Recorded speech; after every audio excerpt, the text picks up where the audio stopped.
Good morning. If people would please take their seats. Good morning and welcome to Appropriations. This is our fourth day of public hearings on the supplemental budget that's been given to us by the governor. And today we are dealing with areas of the budget that pertain to education. And we welcome our colleagues and friends from the Education Committee. We're very glad. Look forward to spending the day with you. And before we officially begin the hearing, I would like to ask committee members to introduce themselves, and we will begin with the Appropriations House Chair, Representative Gattin. Thank you, Senator. Good morning, everybody. Happy Friday. I'm Drew Gattin. I represent parts of Saco, Scarborough, and Westbrook in the main House, and I am the House Chair of AFA. Good morning, everyone. I'm Senator Sue Bernard, and I represent the 37 communities of Northern Aroostook County. Good morning, everyone. I'm Jack Ducharme. I represent House District 71, which includes the towns of Madison, Cornville, and Norwich Walk. Good morning, everyone, and thank you for being here. My name is Decca Dalak. I proudly represent House District 120, which is part of South Portland. Morning, everyone. I'm Representative Ken Fredette. I represent House District number 33, which is the 5 southernmost towns of Penobscot County. Good morning. My name is Michael Brennan. I represent District 115, which is part of Portland, and I also serve on the Education and Cultural Affairs Committee. Good morning, everyone. I'm Mark Blyer. I represent House District 138, which is Cornish, Leamington, and part of Hollis and Buxton. Good morning. My name is Ann Matlack, and I live in the town of St. George, and I represent the communities of House District 43, which includes Thomaston, South Thomaston, St. George, Owl's Head, and part of Owl's Head, all in Knox County. Good morning. My name is Amy Arata, and I represent House District 104, which includes New Gloucester and part of Gray. Good morning. My name is Umbreen Rana. I represent House District 21, Bangor. And I'm Peggy Rotundo, proudly representing the city of Lewiston, the state Senate, and the Senate Chair of the Appropriations Committee. And I want to introduce Jackie Kremos, who is our legislative analyst for the day, and my Linda Mola Everett, who is our very, very able clerk. Senator Rafferty, would you like to introduce your members? Thank you and good morning, Senator. My name is Joe Rafferty. I represent Senate District 34, which is down in York County. It includes the towns of Berwick, North Berwick, Wells, Kennebunk, and Kennebunkport. Good morning. I'm Kelly Murphy. I represent House District 125, which is part of Scarborough. Good morning. I'm Teresa Peirce. I represent Senate District 25, which is 5.5 communities in Cumberland County. Good morning. I'm James Libby. I represent Senate District 22, and I reside in Standish, Maine. Good morning. Sheila Lyman, District 76, which is Livermore Falls, Jay, and most of Livermore. Good morning. Excuse me. I'm Kim Hagan, and I represent District 36, which is Hamden and Newburgh. Good morning. My name is Holly Sargent, and I represent House District 147, which is 2/3 of the town of York. Good morning. Jan Dodge, House District 39, Belfast, Northport, and Belmont. Nathan Carlo from Buxton, Maine, House District 137. Morning, Christina Mitchell, Cumberland, Long Island, and Shebig, District 110. This is Representative Barbara Bagshaw, District 106. I'm on Zoom. I'm under the weather, so I'll be shutting my camera and microphone off unless I have a question to spare you the tissues and the coughing. Okay. Thank you, Representative Bagshaw. We're very glad that you're all here with us today. We are first going to take up the cultural agencies in higher education. We'll take that section That's the Maine State Library, Public Broadcasting, the Community College System, Maine Maritime, and the University of Maine System. And after those presentations, we will take public testimony on that area, on those areas. We will then move into public education. We will start off with inviting Lori Stockman, the Maine State Librarian, up to share with us whatever information you would like to share with regard to the Thank you and good morning. initiatives in the supplemental. Welcome. Thank you, Senator Rotundo, Representative Gattine, and the members of the Joint Standing Committee on Appropriations and Financial Affairs, and Senator Rafferty, Representative Murphy, and the members of the Joint Standing Committee on Education and Cultural Affairs. My name is Lori Stockman, and I am your Maine State Librarian. I am here to speak in support of Maine State Library's items in the supplemental budget, which appear on pages A89 and A90 of Part A of the budget proposal. 2025 was a big year of change for Maine State Library due to the inaccessibility of our federal fiscal 25 Institute of Museum and Library Services, IMLS, Library Services and Technology Act, LSTA funding that equaled $1.5 million starting in March of 2025. We were obligated to lay off 8 staff funded through that annual grant in May. While the funds were fully reinstated by the end of July 2025, the damage was done, and many uncertainties about the future of that federal funding remains today. MSL staff retrenched, taking a hard look at all services and prioritizing those that have the greatest positive impact on the most Mainers. Library development and public outreach departments were hit the hardest, with library development losing half of their staff, going from 5 to 2, and public outreach losing 4 circulation staff. While we have brought back 1 position in library development on our current grant, the federal fiscal 25 grant, the uncertainties around future federal funding mean we are scenario positioning, not scenario planning, for how our critical services statewide can be provided going forward. While federal fiscal 26 IMLS LSTA monies were included in the last budget bill recently passed by Congress and signed into law by the President, I have not yet received an award letter, and uncertainties still remain around these monies for state fiscal year 27. There is still a threat of a rescission process that could take place similar to what happened to PBS, and we would again lose access to that federal funding. The 2 lawsuits involving IMLS are still in the courts, with the 21 states lawsuit, for which I provided a declaration of impact, currently facing an appeal from the administration. The permanent injunction being appealed by the administration is the only thing keeping IMLS staff employed and the agency functioning. Last, we do not know if the president will again zero out IMLS in his federal fiscal 27 budget proposal, slated to be released around the time of his State of the Union address late in February. While we hope for the best, it is clear that we should position ourselves for the possibility of no federal funding for our statewide operations, specifically regarding critical personnel costs. Given the situation described above, MSL leadership took stock of our highest priorities for continuity of service and identified 3 major areas where we need to move previously federal funded positions and services to state funding. We took time over 6 months to retrench and assess what is vital to service continuity, while amending and curtailing other services that are not as vital to overall statewide services to libraries and/or Maine residents. We have 3 critical personnel requests in this budget, moving their support from federal to general funding. Half of the Maine Infonet executive director salary, 1 full-time library section supervisor and public outreach, and a full-time librarian specialized services position in library development. What these 3 positions have in common is their focus on accessibility to information by all Mainers through resource sharing among Maine libraries.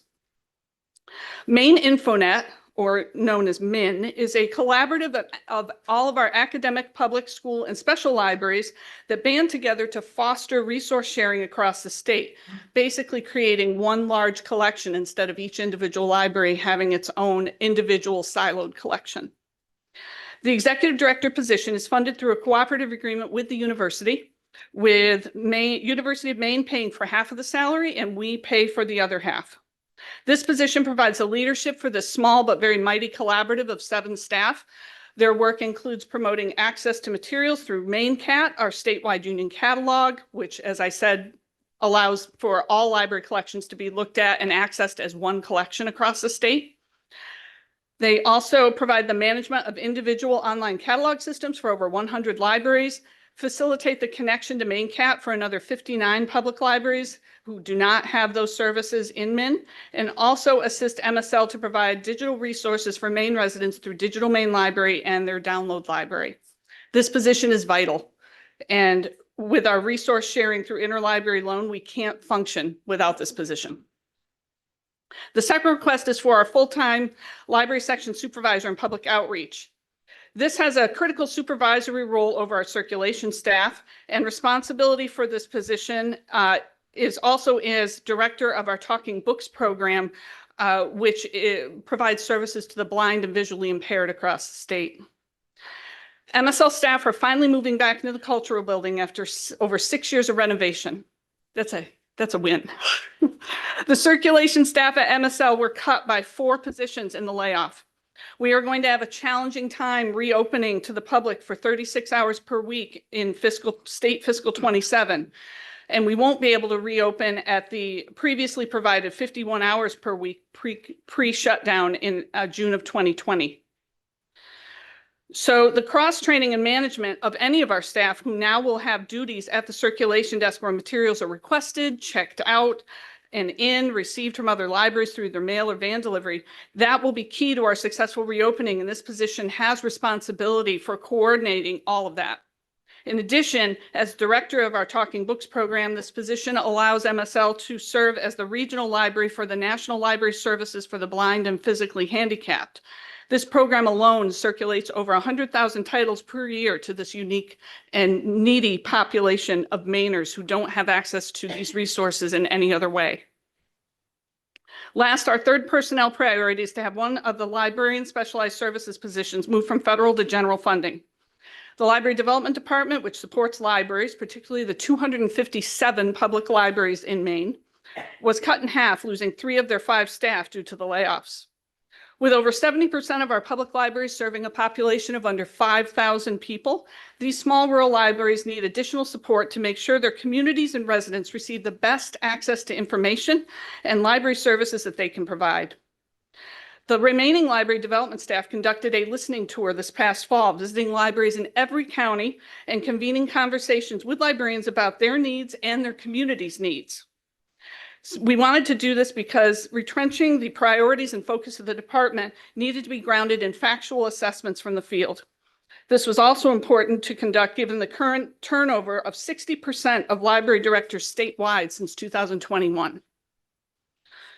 From professional development opportunities to connecting librarians to other librarians when questions about programs for the communities arise, to assisting boards of trustees to understand their roles, we need an additional position to help field questions and carry out the newly refined and focused vision of public library support from MSL. There's one last personnel initiative in the supplemental budget that I need to mention quickly because the why for the ask is not really clear in how the initiative is worded. Due to the general personnel savings that we had in state fiscal 25 because of 2 retirements, when the layoffs occurred in May, we were able to move one position, the interlibrary loan coordinator, to general funding for fiscal 26. This position is vital for providing small libraries in central Maine with interlibrary loan and reference services. These libraries can't participate in van delivery, so we provide interlibrary loan on sort of a scaled way, and this position is vital to that. So this initiative in the supplemental budget makes this position general funded going forward with no additional expense to the general fund because we use personnel savings. We also took 2 part-time general funded positions that were part of the layoff. So both positions were half federal funded, half general funded, and are asking to move their entirety into federal funding so that we are able, if we are able to get consistent federal funding going forward and wish to hire for these positions, we would be able to do so. This will save the general fund over $32,000 in fiscal 27. Last, I'd like to just talk about the AI related initiatives in the supplemental budget for Maine State Library. This is related to the governor's AI task force recommendations, and the 4 initiatives total $2.25 million. The inclusion of this for MSL in our supplemental budget ask really is a testament to the governor's strong belief in the value of libraries within their local communities. Libraries are often the first place that a community member goes to when they need to use new technologies to accomplish tasks that apply, such as applying for jobs, creating a resume, or submitting information online for a state or federal program. With libraries having the only free internet access in our local communities, having AI education take place through libraries makes sense in order to reach the most Mainers, particularly those who are less resourced. One aspect my team is taking very seriously in our planning around this next iteration of information literacy is the wide range of beliefs about AI across the spectrum of both library community and the public in general. We will need to provide discussion facilitation assistance to communities through library staff and public libraries in order to have productive conversations about this technology. Unfortunately, as we have seen across the political spectrum, often discussion is shut down by the use of particular words or by assumptions that pigeonhole individuals into very rigid categories. There is a continuum of perspectives about AI, with none being wrong. And we need to learn how to have these conversations both internally in libraries and externally in communities in order for Mainers to make intentional decisions about AI in their personal and work lives. To ascertain exactly where the main library community is at with AI adoption, we are going to be doing a survey in April to gather as much information as possible on current viewpoints and knowledge around AI in our libraries, focusing on public libraries in particular. This is going to happen whether this funding is approved or not, and I just want you to know that this does need to be a priority in our work going forward. The monies designated subgrant to public libraries for trainings, hardware, and other needs related to artificial intelligence is a great way to also address some infrastructure needs of Maine's public libraries. In December, the U.S. Government Accountability Office released a report, Public Libraries. Many buildings are reported to be in poor condition with increasing deferred maintenance. It was published, and Maine was a site, one of the 5 sites that was visited for this report, and I'd link the report in my testimony. Federal funding through IMLS has been generally available for library programs and services, not for construction, repairs, or infrastructure upgrades, and we do not have a state aid program for library construction or renovation. This subgrant money could allow libraries to upgrade old wiring to address on-site connectivity needs of patrons, for example, more outlets to charge devices, or alternative ways to charge where there are USB ports instead of just plugs. And also other things like upgrades to wireless equipment and upgrade connections between the library building and the fiber optic lines. Maine libraries were part of that GAO research for the report, and with little to no local funding ability to keep up with infrastructure changes necessary to meet the technological demands of society today, this would really do more than double duty if we were able to get this funding and put it out there for libraries to take advantage of. In addition, competitive grants to deploy and implement a public literacy and safety program related to AI will give a number of our Maine libraries, public, school, academic, and special, the ability to address community needs around this technology while simultaneously addressing the wider scope of benefits and concerns that we are seeing nationally. MSL will partner with various entities, many mentioned in the Maine Artificial Intelligence Task Force report, to address the public literacy and safety program and media outreach about it. In particular, we're exploring partnerships now with initial conversations with Northeastern University's Rue Institute, Colby College's Davis Institute, Bowdoin College's Hastings Initiative, and the University of Maine's AI Innovation Hub. We will also leverage current relationship structures within Maine Library legislative statutes for this work, including the Area Reference and Resource Centers, which include Portland Public Library and Bangor Public Library, and the Maine Library Advisory Council. Last, we do need to make sure that we include Maine tribes and new Mainer communities in a public literacy and safety program. And last, I'd like to just give you a very quick update on the cultural building. We're finally beginning to move back in. After 6 years of renovations, our collections were all moved into our spaces, and 7 of our 36 staff have moved into the building as of early February. I am one of those people. I can't tell you how happy I am to be in my office in that building now. We still have much to do. The rest of our staff will not move into the building until early April. And then we will have to focus on various things that need to be completed before we can reopen, which includes security system completion, cameras, badge readers. There's door access issues, installation of RFID equipment at our public entry points, and training for staff. But I can say with certainty right now, we will be reopening to the public in state fiscal year 27. And I'm very happy to be stating that publicly in this testimony today. I hope you will join us for our grand reopening. And we will have public telework stations on our main floor, which some legislators may find very useful during the net legislative session next year, instead of doing some of your work in the hallway here. So that is my testimony. I appreciate your time, and I'm happy to take any questions. Thank you, Ms. Stockman. For committee members, again, I ask you to keep your questions to clarifying questions. We will all have an opportunity to meet with these good people during work session to have further discussion. We do have over 40 people who are here today to testify, and we want to make sure that we hear from them. So please keep that in mind as you ask your clarifying questions. Senator Libby. Thank you, Madam Chair. You mentioned the training, AI training, and there's an allocation. Can you tell us, do you have any idea yet who will lead that training and how you will choose that person? Because we've had some issues with contracting and training, and would really like to, AI is an interesting space because there are so few experts, and we're just kind of wondering how that would be, led for the libraries. That's part of the substance of the initial talks I'm having with partners, because I think we need to take in a number of different perspectives, and we're not necessarily going to find that within one avenue.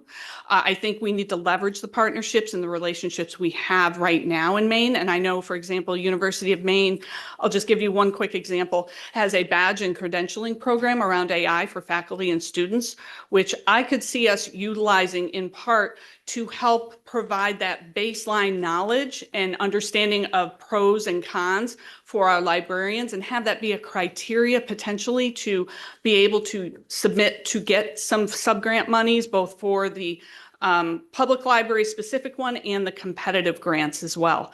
So I agree with you. We need to be careful around that. I would like to leverage the partnerships that we already have and see what other partnerships we can grow out from those partners to provide that kind of information and training. That sounds good. Thank you. Yes, please, Representative Hagan. Thank you. I'd like to go back to the beginning with your worry about not receiving federal funding. Are any of these initiatives built in to secure those funds if they are lost, or is that something you're waiting for in the future? We are waiting. This grant funding we have been receiving since 1997. In the past, I'd say decade, the funding has been later and later, as you know, in the fiscal year. One of the reasons we had the layoffs was because we tended to spend the money in the first calendar year of the grant period. It's earlier than most of the other state libraries across the state would spend their monies. We had asked for an advance, we received it, and that was the money that was inaccessible. And it went on for a period of time where we were told by HR and accounting that we had to lay off. So I am worried about whether these funds will be there, especially if the appeal is granted to remove the permanent injunction. The president has made clear that he will shut down IMLS. So I am very concerned about, as I said, positioning us to try to provide those critical services, which is why we've identified those 3 specific personnel asks for this year, because I do not want us to have a problem with providing that kind of resource sharing across the state.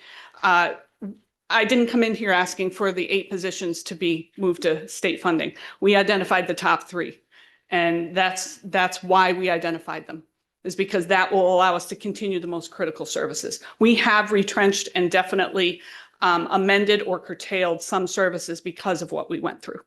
And we know there are other priorities that you guys have to deal with. Thank you. I see no other questions. Thank you very much, Ms. Stockman. Thank you for being with us today. Rick Snyder, Maine Public Broadcasting Corporation. Good morning and welcome. Good morning. Thank you, Senator Rotundo, Representative Gattine, Senator Rafferty, Representative Murphy, esteemed members of both committees. I'm Rick Schneider, President and CEO of Maine Public, the state's public television and radio networks. It's always an honor to testify before you about our partnership with the legislature and state government, and we are grateful for your support. So I'm testifying today about Maine Public's inclusion in the governor's supplemental budget. We are pleased that the governor has proposed a modest addition for Maine Public, which is especially critical and welcome after the elimination of federal funding for public broadcasting. Last July, Congress voted to claw back the federal funding that had already been appropriated for this fiscal year. This eliminated the standard annual appropriation that local public broadcasting stations have received with bipartisan support in Congress for almost 60 years. That led to the shutdown of the Corporation for Public Broadcasting, the nonprofit that dispersed that funding to the local stations through community service grants. With no more federal funding, there was no more reason for CPB to exist. The impact on Maine Public was the loss of $2.5 million that was already planned for in this year's budget. While we can't ask the state to make up all of that, the amount in the supplemental budget of $200,000 is extremely helpful in closing that gap. Maine Public has been a self-standing nonprofit since 1992, and the state has provided annual appropriations since then. Maine Public uses the state funding to maintain and operate the broadcast infrastructure that covers our vast state, and that extensive transmission network exists to provide emergency public safety information, as well as our educational and informational programming. It is a vital and essential resource that the state has invested in for decades. Even with this supplemental funding, Maine Public's state support will be less than the level we were receiving in FY 2008, 18 years ago. In the meantime, our technical costs have increased and our service to the state has grown with the addition of 7 new radio signals in rural areas. Per state statute, our appropriation is intended to meet the cost of delivering broadcast and emergency alert services and maintaining our state network. State funding does not pay for programming, for which we do private fundraising. Again, this funding is about maintaining the decades-long investment that the state has made in a robust statewide public safety system and broadcast network. So again, thank you for the opportunity to testify today. I'm happy to answer any questions, and thank you for the legislature's support of Maine Public. Thank you. Representative Fredette.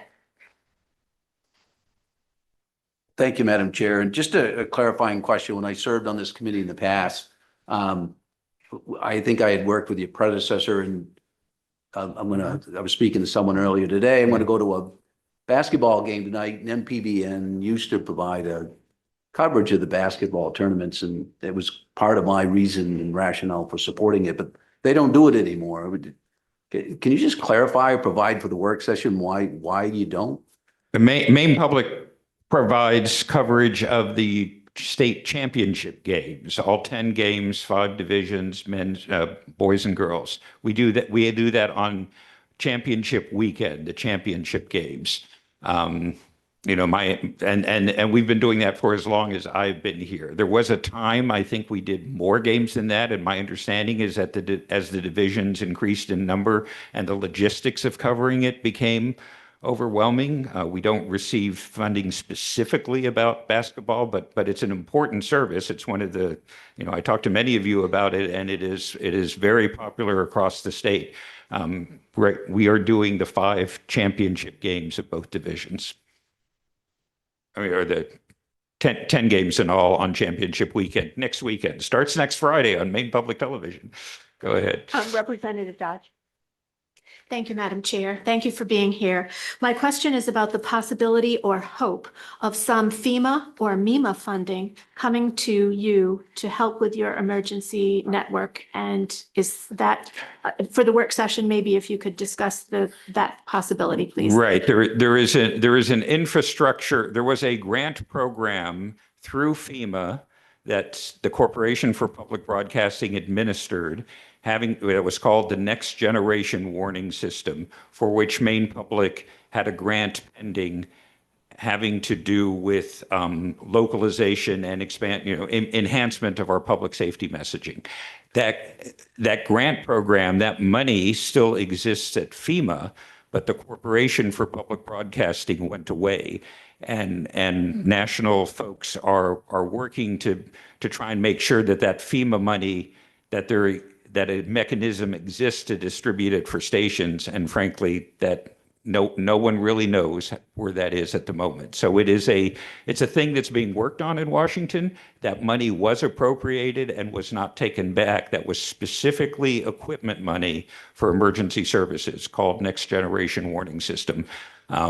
But right now, as I understand it, there's no plan yet to distribute that money to local stations. Thank you very much. Yes, Representative Brennan. Thank you, Senator Rotundo. Thank you, Mr. Schneider. Last week, the Education Committee voted on Senator Peirce's bill for $600,000 for the emergency warning system. Is this 200,000 on top of that 600,000, or does that 600,000? Yes. How do those two interact with each other? So this is 200,000 in the supplemental budget for operating the network. The 600,000 was specifically for equipment to we refer to the program as localization. And what that means is because Maine Public broadcasts our signal statewide to everyone, when we have localization equipment, encoders will be able to tailor each signal, each emergency alert to each transmitter. And so the example we often use is if there's a tornado alert in Aroostook County, it doesn't have to be broadcast in Kittery.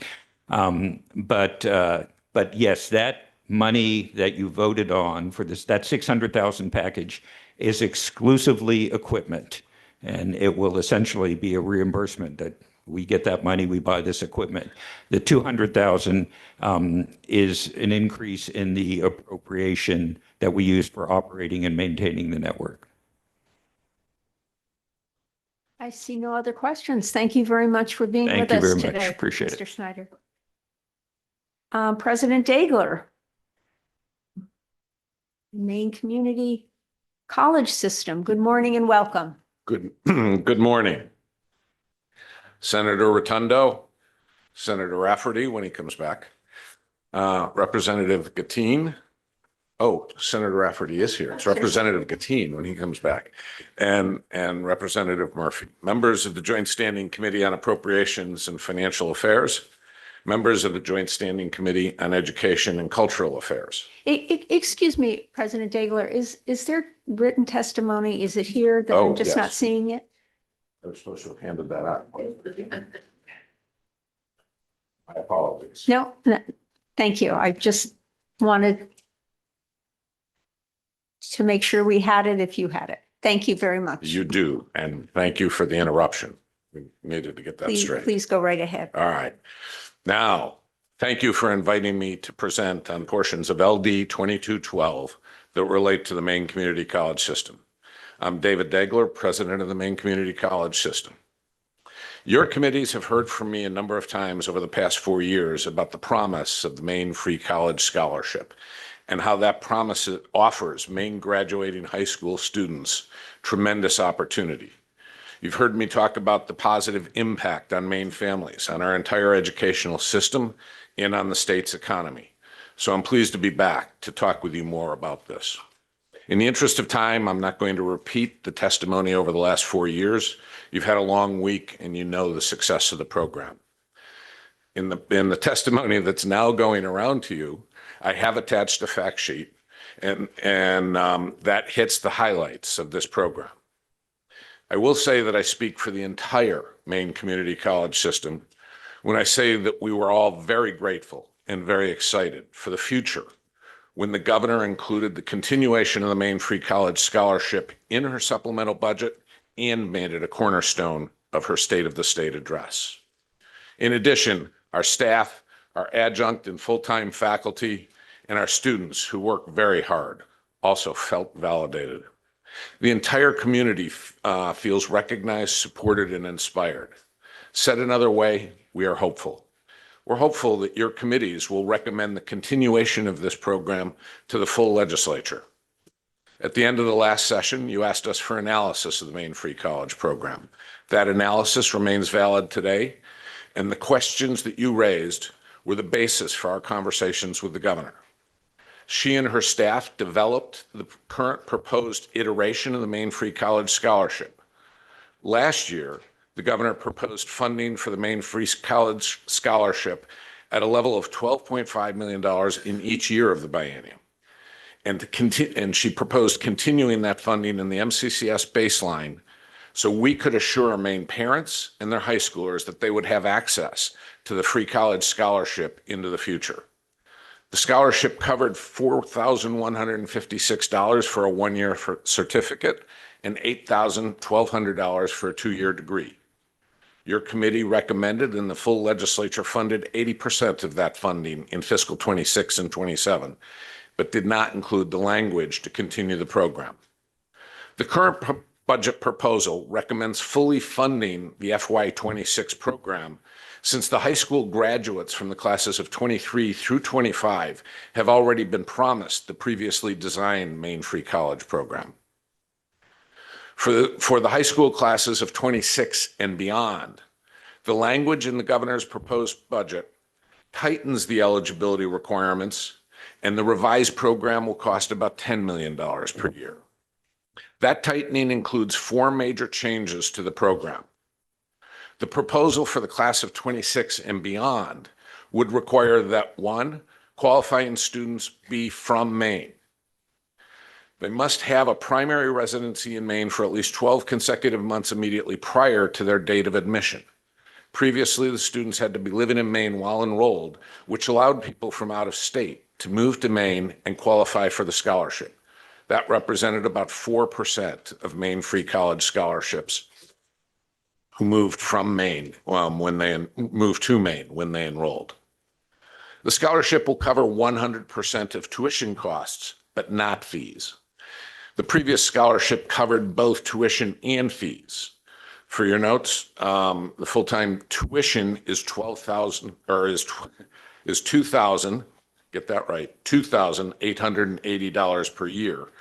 And the fees average about $1,276 per year.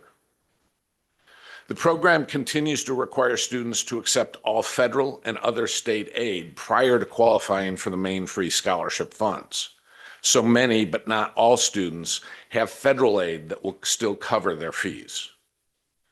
The third change is that qualifying students would have 150% of time to complete rather than the current 200% of time to access the scholarship. Previously, a student pursuing an associate degree had up to 4 years of scholarship support. For the classes of 26 and beyond, the student would have only 3 years of scholarship support. Do understand that federal standards require 12 credits as 12 credits a semester, 24 credits a year is a full-time status. An associate's degree runs, most of them, a little over 60 credits. Some run almost to 70 credits. So the programming would fall in line and they would have the time to complete their degree.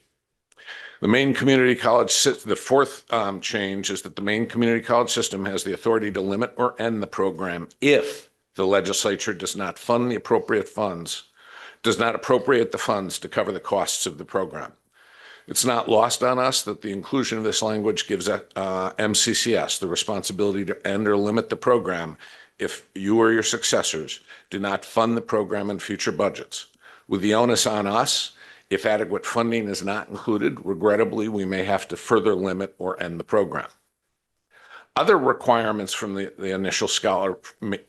initial free community college scholarship are continued in the new proposal. Those include the last dollar scholarship feature. That requires that a student accept all federal and state aid before the Maine Free College scholarships are applied. Students must pursue an associate degree or a certificate, and students must enroll no later than 2 years after the completion of their high school. programming. We didn't seek these changes, but if the language in QQQ is accepted, these changes are reasonable and a viable way to ensure that Maine high school graduates continue to have this incredible opportunity, and that Maine will remain one of over 30 states with a free college program. In the absence of this legislation, the program would have to end, and Maine would be the only state in the country to have started a free college program and then allow the program to lapse. Program is a matter of staying competitive. It's a matter of supporting hardworking young people who are looking to get ahead. And it's a matter of investing in the workforce, in the development of our state's skilled workforce. The Maine Free College Scholarship has been amazingly successful. It's an incredible investment. It's an investment in Maine's economy, and today's community college students are tomorrow's skilled workers. And we rely on them for a productive, growing state economy. Maine's recent high school graduates deserve the opportunity to put in the hard work, to study, and to get a strong start without struggling to pay tuition or incurring debt, as they get the technical skills they need for a good paying job or the academic skills they need to transfer to a four-year college or university. I will also add a side note. We just completed and reviewed with the Education Committee our GEO report. And Maine has more students enrolled in public education today, last year actually, than they did 5 years ago. So the total enrollment throughout the state in Maine's public higher education systems has grown by more than 10%. Now, before I end, I want to offer support for our educational colleagues across Maine. Maine Community College System supports maintaining 55% funding for our partners in pre-K through 12, and the university system needs dedicated research dollars to help the state grow. I would also be remiss if I did not draw your attention to the reams of written testimony provided not only by our students, faculty, adjunct faculty, and staff, but by high school counselors, community partners, and businesses. The program is immensely popular. The high school counselors see their students' eyes open up with opportunity. They see doors of opportunity open for their students that weren't there before. Business leaders see this program as a reprieve from their struggle to find skilled workers. Our faculty and adjunct faculty are teaching in energized, engaged classrooms. Our sports teams and clubs are vibrant. I am so proud of the work the colleges have accomplished. I hope we can keep it going. Please know that I'm always available to answer any questions and would love to have you on one of our campuses to show off our great staff and for you to experience those wonderful students. Thank you. Thank you, President Dagler. Representative Fredette has a question. Thank you, Madam Chair, and thank you, President Degler. And I've been on a number of the campuses teaching classes in my younger years, and so I know them, and I appreciate the many students from Nokomis High School that attend. But I have a couple questions, and part of this is a recollection maybe Representative Brennan can assist with. My recollection is the last time we were here, we took some money away from the community colleges.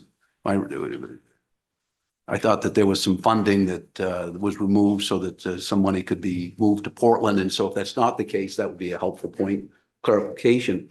But my other question is, unfortunately, I'm a lawyer, and sometimes that makes me nitpick words, and we can talk about this in the work session. But when I read part QQQ and it says Maine Free Community College Program, and then I read the sentence that says the Maine Community College shall waive tuition for eligible students, period. The availability of the waiver is limited to the amount appropriated. I draft a lot of legal documents. And so when I read that, it causes me some concern that, really, I think, and again, we can use this for the work session. I'd appreciate your input, maybe Mr. Rosen's input. But you know, I see that more as a comma saying, but for the availability of the waivers limited to the amount appropriated. So I guess my point being, the language, because of the exception, almost eats the preposition, meaning if the money's not there, it's not necessarily free, or it's free to some, but not to everyone. So either now or maybe for the work session, maybe if you could help me understand the wordsmithing of that. Because the way I read that is if we didn't fully fund it, then it's not free community college. That's my first question. And then my second question is there an amount in this supplemental budget that adds to your baseline going forward as well? Thank you, Madam Chair. Two complex questions, which I can address briefly now and then suggest that we do take more time to make sure that we deeply understand them. First, on the waiver and the funding connection. And in my testimony, I indicated that the scholarship is limited to the amount of the waiver. So we would incur the responsibility of changing the parameter of the program. The governor has designed it as a free college program. It's free tuition. And in the new program, the students would have to cover the fees if they don't have financial aid that does cover the fees. So if the funding is reduced from the $10 million level, we would have to then assess what we can and can't do and revise the program. That's my understanding of how that language is intended to work. Do we agree with that? So Richard Rosen nodded his head yes. I always take that as a vote of confidence. Then remind me your second question. So distinction. First of all, you do recall correctly that the previous budget, the full biennium budget, included $12.5 million in both years of the biennium, and then the proposal was to make the program permanent at that level. What was actually funded was $10 million in each year of the program, and there was no language. So this proposal adds $2.5 million in the first year of the budget, but does not continue the funding. That $2.5 million goes to honor the commitment that's already been made to students who are currently enrolled. Then the second year of the budget continues the funding at $10 million. The difference is that it does make the program permanent or ongoing program, puts the money in our base. So then we can make commitments to future high school graduating classes. So is the answer to the question that the addition of the baseline is the $2.5 million the second year of the biennial budget? No. So the 10 million, the funding from last year was never in the base, was not added to the base, the final appropriation, that was one-time funding. The additional funds don't go in the base. They're $2.5 million that allow us to honor the commitment to the classes of 23 through 25. But this is an important question, if I may, Madam Chair, because I want to make sure I understand. Because when we're adding money to the baseline, that's different than one-time funds. Right. So I just want to make sure I understand from you or later for the work session, and happy to talk to former Senator Rosen. Are we adding money to the baseline, or every year is this a one-time appropriation? What's the intent here? I guess that's my question. The intent would be to add $10 million to the base. Which is for 1 year or for 2 years? Well, it's added to the base. So I guess I'm not fully understanding the question. You need $10 million in the first year, and you need $10 million the second year, correct? So it's really a $20 million per biennium addition to the base. Per biennium, yes, $20 million to the base. All right, which is not per biennium, 10 million in each year of the biennium. All right, then that's just my understanding, and I think that's important going forward to make sure that we're adding this money to the base. This isn't sort of the one-time concept that I think people on the committee understand. So I appreciate the distinction and the clarification. Thank you. Given the importance of that, let me just turn to Richard and make sure there's no additional clarification necessary. Well, I think. And this is the distinguished Richard Rosen, who is, you state your. Yes, Richard Rosen, Maine Community College System. The only clarification I would offer, a distinction, is that to make sure that there isn't confusion between the money that is funding the operating base as opposed to funding for the scholarship. It's two separate things. And again, I appreciate the complexity of it, but all I really care about is, are we adding a commitment to the baseline by adding this language? Or is this something that we have to debate every 2 years?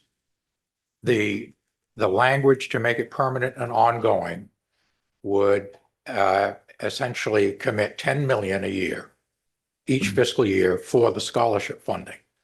Yeah. Thank you. And I believe there was a first part of your question that Representative Brennan, very quickly, do you want to respond? Thank you, Senator Rotundo. There's been a lot of discussion in between.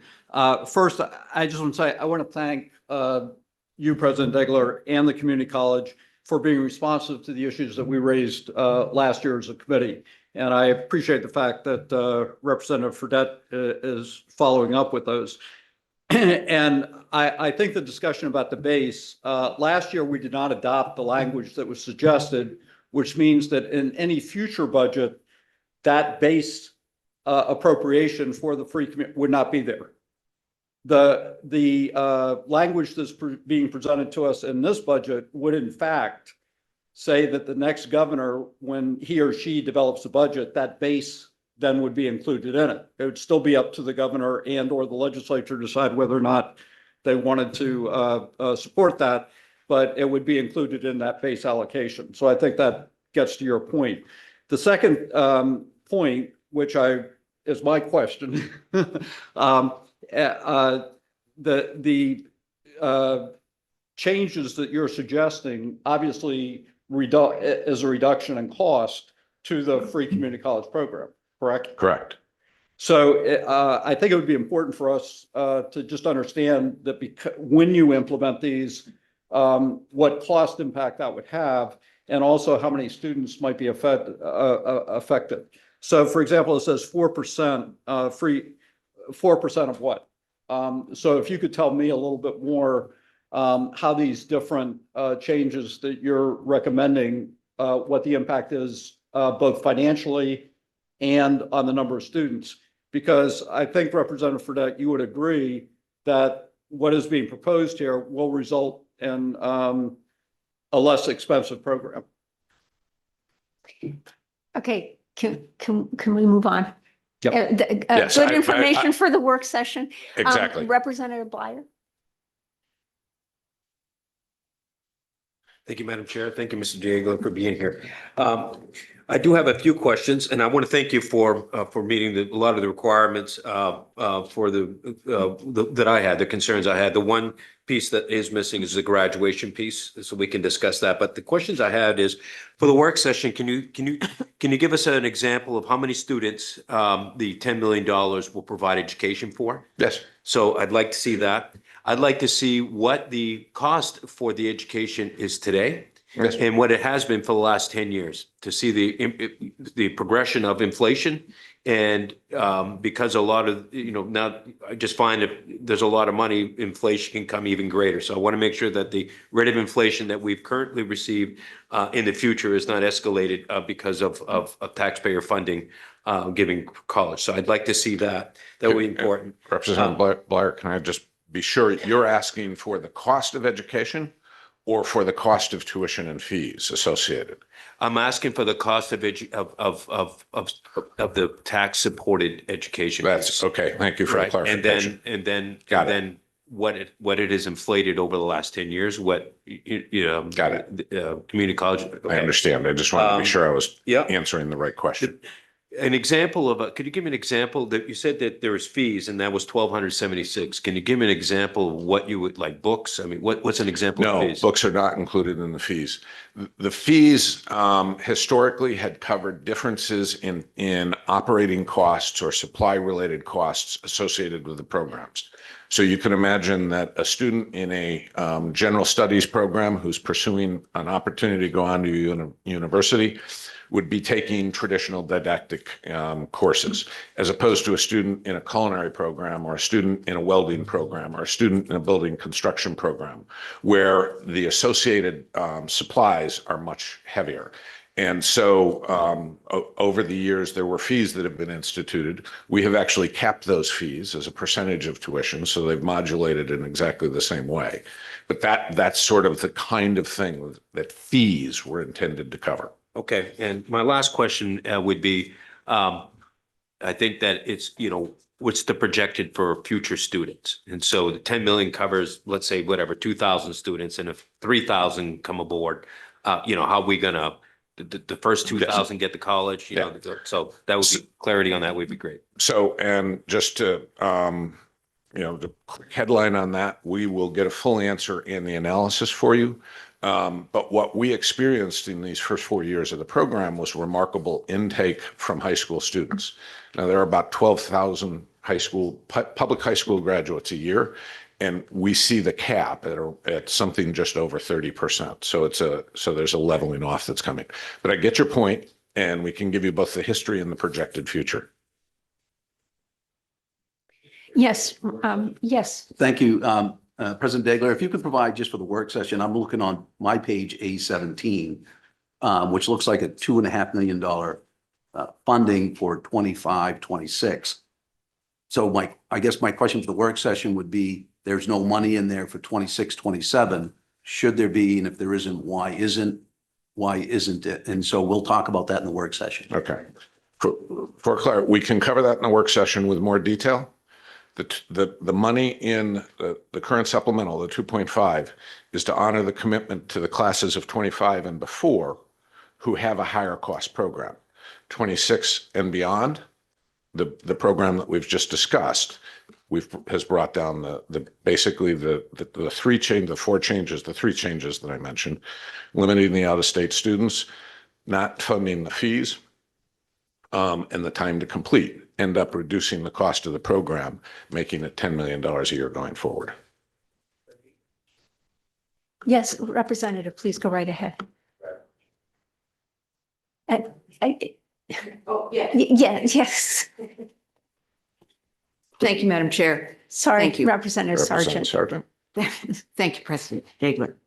So one of the things that I always found most striking about this was that, of course, once we put the word free out there, many of the children, young people who came forward were actually entitled to federal help. And therefore, and you have this on your fact sheet, although for a Maine resident or the normal tuition was the $4,156, actually the average free community college allotment was only $1,600. Yes. I know that there are changes in Pell Grants that are emerging from the federal government in a overview and in a large way. Are you confident that this percentage, this sort of ratio, will continue even after some of those Pell changes are in place? Yes. First, and I will keep this concise, and we can talk more offline or in work session, but the amount of time I spend in Washington, D.C. has increased fourfold. We have worked with the American Association of Community Colleges. The current maximum Pell scholarship has not changed. It's about $7,300. You'll note that our tuition is about $4,300. So that Pell scholarship covers 100% of tuition and fees, oftentimes covers books for the student that's eligible for full-time Pell. The newest proposal out of Washington, which is not law, it's a proposal, is a different change. Mind you, we did bring it back to the status quo after the last time. This change is to reduce the maximum Pell, not to impact eligibility like they did before. So the same students who are currently eligible would continue to be eligible. The value of the Pell scholarship would come down from $7,300 to, I think, $5,500, still over the $4,300 tuition and fee limit. So Anything else, Representative Sargent? Are you all set? Okay, great. Thank you. I see no other questions. Thank you very much, President Daigle, Okay. for being here. Thank you Appreciate very it. much. And Representative Brennan, thank you for a more eloquent response to Representative Fredette than I was able to offer. It's much shorter too. And we thank the former chair of the Appropriations Committee for his box of chocolate. Thank you. Thank you very much, Mr. Rosen. And I don't see anyone from Maine Maritime Academy here today. I believe there's testimony from them. At some point, we will pass that out. Thank you. And Joan Farini Mundy is here to represent the university system. Good morning and welcome, Vice Chancellor. Good morning, everyone. Good morning, Senators Rotundo and Rafferty, Representatives Gattine and Murphy, and distinguished members of the Joint Standing Committees on Appropriations and Financial Affairs and Education and Cultural Affairs. I'm Joan Farini Mundy. I'm the Vice Chancellor for Research and Innovation for the University of Maine System and the President of the University of Maine. UMaine serves as Maine's R&D department and is the only institution in the state to have achieved R1 Carnegie classification for research, productivity, and performance. I also chair the Maine Innovation Economy Advisory Board. I'm here today to testify in strong support of the investments that the supplemental budget proposes in UMaine System research and development, or R&D, and ultimately in Maine's economic growth and competitiveness. The $2 million one-time appropriation you will find on page 116, Part A, would establish a research opportunity fund to enable our public universities to pivot quickly in a rapidly evolving national R&D landscape, to secure new funding and to advance activities that are aligned with the priorities of Maine and the nation. Through its ongoing appropriation since 1997 to the Maine Economic Improvement Fund, MEIF, the legislature ensures that our system has the basic and ongoing investment needed to sustain our R&D enterprise and strengthen the state's innovation economy and workforce. In fiscal 25, our system leveraged the $21.85 million MEIF appropriation to secure nearly $160 million in external funding for research in the 7 strategic sectors, mostly at UMaine through federal grants and contracts. More than 1,500 UMS faculty, staff, and students collaborated with hundreds of Maine companies to solve their challenges, accelerate product development, and reach markets and profitability faster than they could on their own. And you can learn more about the incredible impact of your MEIF investment in the FY25 report, which was delivered to your committees in December and is attached today to my testimony. But by design, MEIF is not intended for rapid response. It is sector-focused, ongoing, long-term, and foundational. And we are deeply grateful for that investment. The nation's research funding landscape is changing more quickly than ever, and hence the reason that we're supportive of this one-time $2 million request. The landscape is changing in part because of emerging economic and global leadership opportunities enabled by new technologies that are becoming federal priorities. The federal agencies are issuing new requests for proposals in areas like advanced manufacturing, artificial intelligence, energy and natural resources, the life sciences, and more. They frequently have turnaround times of weeks, not months. Our public universities are full of great ideas, initiatives, and talent, but what we lack is the flexible funding needed to compete for these new federal and private research grants that would leverage our signature strengths and address the needs of Maine and the nation. So let me give you an example. In November, the U.S. Department of Energy, which has been for years a major strategic partner of UMaine, issued a Notice of Funding Opportunity, a NOFO, for awards of up to $40 million to develop next-generation critical mineral extraction technologies. Maine is uniquely positioned to lead the basic science in this area. We have world-scale deposits of minerals like lithium and manganese, and existing industrial sites well-suited for mineral processing. We have specialized expertise, notably at UMaine, the University of Maine at Presque Isle, and the University of Southern Maine, and strong partnerships among our system, the Maine Geological Survey and the U.S. Geological Survey. In just a few weeks, the researchers developed an exciting concept of what they called a minimally invasive mineral innovation center, which I think makes an acronym maybe. Mimic. Anyway, to facilitate the characterization and exploration of critical mineral reserves, to research and develop clean, efficient mineral processing technologies, and to provide training. The grant would have been a game changer for our system, for Maine's rural economy and communities, and for our national security and supply chains. But unfortunately, we did not move that proposal forward because we couldn't commit to meeting the match requirement. There are a number of other examples where we've had great opportunities that we've unfortunately needed to miss, opportunities to seek funds in this new environment, in areas like affordable housing, the applications of AI, biomedical innovation, college and career readiness for individuals with intellectual disabilities, engineering, lobster research, PFAS remediation, and rural health delivery. Maine missed those big opportunities because we lacked what would be a relatively small amount of unrestricted seed funding that would let our faculty, staff, and students get started.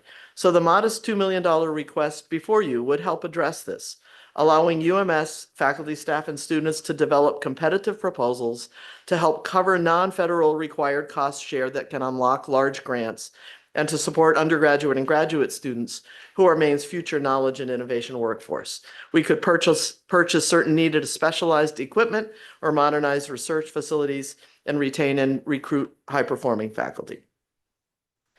Maine's total R&D investment remains at just 1.4% of GDP, far below the national average of 4.1% and the New England average of 6.3%, and well below what is necessary for our economy to thrive and be competitive in Maine. Last year, the legislature set an ambitious statutory goal to reach that national average by 2030.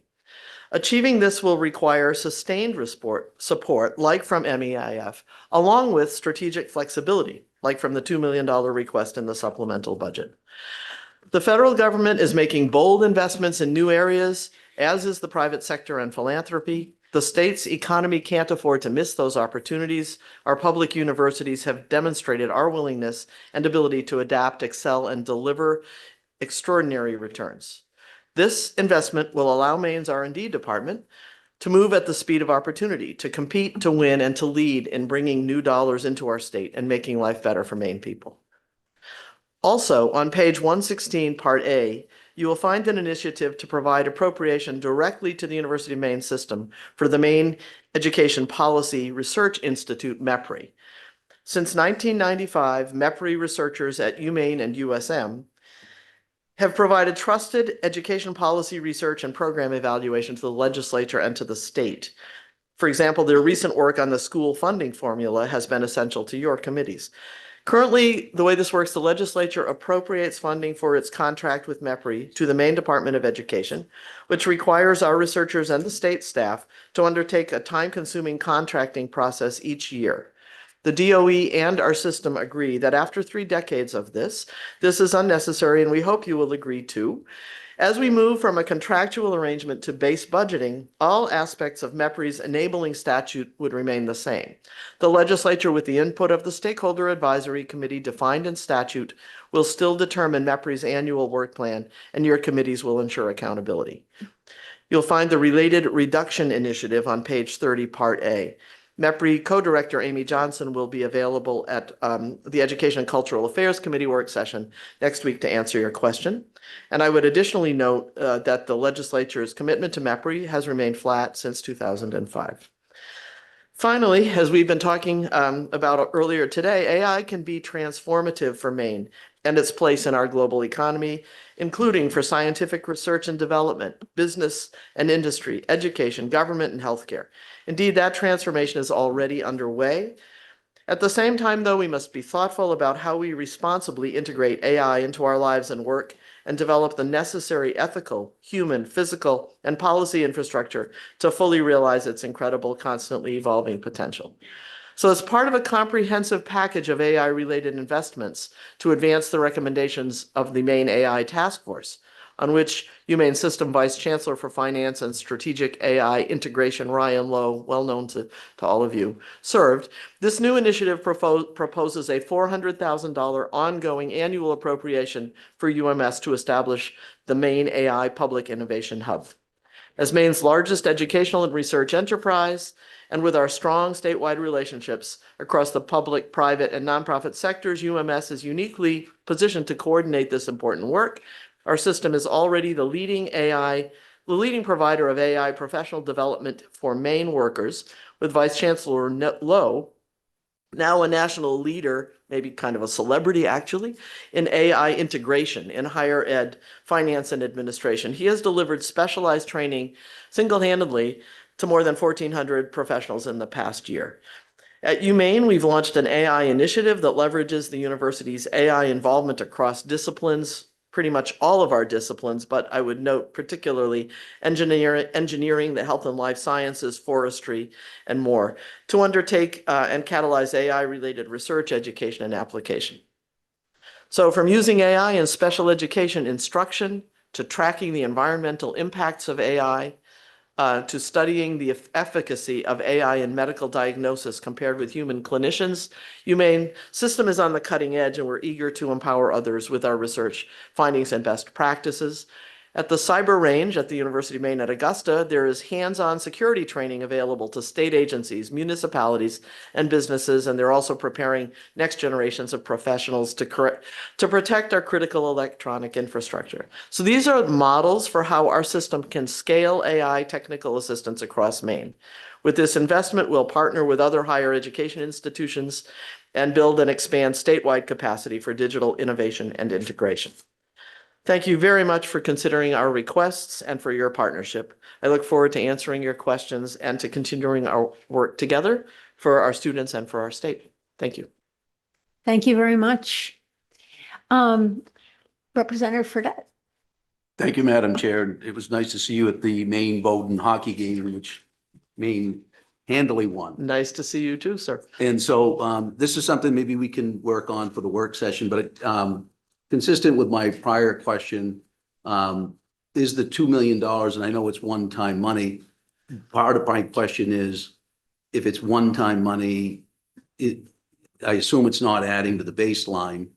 And if not, is that something that we should be looking at? That's one question. And then the second question being, the $400,000, talking about the hub, is that also adding to the baseline, or is that one-time money?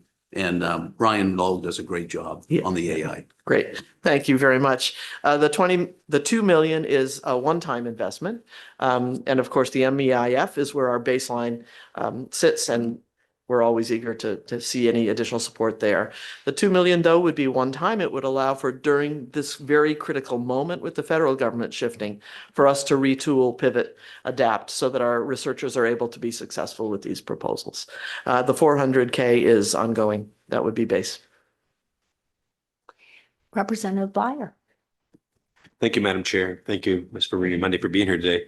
I would like to, for the work session, if you could, out of curiosity, the program that we're providing for community college, what it would cost the Maine taxpayer for the University of Maine system for our graduations. I would like to know what that would be. Could you get, is that a number that you could get? Yes, I just want to be sure I understand the question. Can you want to know our cost of education? Right, if it was, Yeah. yes. Okay, Thank you. thank you. Yes, Representative Brenner. Thank you, Senator. Very quickly, thank you for being here, President. One quick question. There's also an appropriation of $1 million to the state library to do AI grants.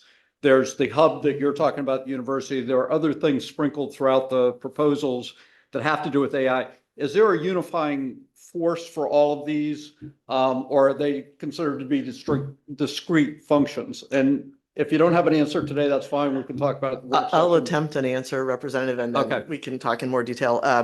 The AI world is so rapidly changing, and everything is new. And so as different groups, different areas are coming forward with what they're able to do for us, I think that the hub, the intention of the hub would be to help provide some coordination there, but all of it would be brand new. And I think the details will need to get worked out across all of the colleagues we work together with on this topic. So not yet, but could be. Very quickly. So the idea of the hub potentially would be that would be the coordinating body throughout state government for AI activities?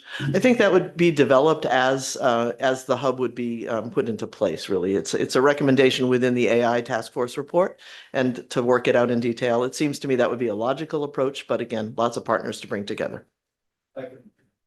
Representative Ducharme. Thank you, Madam Chair. Thank you for being here today. Representative Brennan took my question about all of the AI and the varied funds. I think there's about $6.7 million when we look at this in aggregate for AI related things. I'm concerned that we've got programs listed in here that say we're going to develop a grant and we're going to do this and that and the other thing. And I don't even know that we've got an overarching philosophy of how we're going to approach this. So I hope that we can have some sort of a centralized way of looking at this. With respect to with the matching funds, for clarification, can you give us a sense of, like, for example, this grant opportunity for the mineral extraction? What was the dollar amount that you needed for matching funds on that? And secondarily, is that something that can be marketed as something that private funds might come to the university for? Absolutely. I actually don't have that number. Those grants were to be able to be up to $40 million. And so this would have been sizable, the match, but we'll get back to you with that. You know, I think coming up with these matches, the federal agencies have gone in and out of how much they require matching funding. And there was a trend for many years where those matches weren't required simply because there was a sense that there needed to be more equity for institutions that couldn't put together a match. But they're back in certain programs in certain areas, and those get assembled through a variety of funds. There's in-kind contribution. There would be, if possible, some state support, and then frequently we look to private entities to help who want to be partners and who are willing to put something on the table as well. So it tends to be a mix, sir. Yeah. I see no other questions for the Vice Chancellor. Thank you very much for being with us today. Thank you. Thank you. So this concludes the presentations on cultural agencies in higher education. At this point, we're going to stop and take testimony from members of the public who are here to speak to us with regard to the State Library, Maine Public Broadcasting, Maine Community College, Maine Maritime, and the University of Maine system. So if you're here to provide testimony on any of those areas, we are going to get to public education after we're done with the cultural agencies and higher education. Good morning and welcome. Good morning, Senator Rotundo, Representative Gattine, Senator Rafferty, Representative Murphy, friends on the Appropriations and Education Affairs Committee, Jan Kaczynski, Director of Government Relations, Maine Education Association, here today specifically on behalf of the Community College Faculty Association. They are members of the MEA, an affiliate of the Maine Education Association, and they had some thoughts to share specifically as it relates to the free community college program and some of the comments that were made, questions that were brought up today. I want to say first and foremost and unequivocally, the MEA and CCFA wholeheartedly support the free community college program. We have seen how this changes aspirations and the work that is happening in the classroom to make sure people leave with the skills they need to be successful in the workplace and beyond. That said, we have concerns about the current structure of the program that we feel we must raise. First and foremost, we have concerns about equity. What our faculty are reporting to us is that there are currently students in class who maybe graduated from high school recently, maybe don't have many bills to pay, maybe don't have responsibilities, who are sitting next to students who might be a single parent, who are paying their bills and taking care of people at home, but they're paying tuition. And that's just an inequity that has bothered our faculty from the beginning with this program. But the real concerns I want to point out are our concerns about the financial model that's currently being used for the free community college program. We have seen, according to what we're concerned about is we have certainly opened up the doors of access here, but we're worried about quality. And we're seeing that specifically as it relates to the faculty and student observations. According to a June 2025 press release from the community college system, we have seen a 23% increase in enrollment between 2019 and then. And if you look at slide 2 of my presentation, you will see, this is on the back of page 2, losing ground. You'll see that tuition and fees in fiscal year 2019 were about $40 million. In 2024, they were about $46.6 million. So that's a 17% increase over that period of time. But I'll remind you, there was a 23% increase in student enrollment. And I will remind you, during the same period of time, inflation was in the 18 to 20% range. So we're deeply concerned that this tuition replacement model is funding a system that gradually and slowly is going to make it harder and harder for the community college system to provide the quality services we want. In fact, the same limited dollars now stretch across far more students, what we believe eroding the quality. And you see this specifically if you look at slide 4, a survey we did of the faculty back in 2024, which showed 56% have considered leaving. 91% seek additional work outside the classroom. 51% of the faculty classify the salary as poor or very poor, and it should therefore be no surprise that 41% of the faculty has less than 5 years of experience. There's certainly reason for turnover. There's certainly a good thing to bring in new voices to the classroom, but we're also deeply concerned about what that means in terms of the quality of faculty that are there. And again, if you look at slide 5, you see we're last in New England in faculty pay. The average annual raise since 2008 for a faculty member has been 0.33% over that time. In 15 years of service, a faculty member has experienced in real dollars less than a 5% salary increase. A case study, the mission of the community college system is to respond to labor market demands. We support that. But when we run completely threadbare, it undermines the ability to do that. A case study, a nursing position at Kennebec Valley Community College was open for over a year, directly and unquestionably related to low pay for that level of expertise. And this is a common theme of faculty members telling us they could make more in the private sector for many different industries, not just nursing. Amid statewide nursing shortage crisis, we find this unacceptable. There are many stories like this across the system, and what's deeply concerning for us is we're starting to see that in the student numbers now. 2025 Noel Levitt Student Satisfaction Inventory. The students have significant concerns about instruction, course availability, technology, and staff responsiveness.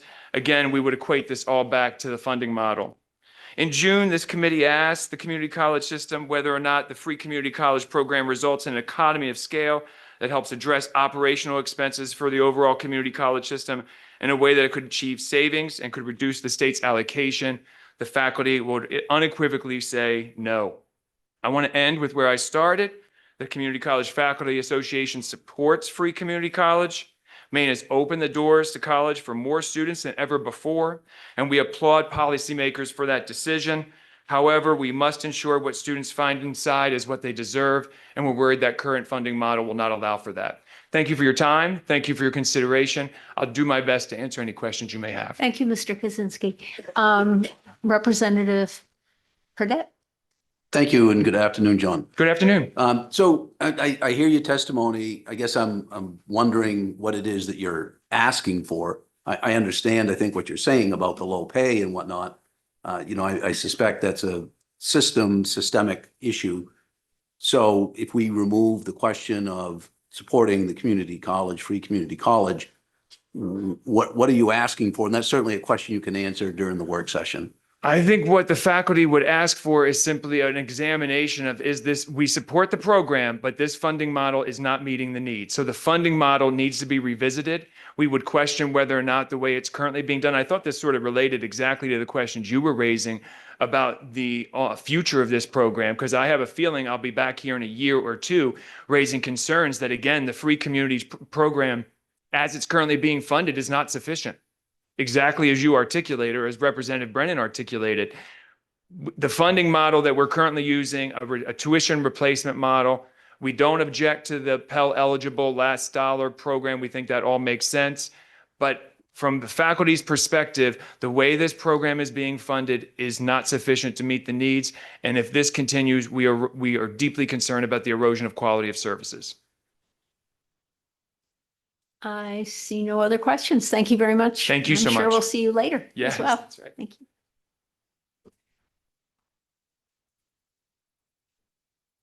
Good morning, Ms. Warren. Good morning, Senator Rotundo, Senator Rafferty, Representative Gattine, Representative Murphy, and honorable members of the Committees on Education and Appropriations and Financial Affairs. My name is Charlotte Warren. I'm a resident of Hollowell. I'm a policy associate with Moose Ridge Associates, and I'm here to speak on behalf of my client, the Maine Library Association. They are in strong support of the governor's supplemental budget as it relates to the Maine State Library. We are sincerely grateful that the governor has included the Maine State Library's top 3 priorities in this proposal. This investment reflects a clear understanding of how essential library services are to the strength and well-being of our communities. State funding for half of the Maine InfoNet executive director position sustains the shared systems that allow libraries across Maine to lend to one another and expand access to materials and make efficient use of taxpayer dollars. Because of this infrastructure, a resident in a small rural town has the same opportunity to access books, research materials, and educational resources as someone in a larger city. That kind of equity strengthens educational outcomes, supports workforce development, and connects people to the information they need to thrive. Moving the library section supervisor position in the public outreach from federal to state funding reinforces Maine's commitment to serving every community. This work supports rural libraries, provides guidance and training for local library staff, and helps ensure that seniors, families, and individuals with limited internet access can fully participate in civic and economic life. Shifting a vacant library specialized services position to state funding provides stability for services that reach some of our most vulnerable residents. Together, these investments make Maine communities stronger, more informed, and more connected. Libraries are often the only free, welcoming public spaces in our community, places where people seek education, job resources, access to technology, and human connection. State support ensures that these services remain reliable and resilient. So again, on behalf of the Maine Library Association, we thank the governor for recognizing the value of the Maine State Library and for your continued commitment to the people of Maine. We respectfully urge your support, members of these committees, of these provisions in the budget. I thank you for the opportunity, and I'd be pleased to answer any questions or bring information to the work session. Thank you, Ms. Warren. Are there questions? Yes. Representative, please go right ahead. Thank you, Madam Chair. Hello. Nice to Hello. have you here as always. Thank you. I'm very familiar with the work of the American Library Association. Mhm. And one of the things I think would be useful for us in the work session is to have a sense of what some of the other libraries, state libraries, but also library systems have done, maybe from the EPSCOR, not necessarily New England, that I know is often more richly funded, but other states that are similar and how they're addressing these issues. And the other point is, and perhaps this goes to our state librarian, is what happens should some of the federal monies that have been held back are forthcoming? What happens to the positions that have been switched to state funding, and how would those federal monies be used going forward? Thank you. Thank you, Representative. And I'm sure between us and the state director, we'll get you that information for the work session. Thank you. Thank you very much, Ms. Warren. Thank you. for being with us.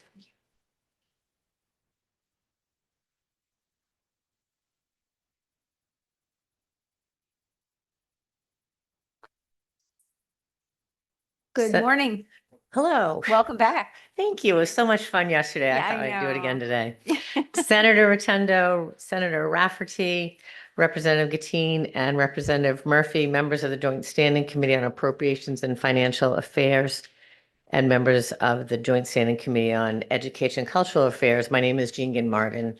I reside in Scarborough, and I'm testifying here today in support of the portion of LD 2212 that continues the Maine Free College Program.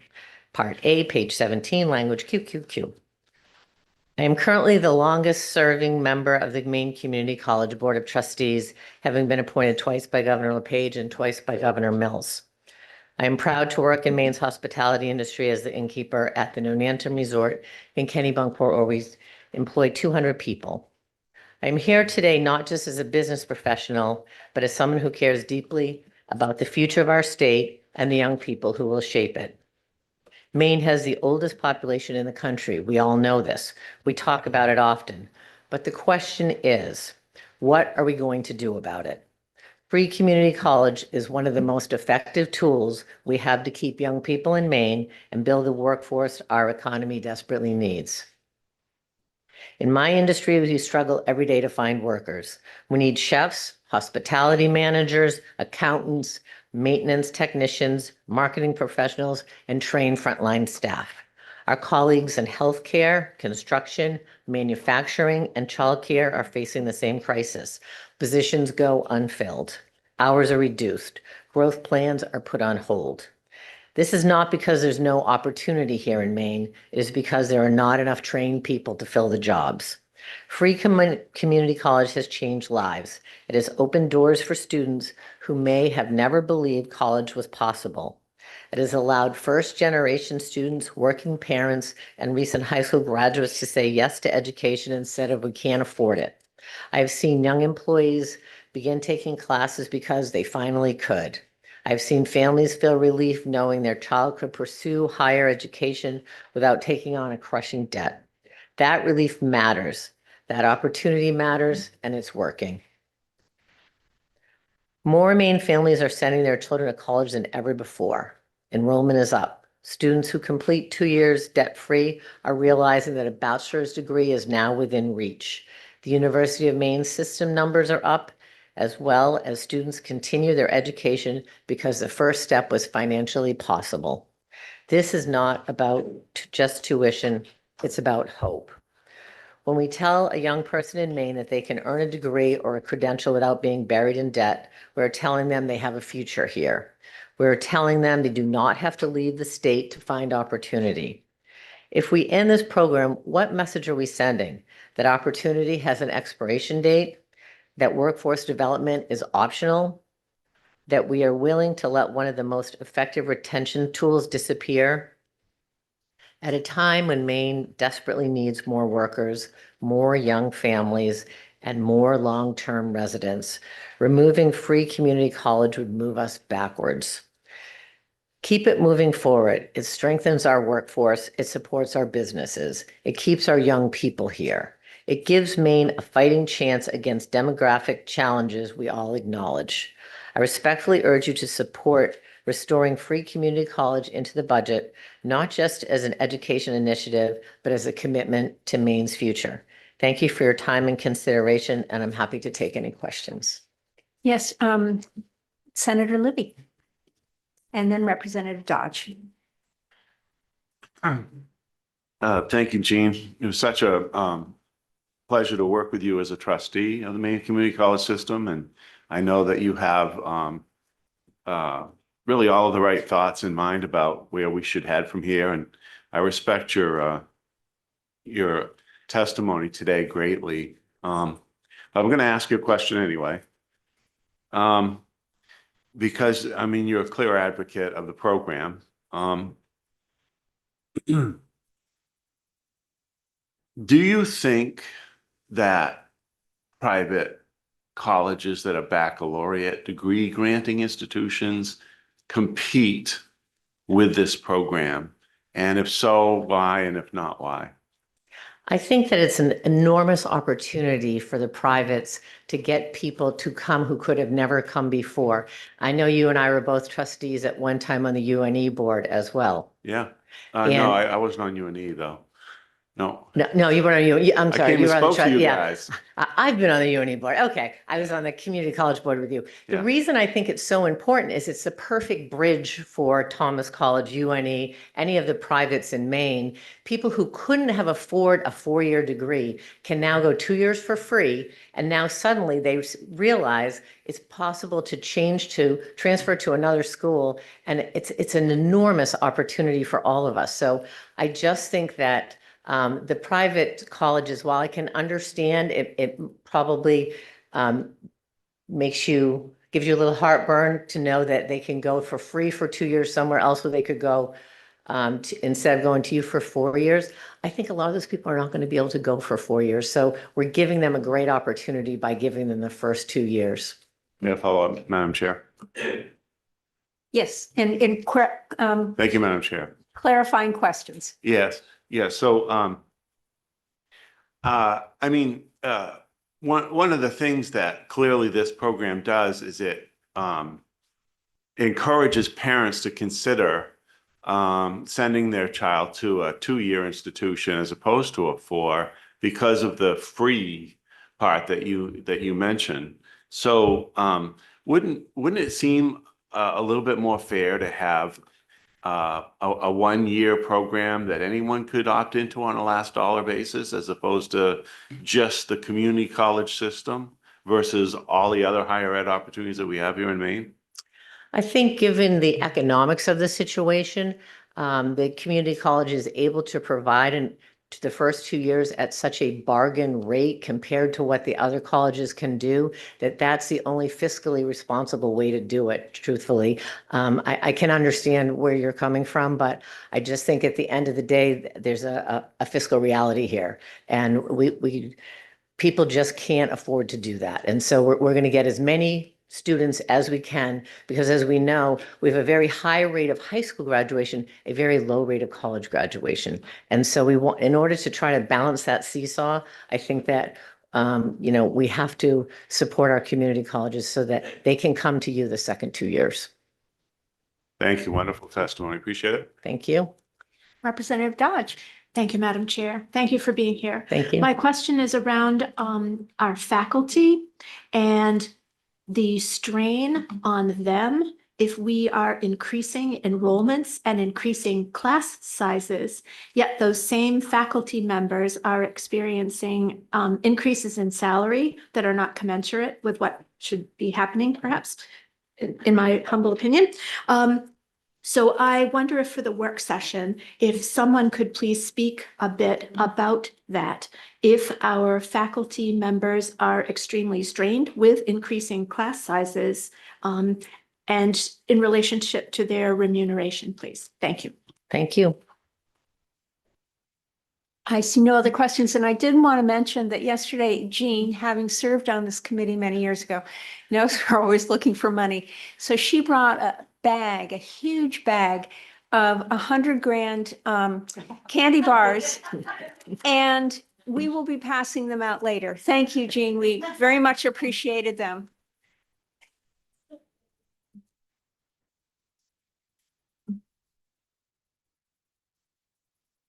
Good afternoon, good morning still, I guess. Morning. Yeah, welcome.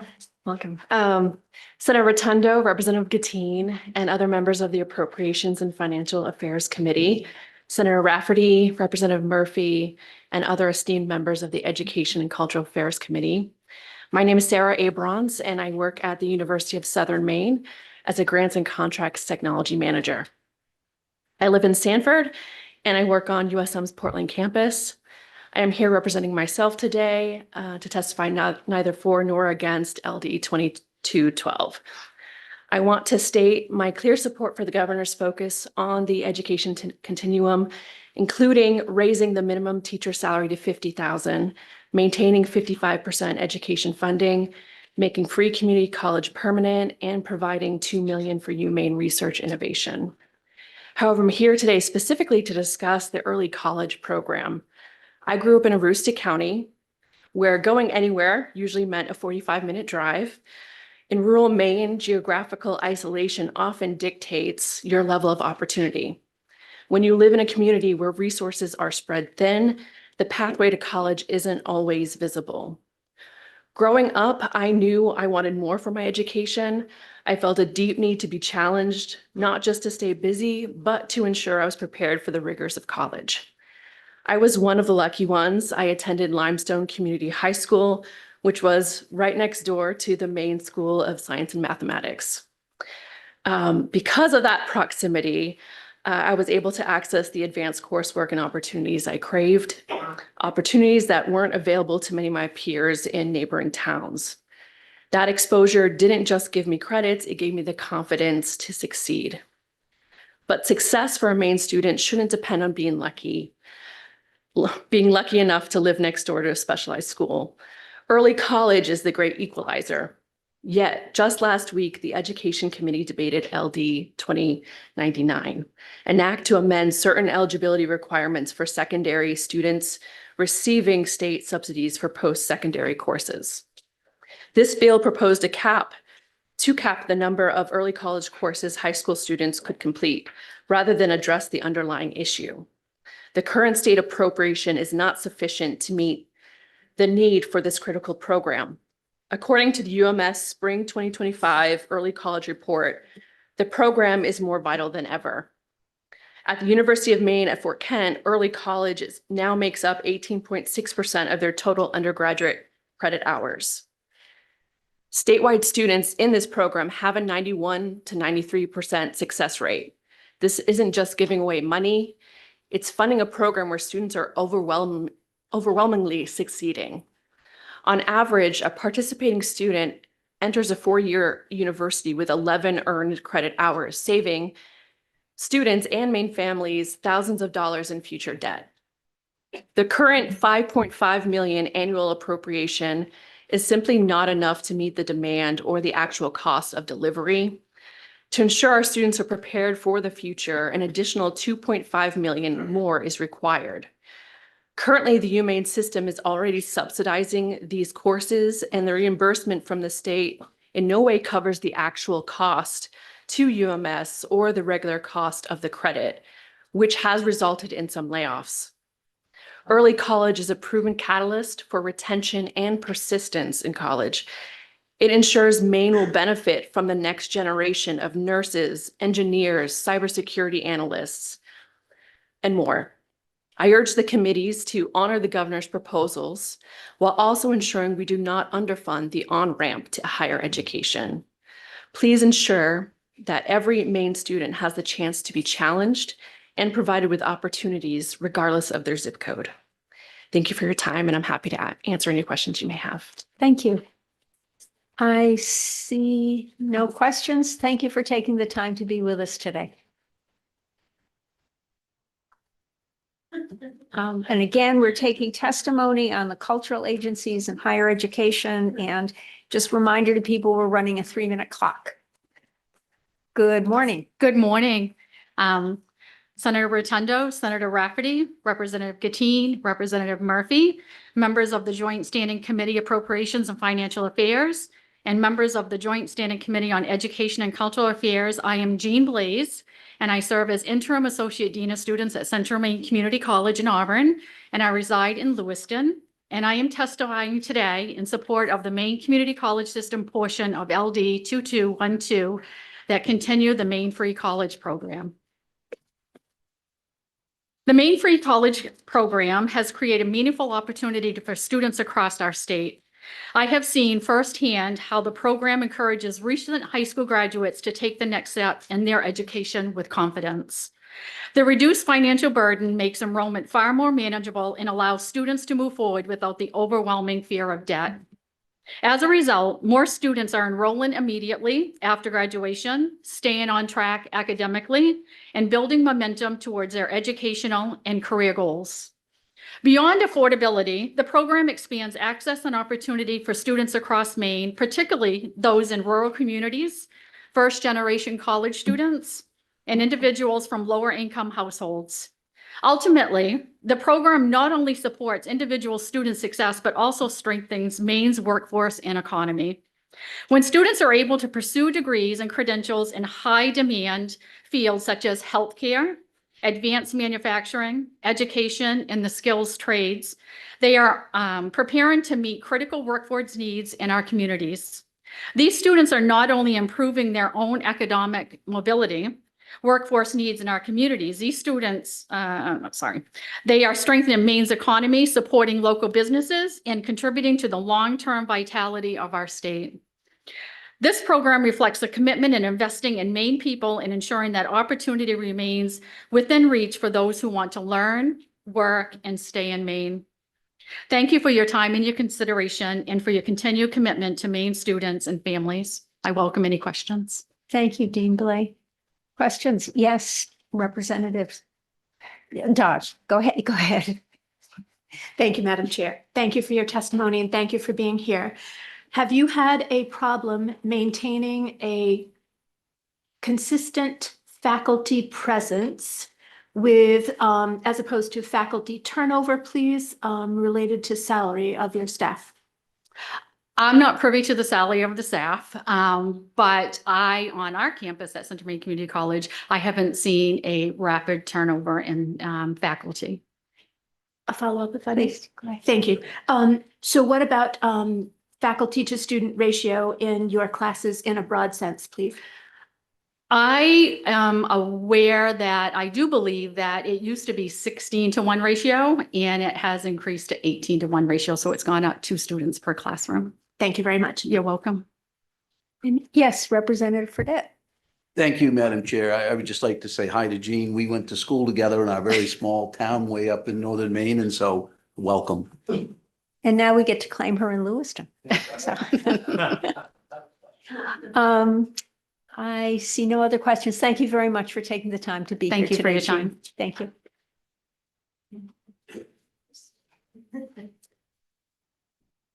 Good morning. Good morning. Good morning, everyone. Senator Rotundo, Representative Gattin, and other members of the Appropriations and Financial Affairs Committee, Senator Rafferty, Representative Murphy, and other esteemed members of the Education and Culture Affairs Committee. Good morning. My name is Matt Graham.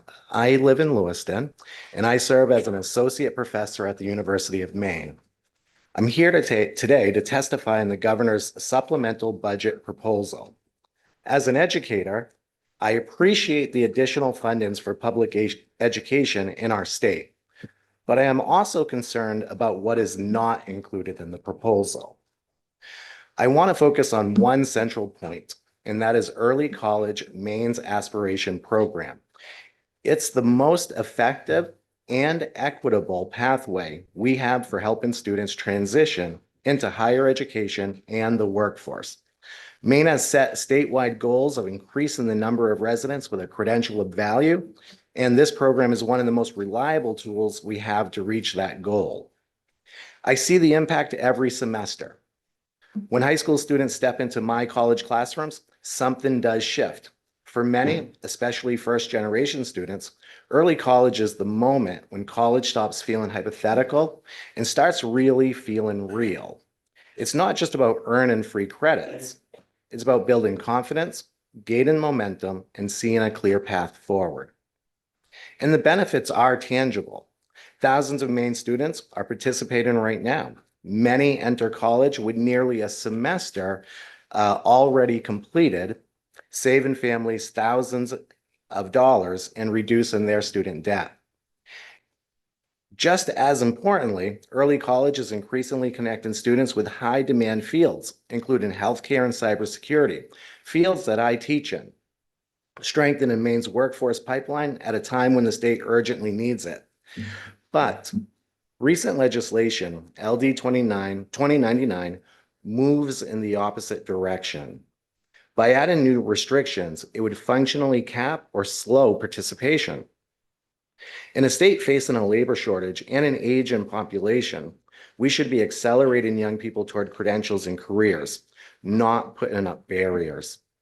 As others have said, limiting access here is penny wise, but pound foolish. We hope the legislature will reject efforts to cap the early college courses high school students can take and instead fund this program properly so all students who want to can take early college courses. If Maine is serious about educational attainment and workforce development, protecting and expanding this program is one of the smartest investments we can make. Thank you for your time and your commitment to our Maine students, everyone. I'm happy to answer any questions you guys may have. Thank you. Are there questions for Professor Graham? I see none. Thank you for taking the time to be with us today. Thank you, everyone. Thank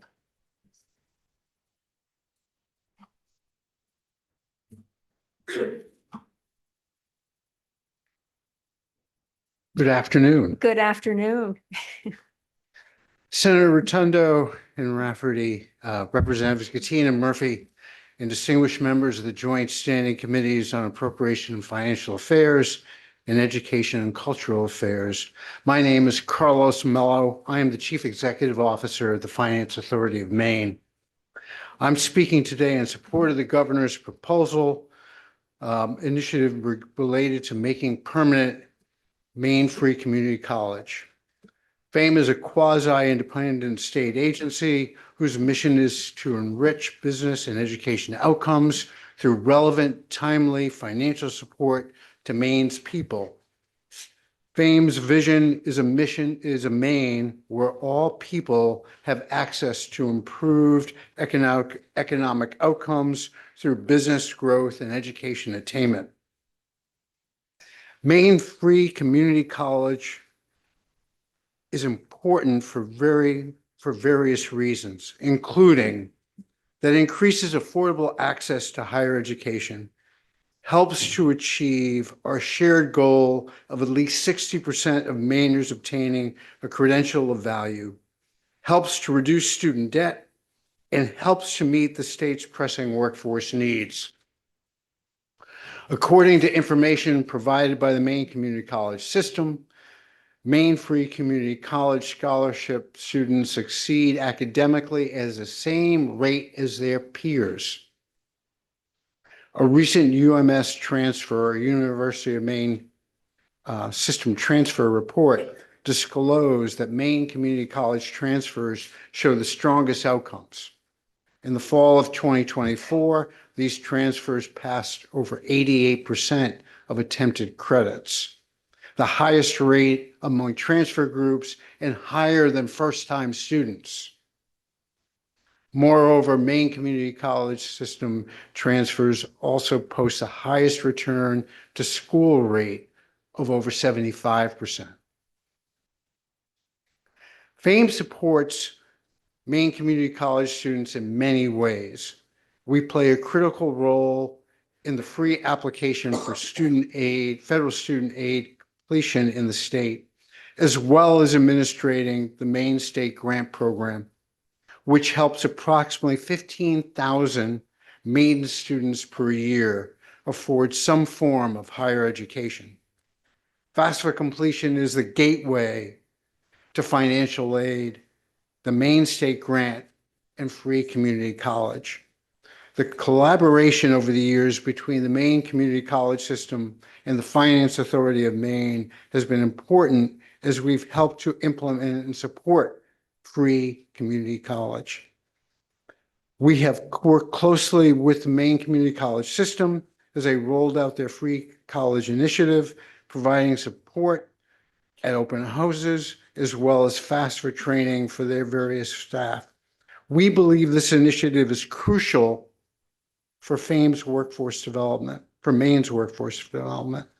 More students will have opportunity to continue their education and gain skills needed to participate in the workforce with well-paying jobs that match their interests and talents. We urge you to support this initiative and thereby make permanent Free Community College, which is critical for our workforce. Thank you for consideration of my comments. I would be happy to answer any questions. Thank you, Mr. Mello. There is a question from Senator Libby. Thank you, Mr. Mello, for your testimony. Appreciate you being here. Thank you. Just in comparing the Maine State Grant Program to the Free Community College Program, the Maine State Grant Program is something that you administer, so, and you mentioned it, but it's available for students pursuing associates, bachelors, and with demonstrated financial need. And there's also a separate, I think, $2,500 grant for adults, learners as well. Correct. So my question is it, wouldn't it be preferable to bolster a program like that as opposed to a program that only advantages one part of the higher education system in Maine?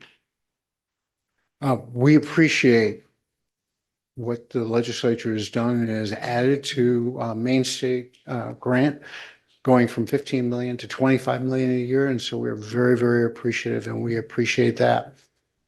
I think the crucial aspect is the affordability issue that you referenced. Yeah. And that at two-year community college, that has a different price tag. And so currently, Maine State Grant supports people up to, or students up to 10,000 SAI, which essentially takes us to about $100,000 for a family of four with two students. That is below the Maine living wage is calculated by MIT. But this is I'm here in support of this program. We wish you support both. And it's a question of using your affordable dollars the most efficiently as possible. Thank you. I see no other questions. Thank you very much for being with us today. Appreciate it. Are there others that would like to offer testimony on the cultural agencies or on higher education? Good afternoon. Welcome. Hello, Senator Rotundo, Senator Rafferty, Representative Gertine, and Representative Murphy, members of the Joint Standing Committee Appropriations and Financial Affairs, and members of the Joint Standing Committee on Educational and Cultural Affairs. I am Victoria Weil, and I am a student in the Facilities Maintenance and Management Program at Central Maine Community College in Auburn, and I reside in Gray.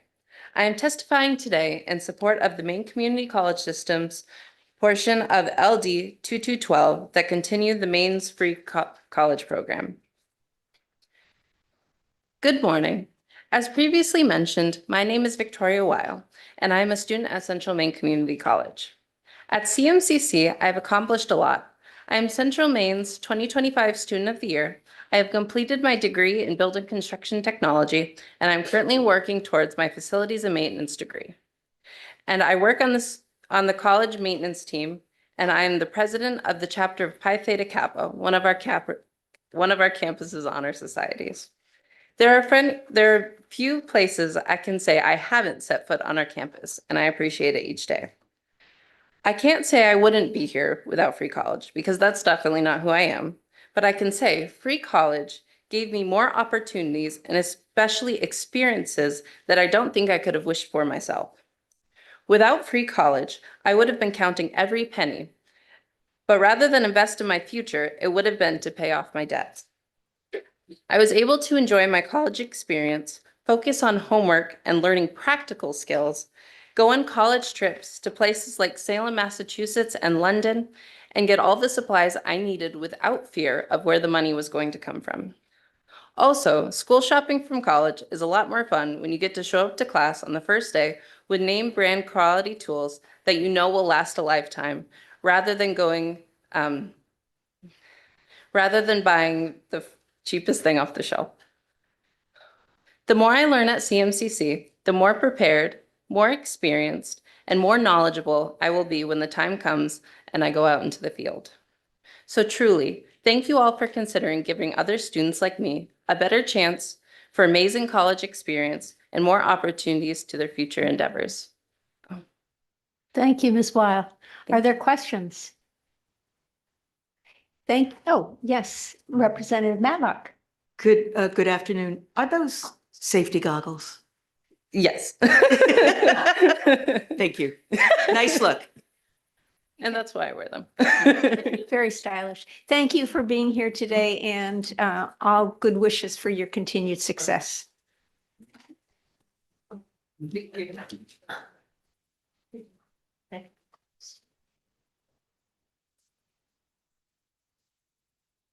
Good afternoon and welcome. Thank you.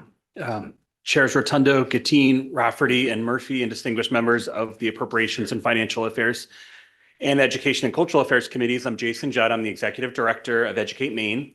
And Educate Maine is a business-led education advocacy organization focused on championing career readiness by increasing the education attainment of Maine people. And I'm here to support the supplemental budget. My written testimony does include both support for higher education as well as support for other education initiatives, but I'm going to prioritize my conversation about higher ed in this section. But the three pieces that we're highly supportive in the supplemental are the investment in Maine's higher education institutions, including making free community college permanent, support for 55% of the total cost of education for K-12, and in the increases in minimum teacher pay. Now, Maine needs to continue to grow our workforce so that we can grow our economy. Maine's higher education institutions work closely with employers to make sure they're developing and executing training programs that help address our workforce shortages. Educate Maine was one of the founding organizations of Maine Spark. The coalition focused on helping Maine reach 60% of adults with degrees or credentials of value. Investing in Maine's higher education institutions will help more people gain the credentials needed to thrive in our workforce and directly support the state attainment goal. Our public universities and college need to be prioritized in the supplemental budget. We strongly support making free community college permanent. The initial investment in free community college helped more than 22,000 Maine students access post-secondary pathways. The past investment in this program led to increased enrollment for young men, similar retention rates compared to other programs, and strong outcomes for transfer students. Making this investment in supporting free community college will help Maine come closer to achieving our state attainment goal and make sure learners are well prepared for success in the workforce. The other parts of my testimony highlight the other two areas that I mentioned, and my colleague Jody Mezzanotte, our Director of Educator Engagement, will be talking about those points a little bit later. But I want to thank you for prioritizing these investments to support learners, educators, and our local communities, and I'm happy to answer any questions. Thank you very much. Are there questions for Mr. Judd? I see none. We appreciate you being with us today. Thank you. Thank you. Anyone else that would like to offer testimony on any of the cultural agencies or higher education? Okay, we will move on to public education. And what we're going to do is we're just going to keep working. We are not going to take a break. Sorry. And what I would urge committee members to do is just, get up and get something to eat. And please feel free to bring the food back here to eat. That's perfectly fine. But we have a lot of people who want to testify, and so we're just going to keep working. And we will pass the chocolates around, and there's enough chocolate here to power you through the rest of the day, I promise. So again, committee members, just go get yourself something to eat. We can stagger that, and we'll just keep working. And at this point, we will welcome Commissioner Macon. Good afternoon. Good afternoon. Senators Rotundo and Rafferty, Representatives Gateen and Murphy, and members of the Joint Standing Committees. My name is Pender Macon, and I'm the Commissioner of the Department of Education. I'm here today to present to you those departmental items in the supplemental budget bill. This is the final budget proposal from our administration. The proposal delivers financial relief to Maine people, preserves programs that lawmakers and Maine people support, and addresses some emergent issues, including impacts of new federal legislation. Governor Mills' guiding belief has always been that our strongest asset is the people of Maine, and that's why this budget seeks to support and invest in them. We look forward to working with the legislature in the coming weeks to enact a balanced budget that supports Maine people and protects the fiscal health of our state. In light of the tight budget environment, even as expenses and expectations increase, we're proposing to continue most of our operations within existing budgeted amounts. Those requests we are proposing here are focused on upholding the state's commitment to covering 55% of the cost of education, supporting a free, appropriate public education for pre-K students with disabilities, including expanded public school access and funding for a daily rate for special purpose private pre-K programs, and providing enhanced school bus safety. The state's collective bargaining unit agreements include negotiated language related to the classification and reclassification of positions.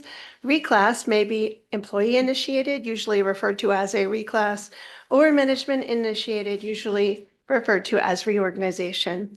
Approved employee initiated actions include a retroactive pay component back to the date of the request. Our department's reclass and reorganization requests are summarized at the end of this testimony as Appendix A. While I will not read the specifics, we have included the Blippi and justification in this testimony on the relevant page in italics for your reference. Our proposal also includes allotment adjustments as a result of the state's Independent Revenue Forecasting Committee. Our department's RFC adjustments are summarized at the end of this testimony as Appendix B. And while I won't read those specifics, we have included the Blippi and the justification for your reference. Our proposal includes the addition of 5 positions, 2 of which are self-funded, and replace contracted staff. These 5 positions are necessary to maintain current services, address transportation safety, and support the facilities team. I will describe the need and the impact for each of these requests throughout my testimony. Our proposal also includes language related to the move of some personal services to all other. This is language that will allow agencies across the state to self-fund a small number of emergent operating expenses through this biennial.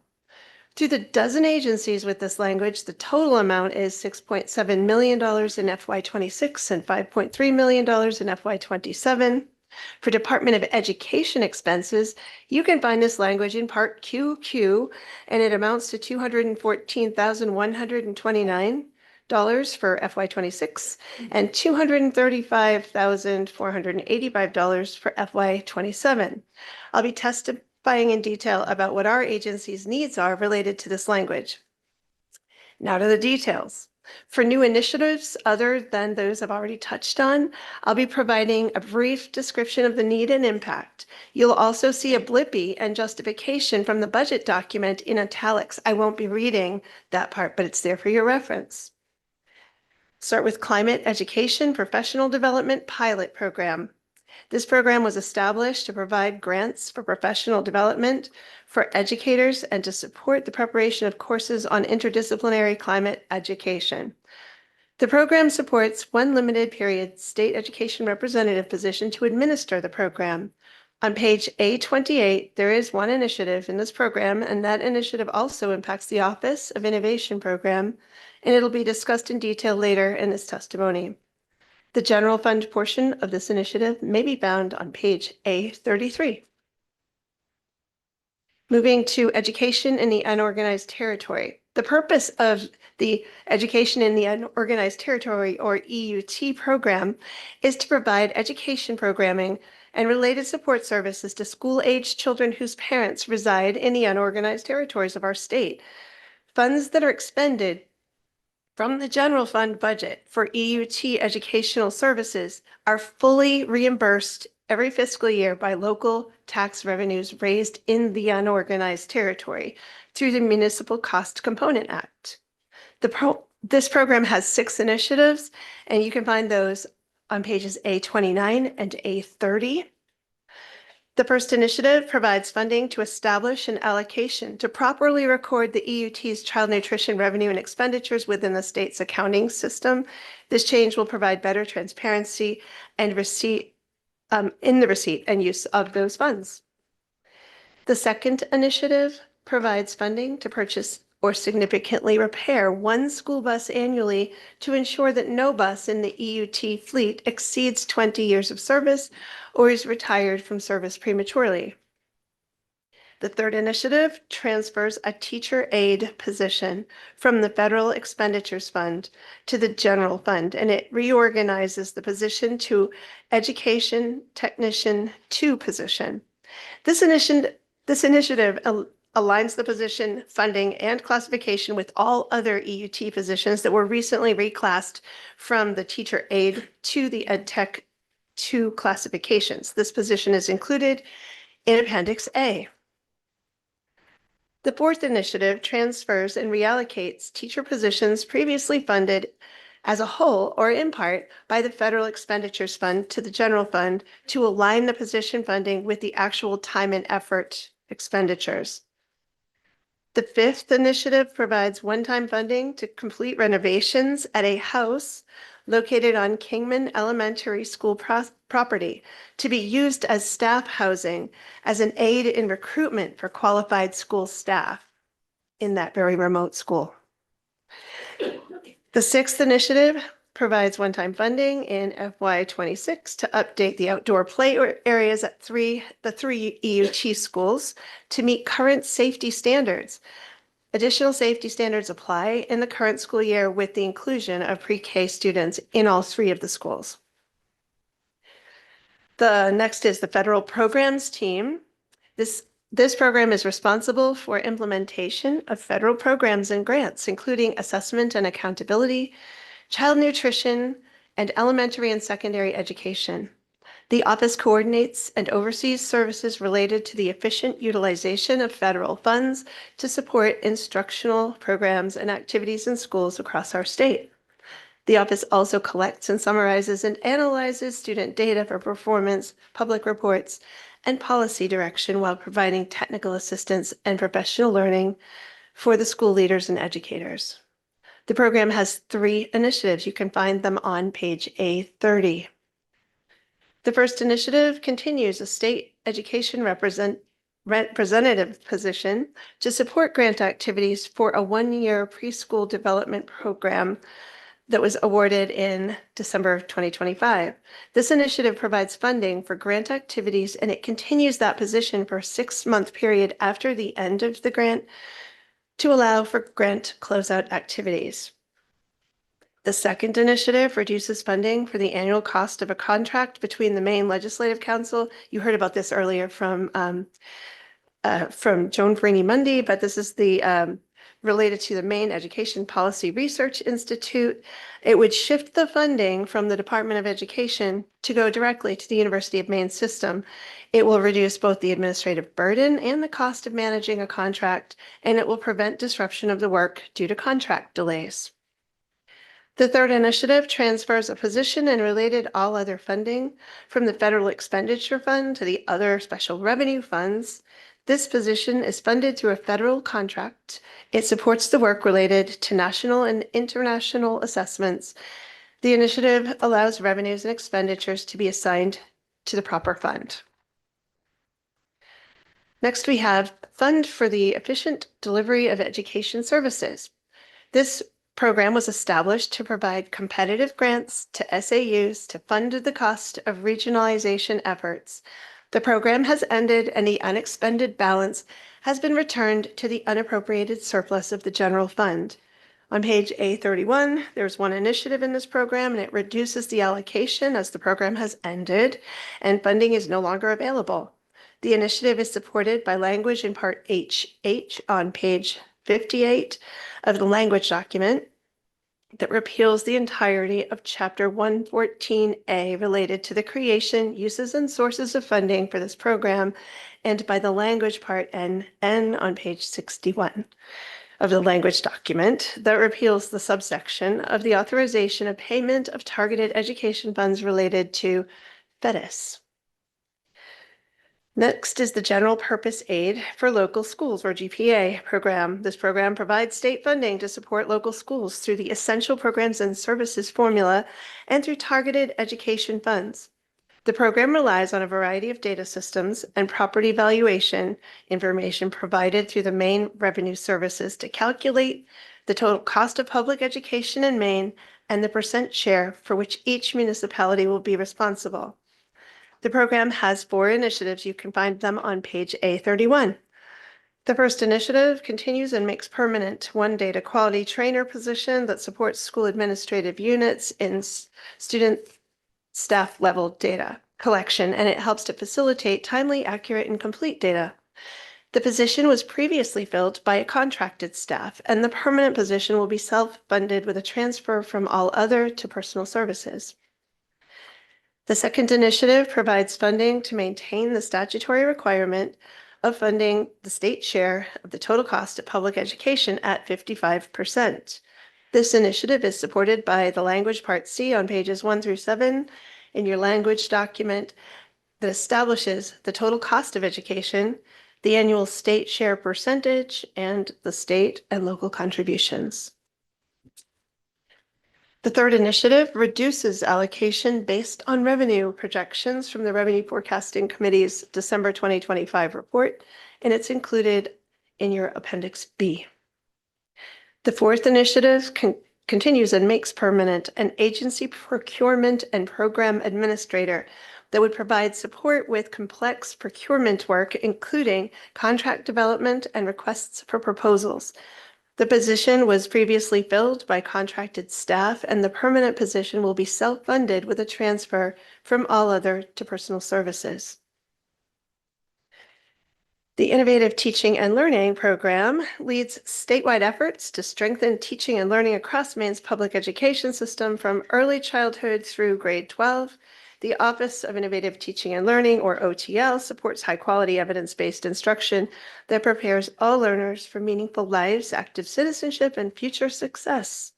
The program has 2 initiatives, and you can find those on page A32.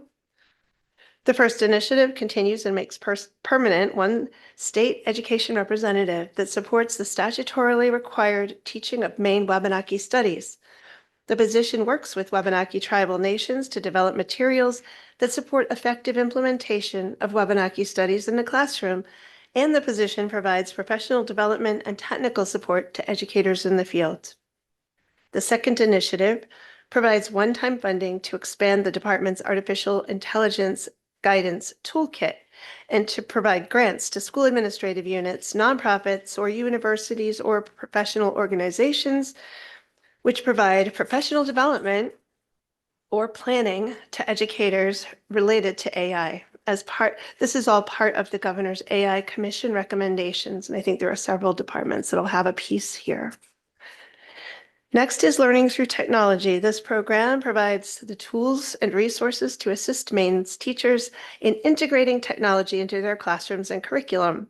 Programs include the Maine Learning Technology Initiative, or MLTI, providing laptops, etc., and then the Maine online learning modules that are used by students, teachers, and families, open source, available online. On page A32, there is one initiative for this program. The initiative provides one-time funding for the costs associated with the use of personal electronic devices during a school day. The initiative is supported by Language Part GG on page 58, and it directs the department in coordination with the Maine School Management Association to develop a model policy prohibiting the use of personal electronic devices during a school day. We next have the Maine School Safety Center. The Maine School Safety Center assists schools in ensuring the overall safety of their school communities. The primary role of the center is to provide training, guidance, and technical support to Maine schools regarding their efforts to safely mitigate, respond to, and recover from hazards and threats. The program has one initiative that can be found on page A32. This initiative establishes a Public Service Coordinator 1 position to strengthen student transportation safety statewide. This position will coordinate standardized safety training for school bus drivers and transportation directors, provide bus safety to education and school staff members and families and students, and collaborate with the Maine Department of Education's Transportation Coordinator to develop statewide training standards. As detailed by the DAF's commissioner, the supplemental budget proposes one-time language to change the use of the state's record-high budget stabilization fund in order to fund certain affordability and emergency initiatives. That proposal can be found in Part T, beginning on page 40 of the language document, and it transfers a total of $324.7 million. The Department of Education's portion of Part T includes transportation safety language in language parts T9, T10, and T11 on pages 43 and 44 of the language document. Part T9 establishes an other special revenue fund within the Maine School Safety Center that is funding in part T10 with a transfer from the Budget Stabilization Fund. Part T11 provides a one-time allocation for safety measures, including retrofitting Maine school buses with crossing arms and anti-pinch sensors. The funding will cover the nearly 1,700 eligible buses that are owned by Maine school administrative units and that are not currently equipped with those technologies. The Office of Innovation. This program is comprised of 3 primary work teams: the Innovative Research and Design Team, the Climate and Response, and the Outdoor Education Team. The teams rely on stakeholder input for several advisory committees and task forces to support the whole student and the current needs of the education field in Maine. This program has one initiative, and it can be found on page A33. The initiative continues a state education representative position for 1 additional year to the general fund to maintain support for the interdisciplinary climate education program that I was speaking about earlier. In fact, my first initiative. The other special revenue portion of this initiative can be found on page A28. Next is the Office of Workforce Development and Innovative Pathways, or WDIP. This program provides coordination and alignment of policies, programs, resources, and initiatives of adult education, career and technical education, or CTE, extended learning opportunities, and education pathways in early college to expand learning opportunities for students, maximize efficiencies, and to elevate WDIP's collective support for Maine's workforce goals. This program has 2 initiatives, and you can find them on page A33. The first initiative provides funding for the Maine Career Pathways, which is a collaboration among multiple state agencies and higher education institutions formed to provide career opportunities for secondary students and adult learners. Career Pathways programming directly connects student learning to industry-needed skills by providing an intentional plan for high-value, in-demand jobs. The pathways provide students with opportunities to complete certifications and to earn credentials to meet the workforce needs of employers and their local and regional economies. The second initiative adjusts the funding for debt service costs for career and technical, or CTE, education centers and regions, and it provides one-time funding for the overhead cost of 2 positions who oversee these funds. Next, we have School and Student Supports, or the OSSS team. This program strives to ensure that Maine schools are inclusive and healthy and safe and supportive communities where every student thrives. This program provides resources and technical assistance that supports school personnel, including the school nurses, the social workers, the school counselors, the McKinney-Vento liaisons, and alternative educators, among others. The OSSS team coordinates resources and programs that promote safe, healthy school communities for all. This program has 1 initiative, and you can find it on page A33. This initiative provides funding for an approved reclassification, and that's included on your Appendix A. Next is School Facilities Team. This program provides operational leadership, strategic planning, coordination, and administration of programs related to the public school buildings. It oversees and administers the major capital school construction program, the school revolving renovation fund, and the leased space program and facilities inventory. The office works closely with the State Board of Education, state agencies, and the school administrative units to accomplish its goals. On page A34, there's 1 initiative for this program, and it establishes an architect-engineer position to coordinate projects and contracted personnel to ensure consistency and successful project completion. Then we have the Special Services Team. This program provides leadership, technical assistance, coordination, and supervision of programs and services provided in accordance with the Individuals with Disabilities Education Act to children with disabilities birth through age 22. On page A34, there's one initiative in this program that provides funding for an approved reclassification and its related costs. That position is included in your Appendix A. I feel like I'm nearing the end here. In fact, I am. Get your language documents out because here's the language parts. Language Part C on page 1 through 7 of your document was previously discussed in a general purpose aid for local schools program. Similarly, language parts T9, T10, T11 on pages 43 and 44 were previously discussed. Language part FF on page 58 of the language document authorizes the receipt and expenditure of private funds to support education programs. Language GG on page 58 was previously discussed, as was language part HH on page 58. Language part 2 on page 59 of the language document increases the age requirements for enrollment from a person who has not yet reached 20 years of age before the start of the school year to a person who has not yet reached 22 years of age before the start of the school year. This change aligns statutory language to Rule Chapter 101 and ensures full subsidy for those students. Maine Unified Special Education Regulation is Chapter 101 that I just talked about, and it governs the provision of special ed services in our state. Language part JJ on pages 59 and 60 of the language document updates statutory uses of the preschool special education program fund, and it clarifies that a school administrative unit is with unexpended funds from this program, those funds shall be carried forward for the same purpose. Public Law 2023, Chapter 643, Part W required schools, SAUs, to provide early childhood special education services for preschool-aged children with disabilities.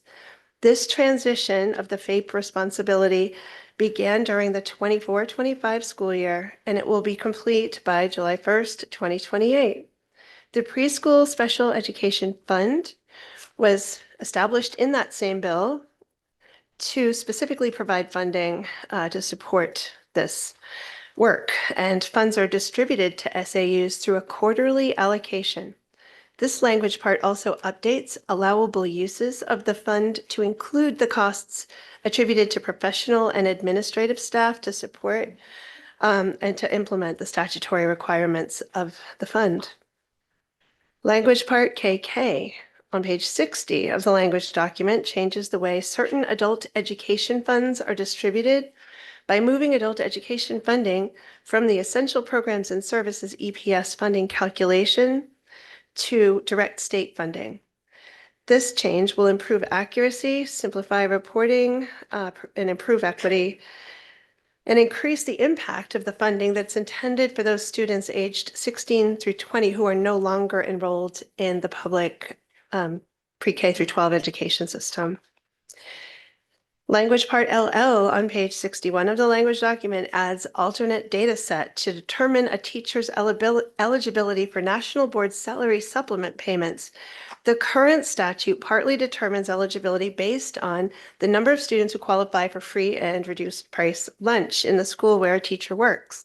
This language will add the number of students identified as economically disadvantaged for subsidy purposes as an alternate determination of eligibility for this program. Language part MM on page 61 of the language document changes how principal and interest costs for approved major capital projects are funded. This part would move the debt service costs from payment within the EPS funding calculation to payment as a targeted education funds. This change will attribute debt service costs only to those SAUs with approved major capital projects. Language part NN on pages 61 to 62 of the language document was previously discussed. Language part OO on page 62. This will change the special services team, general fund account to a non-lapsing account. The account primarily funds one-time preschool special education classroom startup costs related to SAU provision of early childhood special education services to preschool-aged children with disabilities. The language part PP1 on 62 transfers $12,600,000 in FY26 of unencumbered balance forward in the general purpose aid for local schools program to the Child Development Services Program in order to support the payments of the daily rate for special purpose private preschools.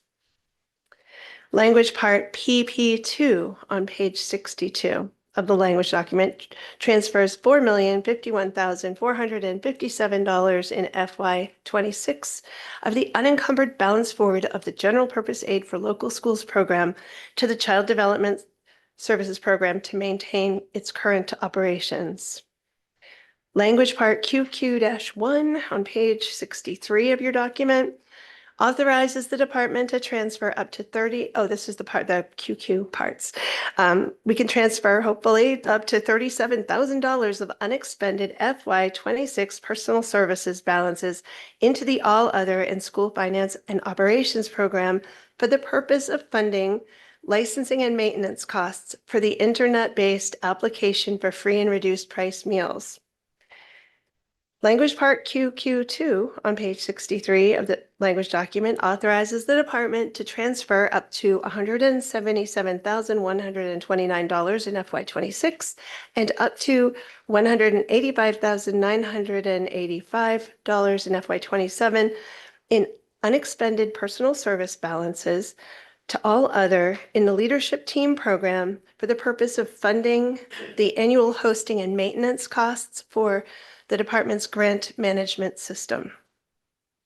Language part QQ3 on page 63 of the language document authorizes the department to transfer up to $12,500 in unexpended FY27 personal service balances to All Other in the Adult Education Program for the purpose of funding increased hosting, maintenance, and connectivity costs related to the Maine Stars Adult Education Data Reporting System.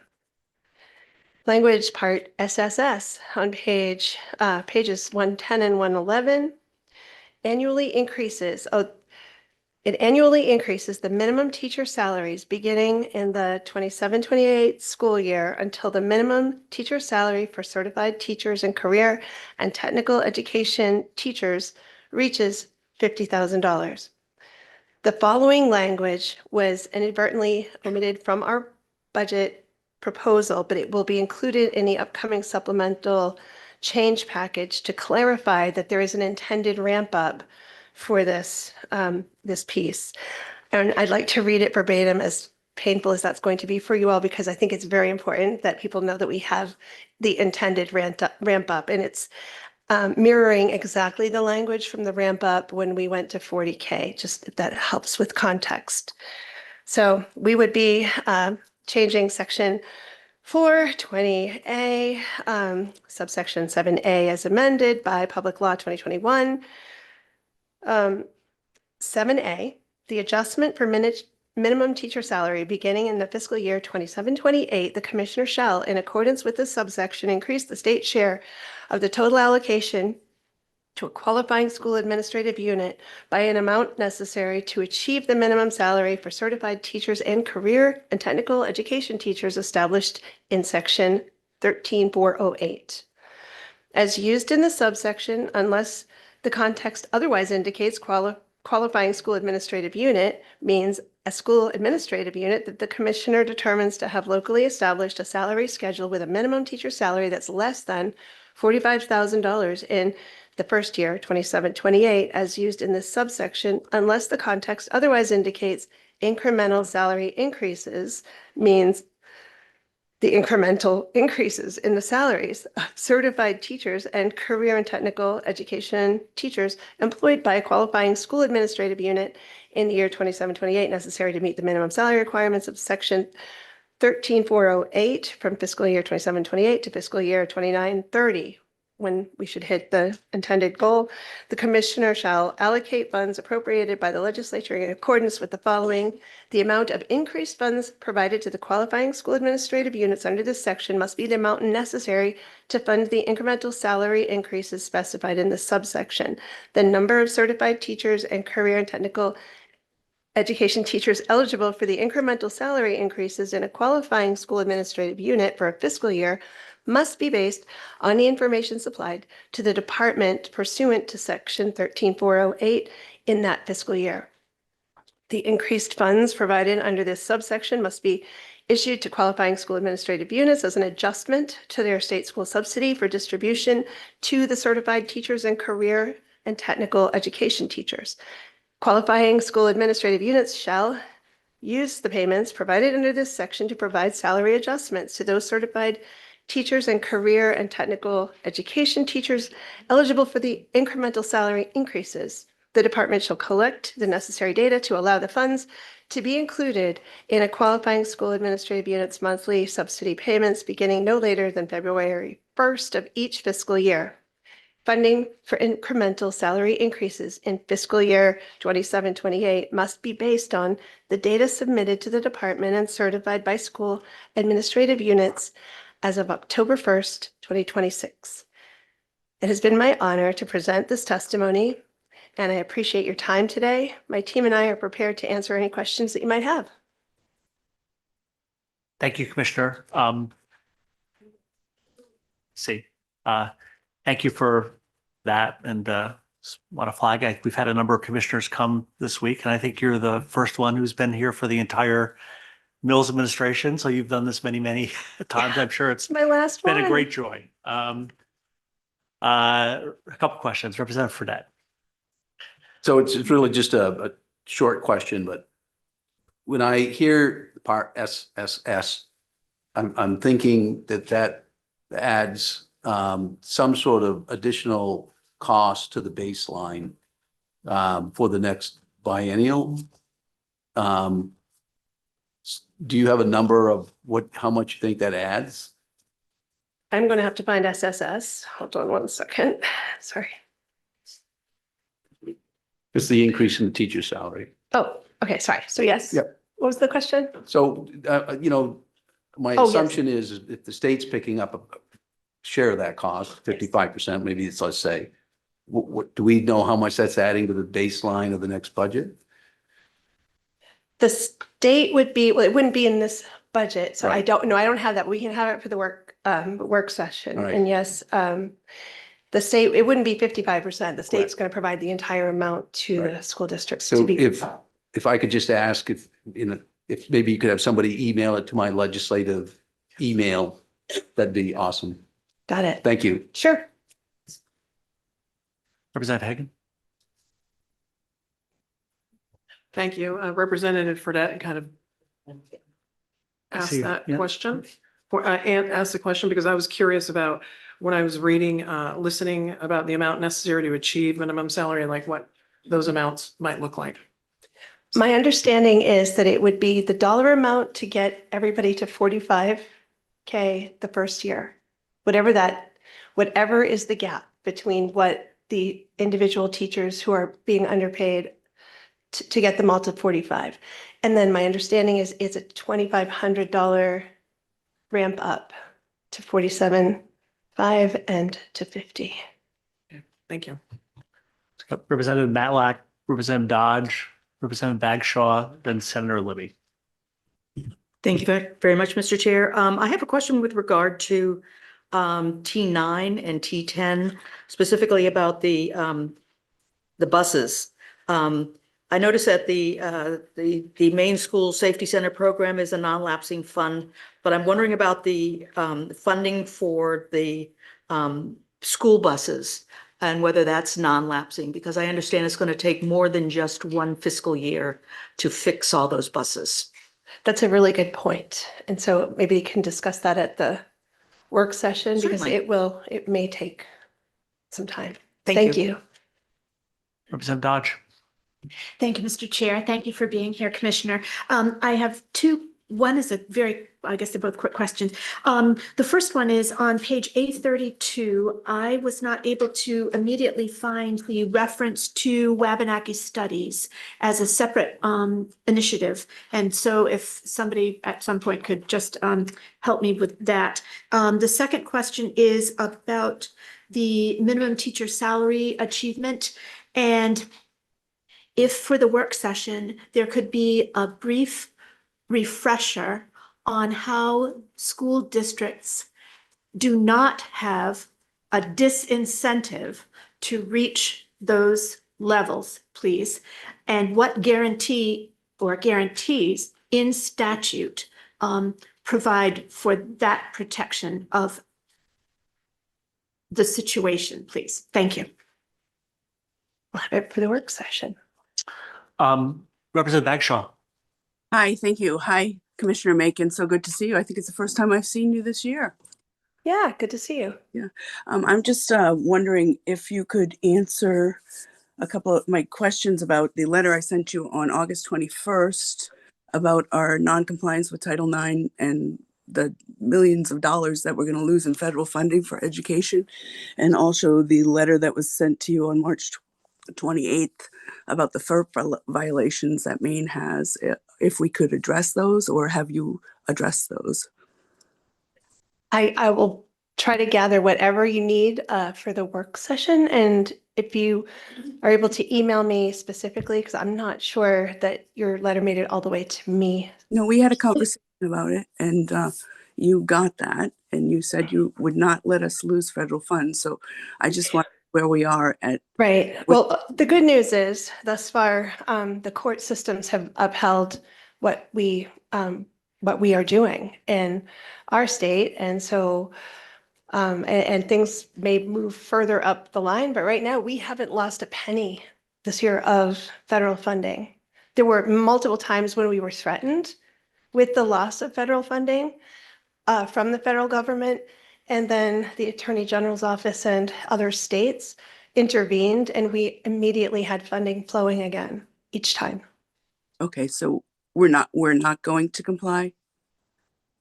We are complying. Yeah, I mean, it sounds like a good conversation perhaps for the work session. Yeah, we are in compliance, just to be clear. Yes. Thank you. Oh, because I'll resend you both those letters because I don't believe we are, but thank you. Thank you, Representative.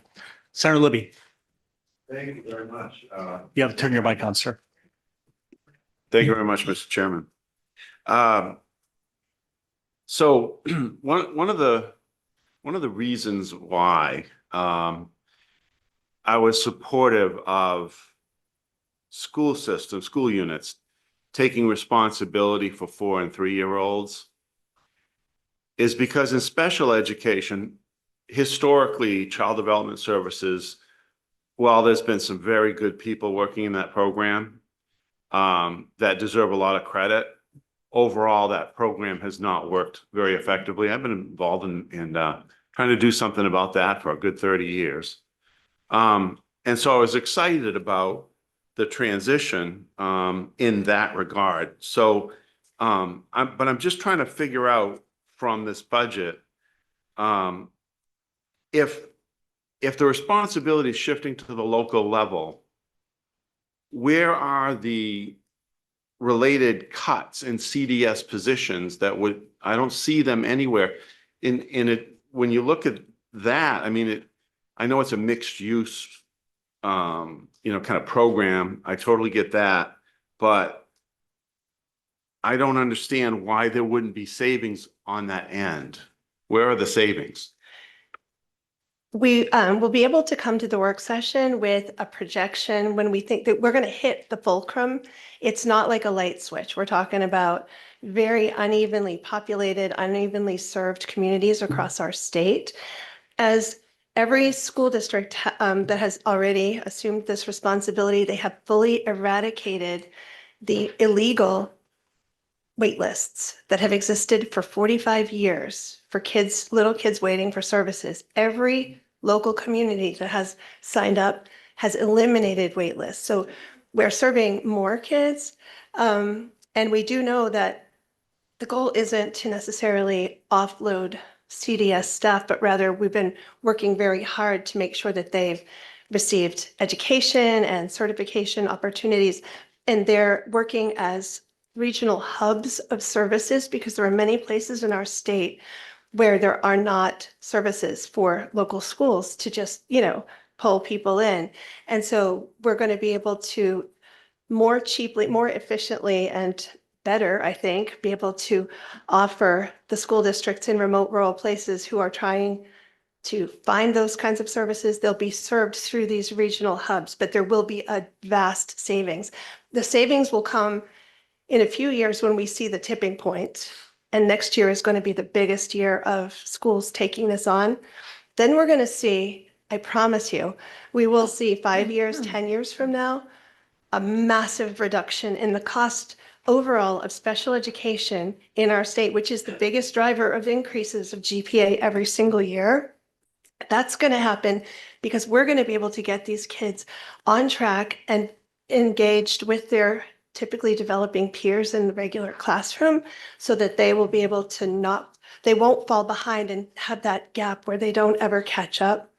And so I think we're going to see long-term savings. We're already seeing great outcomes for the kids, which is the most important thing. It's also going to be efficient. This is not the year where we're going to see the savings yet, and probably not next year, but then coming very soon, you're going to see that tipping point where we're able to offload those costs. Follow up. Thank you. Well, I mean, so my assumption is there's going to be just thinking about school districts that I represent, right? They're only able to take a portion of the 3 and 4 year olds, especially 4-year-olds.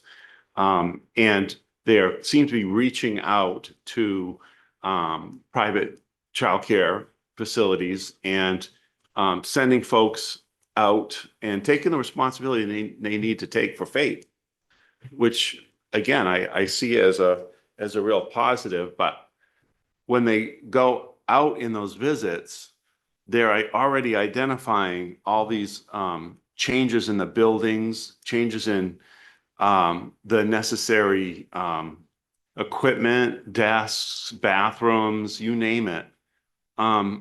Where is that funding in here? Can you just point specifically to it? Because it must be in here. I just couldn't find it.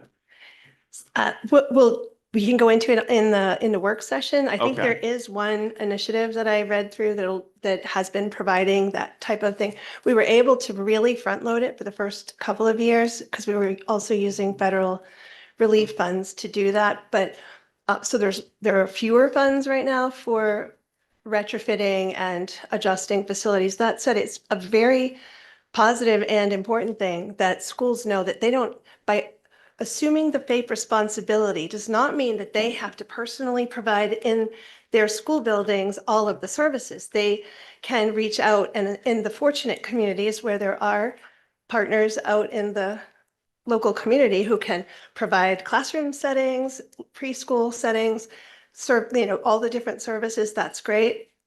In other places, it's much harder because the remote rural nature of the state doesn't provide a robust, cornucopia of certified, qualified people to do that work, which is, again, why we need to preserve CDS in the form of service hubs that can be accessed in that way. But we'll get you some more information for the work session.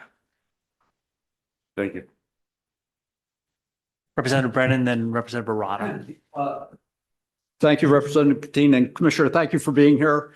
And I do want to recognize it's your last presentation to the Appropriations Committee, and thank you for the 8 years of service and presentations that you've made to the Department of Education in the state of Maine. Thanks. I'd like to turn your attention to GG on page 58, the cell phone proposal. And there are a number of things here that I think need to be addressed either at work session or, at some point. The first one is the easiest one, which is August 1st, 2026. Is there an expectation by the department that you're going to come up with a model policy and that school districts are going to adopt this policy by August of this year? So you don't need to answer that now, but I think that needs to be answered, at some point. Secondly, are you expecting this committee and or the education committee to come up with a definition for a model policy that there's no mention in here about a bell-to-bell ban? It just says that you're going to develop a policy. Is an expectation that you're going to do that without any statutory guidance at all, and that you're going to come up with this policy that would then be presented to school committees. Secondly, is there an expectation that school districts across the state will adopt verbatim the policy that is developed by the department, or do they have flexibility in terms, but that would be dependent upon what the definition of a school day is and bell to bell and everything else. So those are issues for the work session. The other thing, I'm assuming there are other stakeholders interested in this issue other than just Maine School Board Management Association. I would recommend removing that and just say DOE in coordination with a number of different stakeholders, including MMA, principals, superintendents, and everybody else might be consulted in developing this model policy. And lastly, is there any enforcement mechanism that you're expecting within the policy that the department would look to follow up with local school districts depending on when and how they implement this policy? Those are all, don't need to answer those all today, but I think those are all questions for work session for the Education Committee as well as this committee. Representative Barada. Thank you, Mr. Chair. Good afternoon. In reference to Part KK, the removal of adult education from the EPS formula. I can understand the rationale. I appreciate it. But how will adult ed needs be calculated going forward? We'll bring more specifics to the work session, but what I understand is that the dollar amount that would have been built into the EPS formula this year in the current ED 279s is already not in there. I don't know what that dollar amount is and the cost per pupil, but that's been figured out. And the point is to make sure that the adult education programs around the state who serve these 16 to 22-year-olds who have left school without a diploma and who are seeking that it's not all adult education funding, it's just for that particular group of individuals. That funding will now go directly to where those students are. So will the state be funding the full cost of that or a percentage, or how are we Yeah, that's going it. to decide? That is a good question for the work session. And I think, yeah, if it's completely out of the formula, it may still be in the total cost of education. So we'll have to, we'll get information for you. Okay, and thank you. And also, as far as the teacher salary increase is concerned, I'm trying to make sure I understand this dense language. Is the state share going to still be just 55% during that transition, or is the state going to pay the full cost of the transition to individual municipalities or school districts? Yeah, that dense section is exactly what's already in statute with those changes, the strike throughs to update it. It was what we did with the 40K transition in 2019, 2020 maybe. It's been a few years. So the state pays the full amount, not 55%, but rather the entire dollar amount gap between what the current salaries are and the required 45K. And then similarly, the gap in the next year of the ramp up and then in the final year of the ramp up. But then at some point, the state must stop paying the full amount and Right, revert. because everyone by then will be at 55, yes, and then it would be a 55% as usual of the total cost of education, which includes the salary matrix, et cetera, that. So eventually the the property taxpayers will pay that. Yep. Okay. All right. Thank you. Representative Sharma, then Senator Peirce. Thank you. Thank you for being here. The banker in me wonders why on page 833 you're adjusting the funding for debt service costs for career and technical education centers. Looks like a negative adjustment of $1.1 million. I don't understand. We have bonding costs. Have the bonding costs gone down? Or tell me, I was looking for why that happened, but your testimony just says it's happening. Right, that's our proposal. And I was afraid you were going to ask this question. This is one that I cannot explain to you, but Paula Gravel, who is our steadfast worker of the formula, can explain to you why this is a very good thing across the board and how it will work. She'll have all those details at your work session. So for the work session, we can have that. And one other point that I would like to make, it's incongruous to include personnel things in with a debt service initiative. You mean the those should be two separate initiatives. The CTE initiative? Yeah, but I believe it's the same. So that CTE bond initiative that includes two staff people to operate the program. This is from a couple of years back when there was a bill that passed to create a bond program for facilities and equipment, I think, or just facilities for CTE programs. And there wasn't much fleshed out in that actual bill. And we haven't been able, I think, to operate it without somebody to operate it and work with the bond bank and to manage all that funding. I'm not sure if it's already been enacted. But I do know that funding would cover the cost of the people that will be operating it, as well as the bonding amounts. But wouldn't those costs be personal services and not direct general fund costs? Maybe. Yeah. That's the only. Quite possibly, yes. Yep. I'm just saying it should be separated so it's clear. That's all. Thank you. I agree. I thought the same thing when I was reading it through, but we'll see. Somebody will be there to either explain it or to figure out how to change it. Senator. Thank you, Mr. Chair. Nice to see you. I'm remembering back to your first budget as well, so I appreciate your time and talent and that of your department in the years past. And nice to see you today. I'm having a question about school facilities around the architect engineer position that you're recommending. And if you could either answer now or bring it to work session of you're creating a position because you want to ensure consistency and successful project completion. So you must find their reason that this isn't happening maybe. And so I want more information at the work session about why we need a position. Yeah. What's happened that we're not having that? I could just say in broad strokes, especially this current year that we're in, you all passed a bill to have 2 major capital construction projects released in the same calendar year, which has never been done. It's a massive amount of work.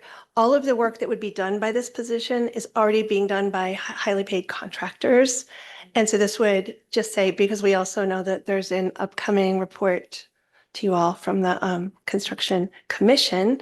And there's been a position that has not been at the level where it's going to attract a qualified individual that we haven't been able to hire. So changed that. And this is what this is about. But somebody will bring more information about that to you.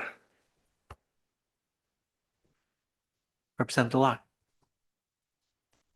Thank you, Mr. Chair. And thank you for being here, Commissioner. Thank you. And I apologize if I missed this through your testimony, but my question is, are the teachers in the unorganized territories included in the minimum teacher's salary proposal?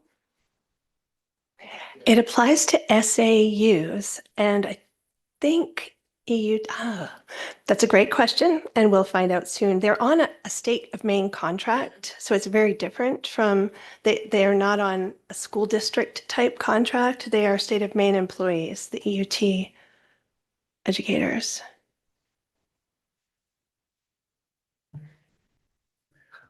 I think they may be included. I hope they are. Is there any way that you can find that out for us and bring Of that to course. the work session, please? Absolutely. Thank you. Commissioner, I had one question. The school safety initiative in Part T is basically an initiative to retrofit buses. Is there a policy or an expectation or another initiative coming forward that's going to require future bus purchases to be fitted with this equipment? What's the going forward vision of the department around that? So there has been a commission pulled together to discuss how might we ensure the safety of every child related to transportation in our state. And rather than unilaterally proposing everything, we knew there were a couple of things that we could start doing immediately to make things safer as quickly as possible. And that we know that a lot of smart people who care deeply are going to come together to flesh out a more robust plan. Thank you very much. Thank you for your testimony and for answering questions. Looks like there's a lot of information requested for the work session. So we have one more. We're going to hear from the State Board of Education next, and then we're going to go to public testimony. So Paulette Bonneau. Good afternoon. Good afternoon. Senator Rotundo, Representative Kateen, distinguished members of the Committee on Appropriations and Financial Affairs, Representative Murphy, Senator Rafferty, and esteemed members of the Cultural and Educational Affairs Committee. My name is Paulette Bonneau. I'm the current chair of the Maine State Board of Education, and I'm here to talk with you specifically about one piece of LD 2212 and in support of 2212.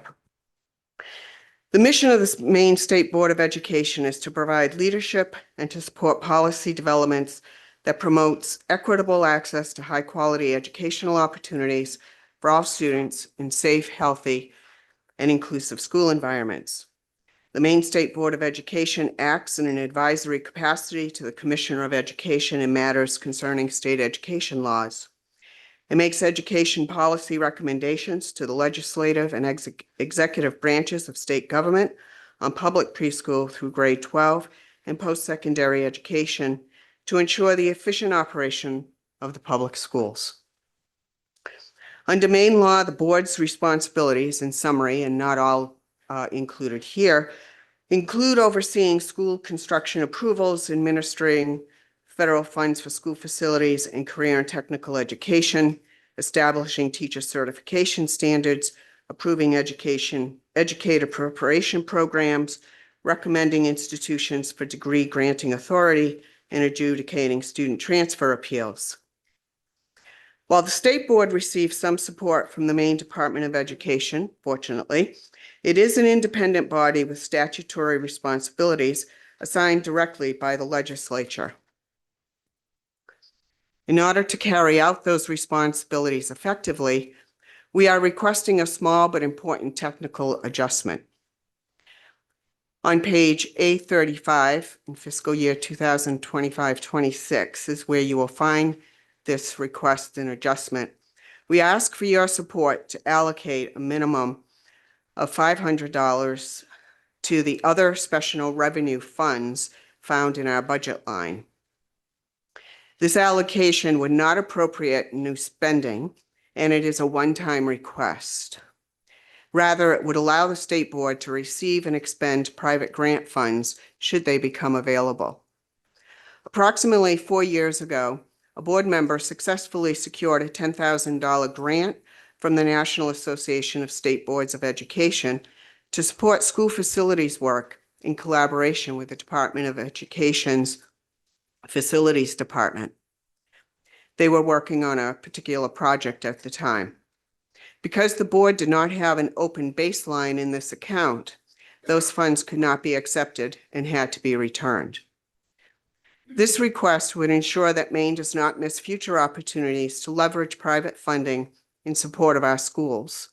It represents sound fiscal stewardship, flexibility, and responsible governance. State Board stands ready to pursue partnerships and grants that strengthen policy development and statute responsibilities.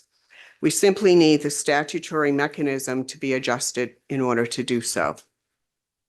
So I respectfully urge you to support this modest but meaningful adjustment within LD 2212. Thank you for this consideration, and I would answer any questions to the best of my ability. Thank you. Any questions? Look at that. Thank you. Thank you for being here. Thank you for your time. Okay, we're going to go, we're going to begin the public testimony on this portion. Looks like we've got about 20 people signed up, and we will run the 3-minute clock. I'm going to go in order. Rebecca Lambert.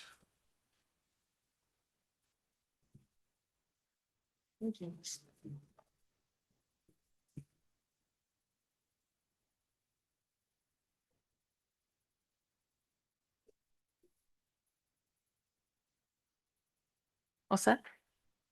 Good afternoon, Senator Rotundo, Senator Rafferty, Representative Gatina Murphy, members of the Appropriations and Education Committee. My name is Rebecca Lambert, and I'm submitting testimony in support of Part C and Part T9 through T11, and neither for nor against Part SSS on behalf of the Maine Municipal Association's elected 70-member Legislative Policy Committee. MMA is a nonpartisan, nonprofit member service organization and aims to help provide policy solutions that work for all residents in Maine. The LPC guides the advocacy efforts and establishes positions on bills of municipal interest. For Part C, municipal leaders are pleased that the supplemental budget continues to honor the commitment to fund 55% of the cost of public education as calculated by the EPS formula and supports the inclusion. This funding is essential to helping communities alleviate pressures on the property taxpayers, and anyone who has served on a local budget committee knows that often funding for county and school services has the potential to reduce investments in municipal services to contain overall mill rate increases. For Part T9 through T11, students and parents alike rely on school buses to provide safe transportation to and from school. Local officials appreciate the $6 million in funding in Part T11 to retrofit school buses with crossing arms and anti-pinch sensors to enhance school bus safety. With the accidents that have occurred recently in our state, municipal officials appreciate the steps being taken to improve school bus safety. Rural and less resource districts tend to keep their buses for longer periods, and this funding would allow those school districts to comply with safety requirements without placing additional pressure on school budgets and by extension municipal budgets and property taxpayers. There are some districts who contract with fleet bus services to meet their transportation needs. There is some concern that these buses would not be included in the proposal, leading to district-owned buses having the newly required safety measures and those who contract these services left out of the mix. The LPC believes it may be helpful to include language that specifies that these buses that are contracted by school districts are included in this funding. With respect to Part SSS, the LPC is neither for nor against this budget proposal. Local leaders deeply value educators and recognize their critical role in student success. They also recognize that competitive compensation is essential to recruiting and retaining high-quality teachers. However, any state action affecting teacher salary structures has a direct fiscal impact on local government at a time when municipalities are facing declining enrollments, increased valuations, and increasing school budgets, with some school budgets being rejected by the voters. It is also important to acknowledge that teacher compensation is traditionally determined through a collective bargaining process at the local level. A statewide minimum salary framework intersects with that process and leans into an area that historically has been shaped by negotiation between school boards and educators. While municipal officials support teachers and a competitive wage, they also recognize the pressure that local budgets are under and the work that it takes to negotiate collective bargaining agreements. I thank you for your time and for considering the perspective on this important issue. Thank you. Any questions? I don't see any. Thank you. Thank you. So next we have Jesse Hargrove, and I'm going to read some of the other names coming up, and I apologize if I mispronounce them. Is there Judge Rick Beard, and Jen Beard?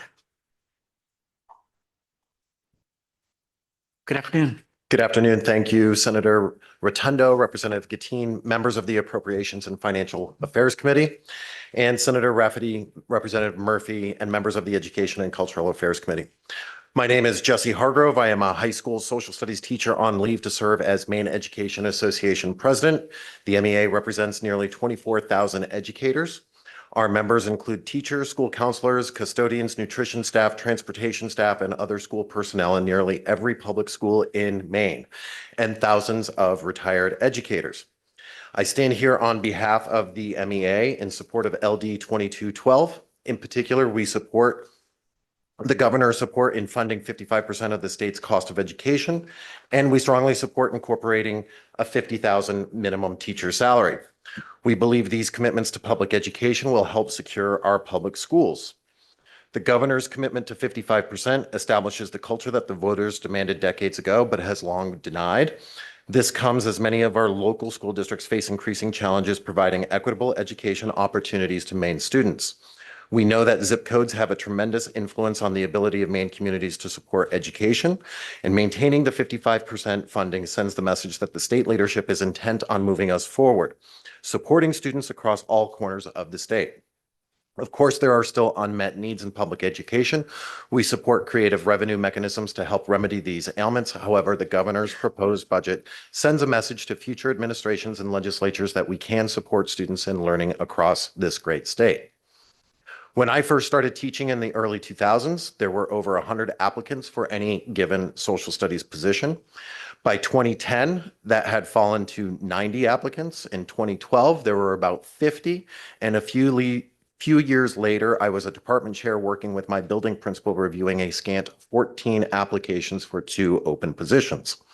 The declining educator labor force is supported by Maine Public Employees retirement data, which suggests we lose around 300 educators each year due to retirement and resignation. Retirements have consistently been between 820 and 920 per year over the last decade. However, the number of resignations has steadily increased over the same period. Additionally, we see a precipitous drop in the number of folks graduating from an education prep program from over 800 to just about 400. Just last year, I listened to stories from University of Maine education majors speak about the financial realities of college education, student debt, basic living costs, and how the insufficient salaries in teaching were causing them to seek other employment opportunities. A $50,000 minimum starting salary says to our youth that the state is committing to making public education a viable career. We know that our school communities have a variety of challenges. We would like to see an increase in mental health supports for our schools. Last year, the legislature passed LD 858, an act to ensure behavioral and mental health services are available to students by providing grants to schools that contract for those services. And I see that my time is done. You have the rest of it there, and I'm happy to entertain any questions. Thank you very much. And we will definitely read the rest of your testimony. Any questions for Mr. Harbour? Thank you very much.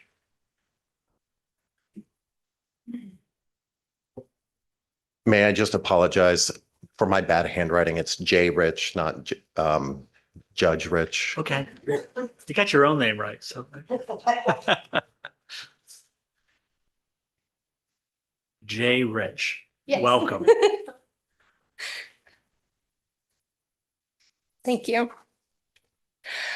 Senator Rotundo, Representative Gattini, Senator Rafferty, and Representative Murphy, and the esteemed members of the Appropriations and Financial Affairs and the Education and Cultural Affairs Committee, good afternoon.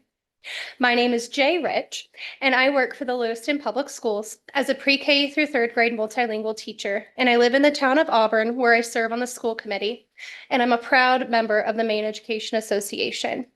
I'm speaking today in support of the governor's proposed 2-year budget that maintains the state's commitment to fund 55% of public education. For more than a decade, communities like Lewiston and Auburn have advocated for the state to meet its obligation. In 2022, that promise was finally fulfilled. The proposal would mark 5 consecutive years of the state honoring that commitment to Maine students. From the classroom, I can tell you this, stability matters. I teach young multilingual learners who are learning English for the first time while also learning how to read, write, and do math. Their success depends on the consistent staffing, strong support services, and readily available high-quality resources and manageable class sizes. Tight budgets are not theoretical to us. They show up when intervention positions are reduced, when support staff is stretched thin, and when educators are asked to do more without additional resources or support. With increasing uncertainty regarding federal funding, maintaining 55% funding for Maine schools allows districts to plan responsibly instead of reacting to instability. Predictability is what allows us to protect the progress we've made, like Auburn's 97% graduation rate. From a school committee perspective, this is also about taxpayers. Across Maine, school budgets are often the only part of municipal spending that goes directly to voters. When families are feeling the pressure of rising costs, that pressure goes up to the ballot box. If the state steps back from 55%, that burden doesn't disappear, but rather shifts to municipalities and local taxpayers. Communities like Lewiston and Auburn simply cannot absorb that shift without major cuts or tax increases. Neither helps students, educators, or residents. I also want to briefly highlight the proposed $5.9 million investment to retrofit approximately 2,300 Maine school buses with anti-pinch door sensors and/or crossing arms. As educators and school committee members, we are responsible for student safety from the moment they leave home until they return. These upgrades are a practical, preventable investment in student safety and a peace of mind for families. Investing in our schools is an investment in our future and sends a clear message. Maine views public education as a shared responsibility, and student safety is non-negotiable. On behalf of my students and my community, I respectfully ask you to support this budget and continue the state's commitment to Maine public schools. Thank you. Thank you for that testimony. Any questions?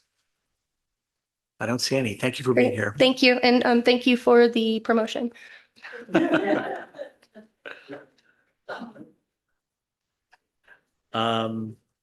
Rick, is it Beard? I'm sorry.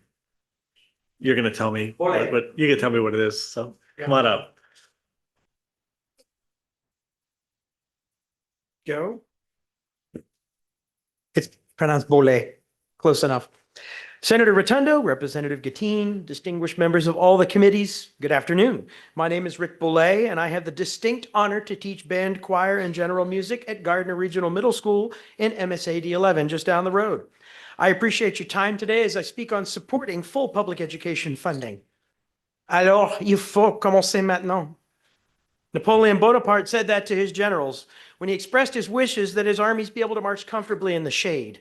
The generals had replied that to do such a thing would take 20 years for the trees to grow tall enough. Alors, il faut commencer maintenant. Then we must start now. The same exhortation applies to public education in Maine, but for a much more dangerous reason. Our education system is cracking. In 2021, my wife and I moved back here to Maine, where I was born. We were the exception to the trend because Maine teachers were leaving in droves, and they still are. You know about Maine's new teacher deficit and the 700 teaching positions we were short this year, but you may not know that over 350 additional positions are currently being taught by persons not fully certified for what they're teaching. Those two numbers account for 7% of the teaching force for the entire state. We can't teach effectively with 1 out of every 14 teachers missing, no matter how hard we try. You've already seen a district cancel classes because of a driver shortage, and I see our administration and staff every day trying to solve the puzzle of juggling too many openings with too few people to cover them. The system is buckling. Less than 10% of Maine teachers are under 30 years of age. Less than half of new teachers teach beyond 5 years. Churn makes it hard to innovate. I'm 54. I and a majority of Maine educators are going to retire or leave the profession in the next 10 to 20 years. Ladies and gentlemen, are you as scared of this as I am? The education crisis is not looming. It is here. There's no road left to kick the can down. We need to act decisively and now. And I know you're tired of hearing about living wages and salaries, but you may not connect that number only being for single person basic living expenses that don't include an average student loan debt repayment of $350 to $1,000 a month above basic expenses. That $50K in 3 years doesn't help as much as it seems to. And when you count that educators' salaries are 27% lower than comparable degree holders in some areas, our education degrees don't cost any less. So we're getting it coming and going. You guys are the source of our salaries, and salaries are one of the biggest issues that Maine educators face, along with job and mental health supports, which I will let my amazing wife talk about next. I'm here to remind you that it can be all too easy to get lost in those numbers and fitting all this in. But those dollars aren't just numbers. They're names and faces of people who give their utmost every day and just want to not worry so much about paying bills and buying food. They're people I hear talking more and more each day about whether or just how much longer they can hold on. Alors, il faut commencer maintenant. Please fully fund our public schools. I'm happy to take any questions that you have at this time, along with critiques of my accent. Thank you, Mr. Belay. I don't think I'm in a position to critique your accent. Any questions? Thank you for being here. Jen Belay.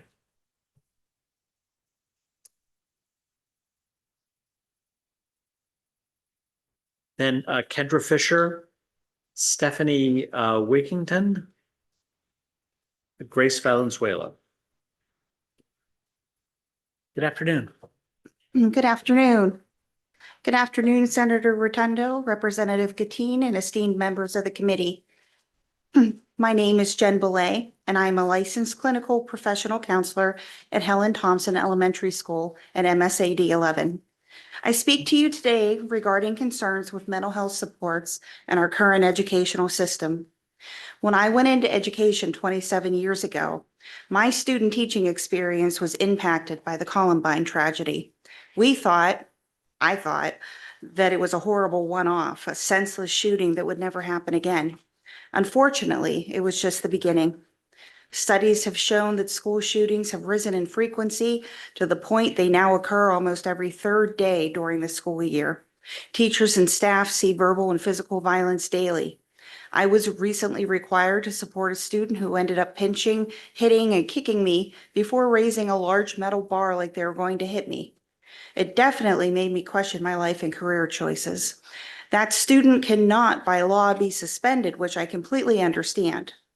I love my job and I love the students I work with, but coming home sore, exhausted, and possibly injured was not part of that equation. In my job, I fill the roles of both social worker and school counselor. However, more than an hour of my workday is lost supervising large groups of students instead of working with kids in need. That's 15% of my week I could be meeting with students, contacting parents, or communicating with other staff. This, by the way, has been common practice throughout my educational career across 3 states, at times comprising 30% of my day. Meanwhile, we continue to be inundated, and I do mean inundated, with calls for check-ins with students, 504 and IEP meetings, and interventions to help teachers maintain the learning environment. Our administration is called multiple times a day to assist with behavioral concerns in class. Why am I telling you this? We are stretched too thin trying to cover everything.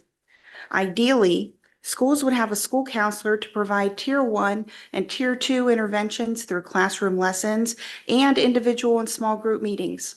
They would have 1 to 2 social workers to manage Tier 3 concerns and meet 504 and IEP mandates, along with assisting classroom concerns.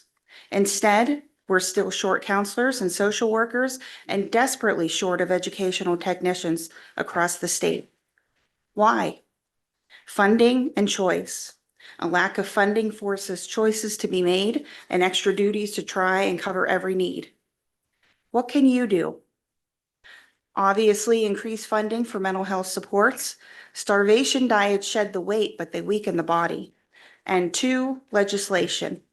West Virginia passed 2 bills supporting mental health educators, HB 5262 in 2024 and SB 199 in 2025. They address mental health educators' duties, disruptive behaviors, behavioral intervention plans, and disciplinary consequences, along with listing duties counselors may not perform without written consent, such as testing, covering classes, and duties like supervising common areas. But funding really matters. Last year, your committee funded less than 10% of the requested amount for mental health supports in LD 858, an act to ensure behavioral and mental health services are available to students by providing grants to schools that contract for those services. That bill had a fiscal note of 1.3 million and was designed to provide immediate grants to school districts so they can begin immediately contracting with mental health providers to get students the help they need as quickly as possible. The bill was passed, but only had $100,000 of funding each year, and the bill was held by the governor and will not be effective until after the session. To quote a veteran teacher I spoke with about it, "We can't keep doing this.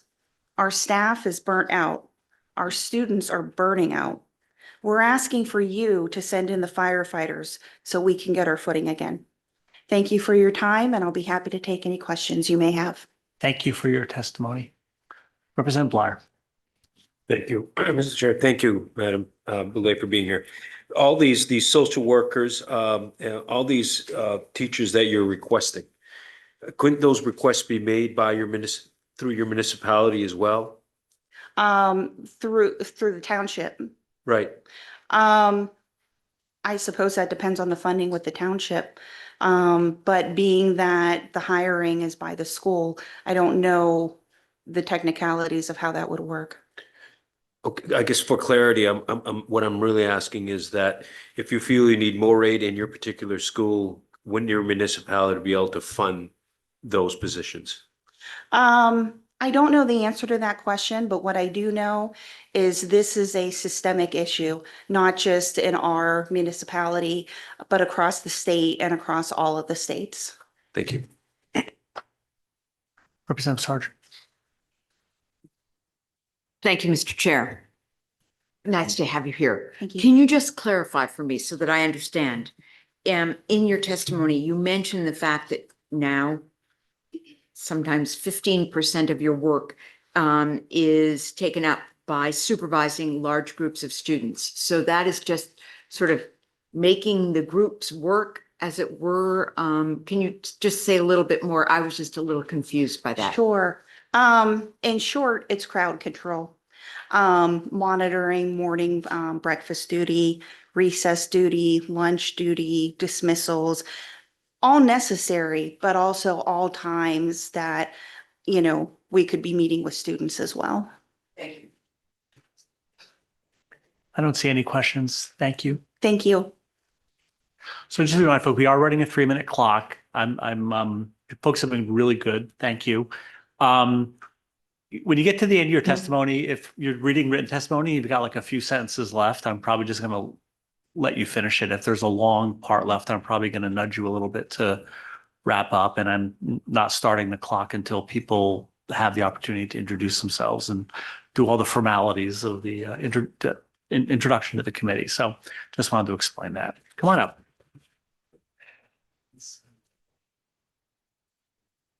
Good afternoon. Good afternoon. Senator Rotundo, Representative Gatine, members of the Appropriations and Financial Affairs Committee, Senator Rafferty, Representative Murphy, and members of the Education and Cultural Affairs Committee. My name is Kendra Fisher. I live in Dover Foxcroft, and I'm a 7th grade science teacher at Senamocha Middle School.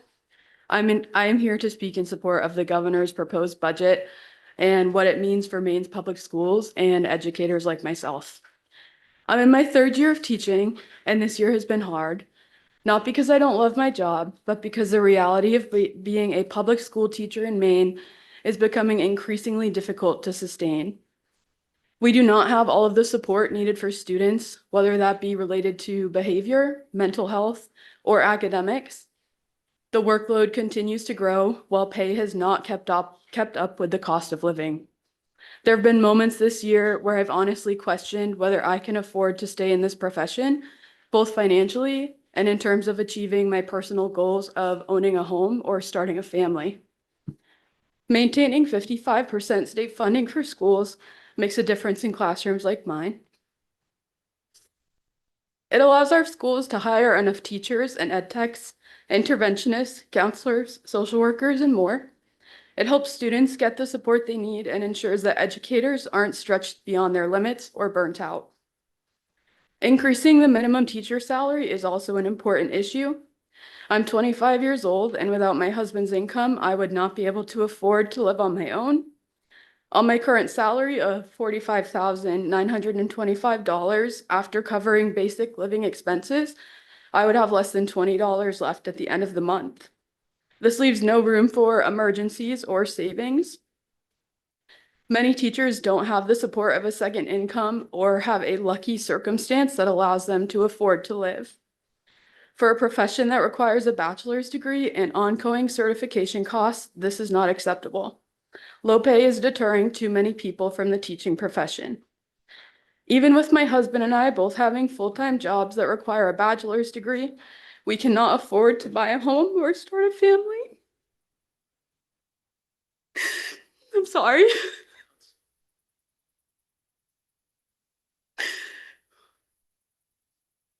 Those realities are increasingly discouraging. Sorry, they're incredibly discouraging. Thank you.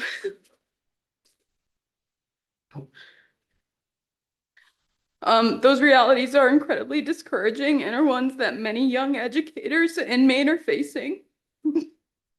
If younger people are not choosing to enter or remain in the teaching profession, what does that mean for the future of education in Maine?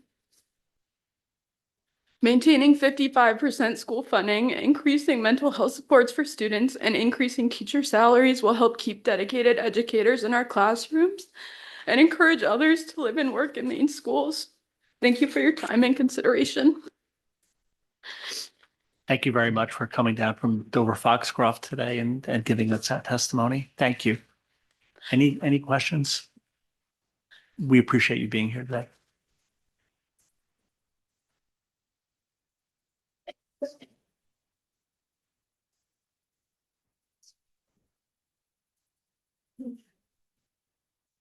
Good afternoon. Hello.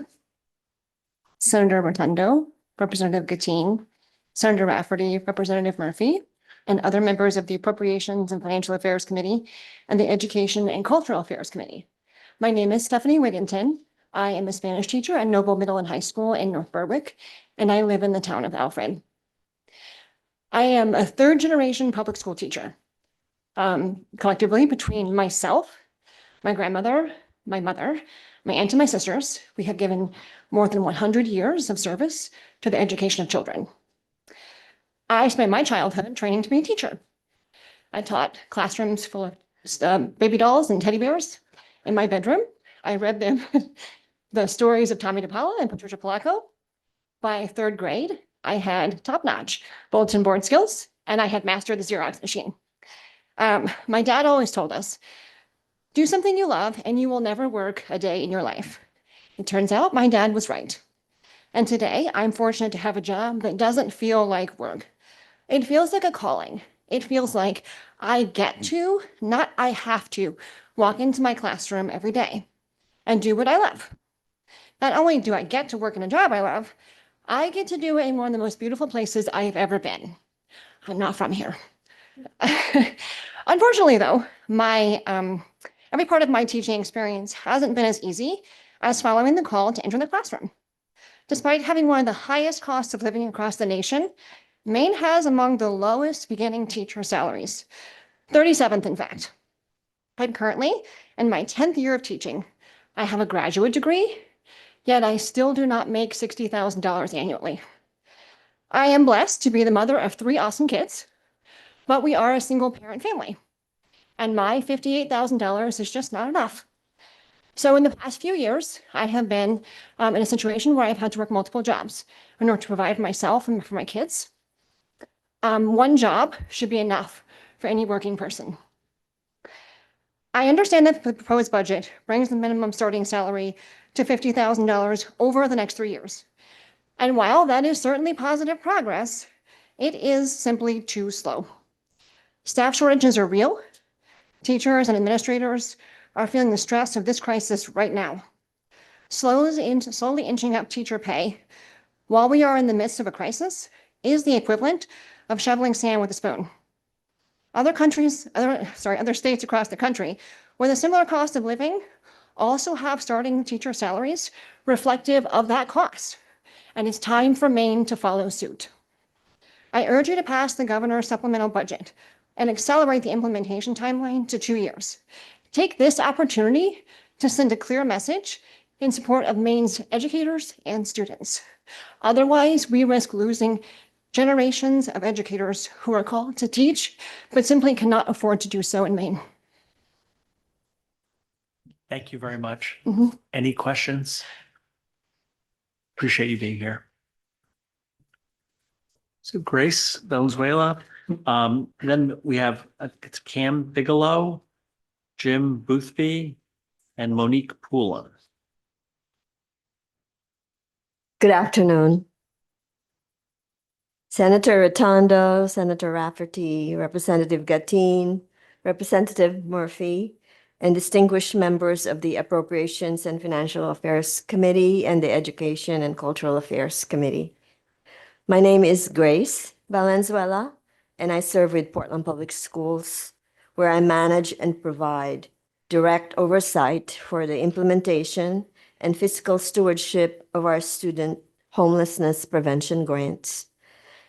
Thank you for the opportunity to testify today, and thank you to the members of this legislature who have supported efforts to prevent homelessness among families with school-age children.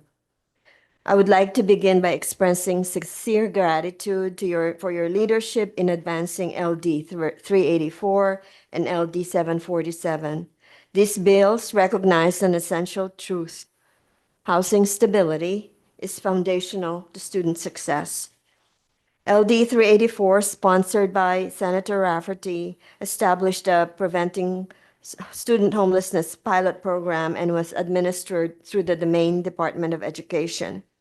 This legislation created a fund allowing school districts to provide up to $750 per student per year to families at risk of losing housing for rental assistance, utilities, or necessary repairs.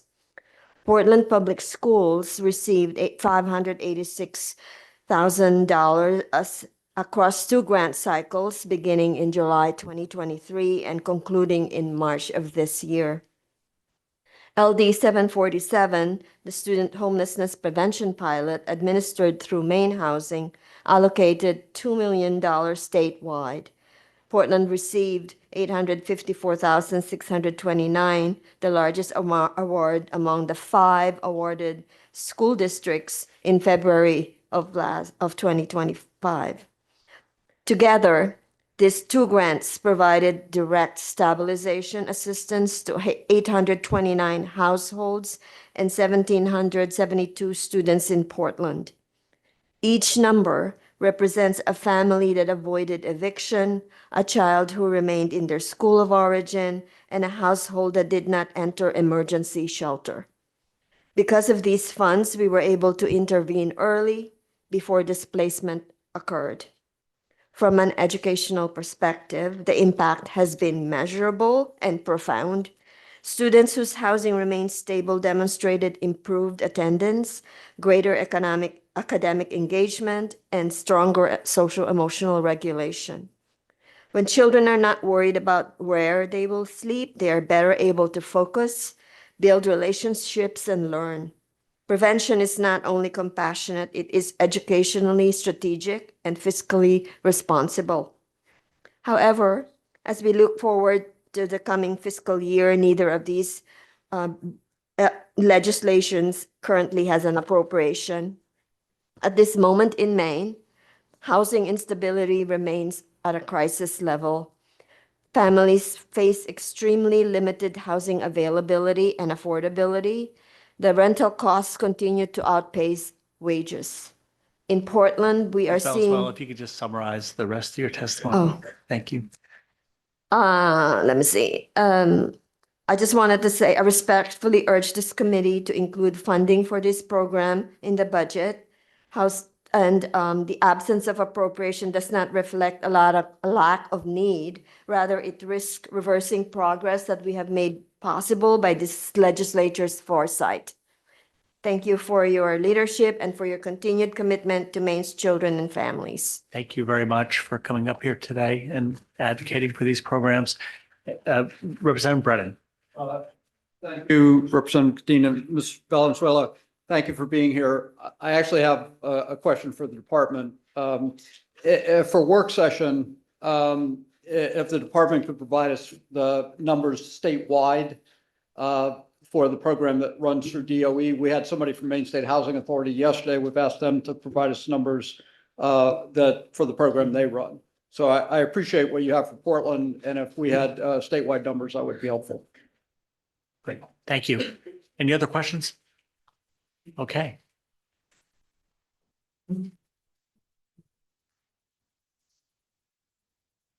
Good afternoon. Hi. Hi, my name is Cameron Bigelow. I am a 25-year-old teacher in the Lewiston Public School District, and I would like to start by thanking the committee members for the time to speak today in support of the governor's proposed budget. I want to start off by saying that I am what this state will need to be prepared for the future of education and for the future of all aspects of our great state. I am young, I am passionate, and I'm in the position, something we all know is desperately needed. As a 25-year-old teacher, I face an economic and political climate which the only thing communicated to me is that education is not societally important, and therefore my decision to tackle such a necessity is not appreciated. I believe we see the consequences of such attitudes every day in our lives. One thing unique to education is that the services provided to my nation, state, and community are incredibly necessary and undervalued. So undervalued that the cost of obtaining my degrees and certifications are apparently worth more than the incredibly important job that they are for. As a 25-year-old, I have started to think about my future, things like owning a home, having children, both of which feel completely unachievable. If nothing changes, I will be forced to either move to a district who does not have the same need for my services and simply has a higher property value, or I will be forced to leave the profession to give me a future. This is something the state cannot afford. Education is already underfunded and understaffed. Fewer young people are choosing the career path each year precisely because of the salary. I represent one of the rare few who recognize the need for such a societal service and understood that it was undervalued. And I am choosing to voice that without change, education in this state will only continue to get worse, as well as the future of our great state. The second thing I would like to bring up is that every tax dollar and every industry in this state, including most of you committee members, have gone through public education. An investment in education not aimed at administration will only serve to bolster the state's economy and will see a better ROI than other forms of public spending. Any increase in per pupil spending going directly towards classroom performance, i.e. teacher salaries, will only serve to increase the level at which people are educated. Better salaries, better teachers, better students all add up to a brighter future through more tax revenue for the state. And I mean all industries. I struggle to think of many other things besides infrastructure projects, also spearheaded by people going through the public education system, that would have such a high rate of ROI. I strongly encourage the committee to both consider my personal situation and the state's economic situation. You could attract teachers that are younger and from other parts of the country to tackle a teacher shortage. Or you could make an investment into the future economy of our state, helping address the mountains of other needs that are bound to come up. But most importantly, you can provide me with the affirmation that the state both appreciates what I have chosen to do with my life and says that it's a societal necessity. And for my own personal situation, I hope you choose to show that much. Thank you, and I'll take any questions. Thank you, Mr. Bigelow. Representative Bleier. Thank you, Mr. Chair. Thank you for being here today. In your experience in your school, do you think that your facility is administrative heavy and could be reduced and give higher wages to teachers? I think at the district level, yes. I actually teach at an experimental program in Lewiston called Next Step High School. And we only have one administrator at that school for about 80 kids. I don't know the exact number of administrators at the district level, but I do know it's very high, and I do know that they're making a lot more than teachers. So yes, I would agree with that. Thank you. Thank you, Mr. Bigelow. Appreciate your testimony.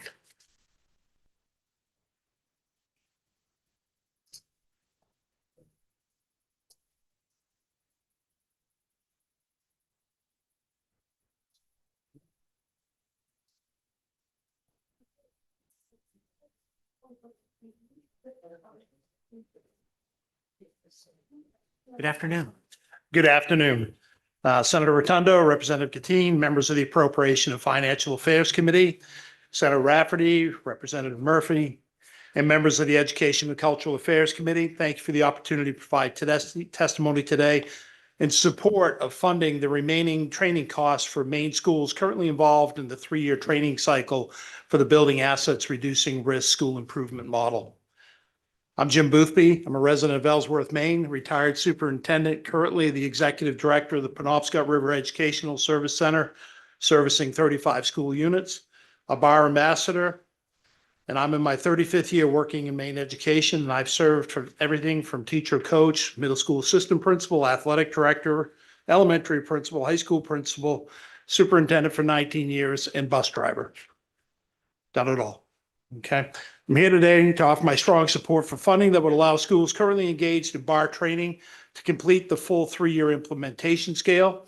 Importantly, this request is limited and strategic, focused only on the schools already participating. The funding is critical for 28 schools entering their final year and 9 schools entering their second year of the 3-year implementation cycle. So those already committed can finish the process and realize the full benefits of the model. There is a fiscal note to this, of course there is. And in 2027, that would be $2,960,000. And for 2028, $640,000.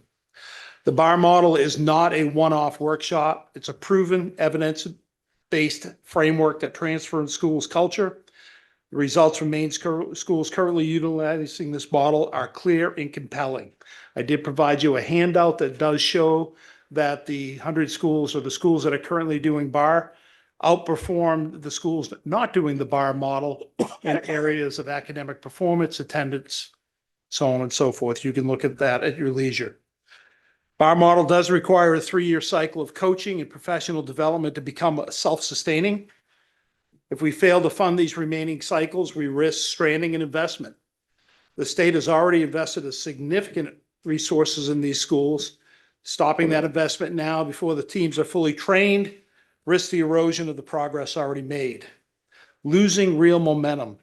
The 33% reduction in absenteeism, 40% reduction in failure rates represent real Maine children whose lives have been changed.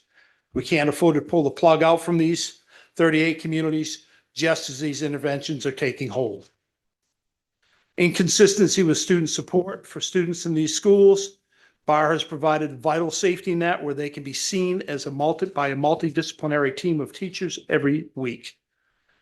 During my tenure in RSU 25 as superintendent, the 16 years I was there, we were fortunate enough to bring BAR to the Bucksport High School in 2010. We were the 3rd school in the country to take this on for a school in the state of Maine. At the time I took over that district, we had a 78% graduation rate and almost a 7% dropout rate. By implementing BAR, the graduation rate moved to 92%, dropout to under 2%. Those are real measurable data points. Those were effective. What drove the results was not a new program laid on top of existing demands, but a thoughtful realignment of current resources and practices. BAR emphasizes intentional relationship building with every student, structured weekly team discussions using real-time student data, coordinated efforts to connect the students and families with both school-based and community support.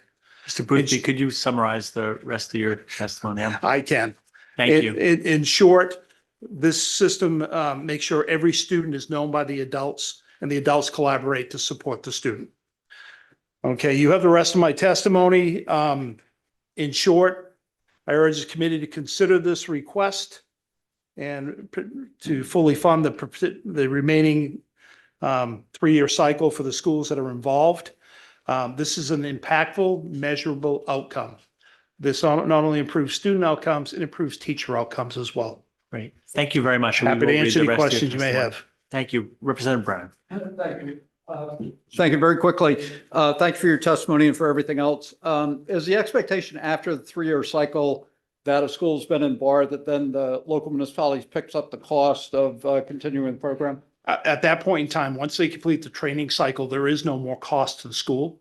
That's self-sustaining. If they find there's been enough turnover or they need a refresher, that's an opportunity for the district to come back and purchase more services. Thank you for your time. Thank you very much. So Monique Poulin, then we have Jamie Tui, Scott Tomlinson, and Dave Burgess. Good afternoon. Good afternoon. Senator Rotundo, Representative Gattine, members of the Appropriations and Financial Affairs Committee, and Senator Rafferty, Representative Murphy, and members of the Education and Cultural Affairs Committee. My name is Monique Poulin, and I serve as the Assistant Superintendent for RSU 9, which encompasses the towns of Chesterville, Farmington, Industry, New Sharon, New Vineyard, Starks, Temple, Vienna, Weld, and Wilton. I'm here today to strongly urge your continued support and funding for the Building Assets Reducing Risks or BAR model in Maine schools. In our district of 2,300 students, RSU 9 maintains a focus on systemic consistency. By applying implementation science through a multi-year commitment to BAR in each of our 7 schools, we have shifted our culture and have refined structures that prioritize opportunities for equitable outcomes for every student. By embedding BAR's components, small block, big block, community connect, I-time, and U-time into our schools, staff and students together are demonstrating clear progress towards the goal of achieving sustainable results. We stand firmly behind the BAR philosophy. Same students, same teachers, better results. One of our BAR team members recently shared an example that illustrates why this connected structure matters. We had a family with 2 children in 2 different elementary schools who were experiencing unstable housing. One child showed emotional dysregulation, while the other became more withdrawn. In a traditional system, these 2 schools might have created separate, overlapping plans, unintentionally overwhelming a parent who was already in survival mode. Because of the BAR Community Connect teams and the shared vocabulary across our district, we were able to coordinate one thoughtful, aligned response. This is just one example of the model in action. It is a consistent structure that allows our staff to recognize patterns early and respond in a coordinated way. It is important to emphasize that while Community Connect team is a vital component, it is only one piece of the entire BAR structure. This model provides the professional learning and collaborative culture necessary to ensure that every student, not just those in crisis, is known, supported, and challenged to succeed. When our staff works together through the BAR structure to reduce barriers to school engagement, our students are better able to grow academically and personally. By addressing these foundational needs proactively, our students are better equipped to work towards thriving in school and beyond. Initially, in a former district, I hesitated to implement BAR, fearing it would be one more thing for our educators. However, a colleague with deep experience in the model corrected that misconception, emphasizing, it is not one more thing, it is the thing. We agree. For RSU 9, BAR helps us to move forward collaboratively and consistently towards the goals, mission, and vision of our district strategic plan in support of all students. We are grateful to the Maine Department of Education and the state of Maine for the allocation of ESSER resources to support this implementation. We ask that you continue this investment so that we and other districts in Maine do not lose the momentum built through this vital work. Thank you for your time and for your commitment to the students of Maine.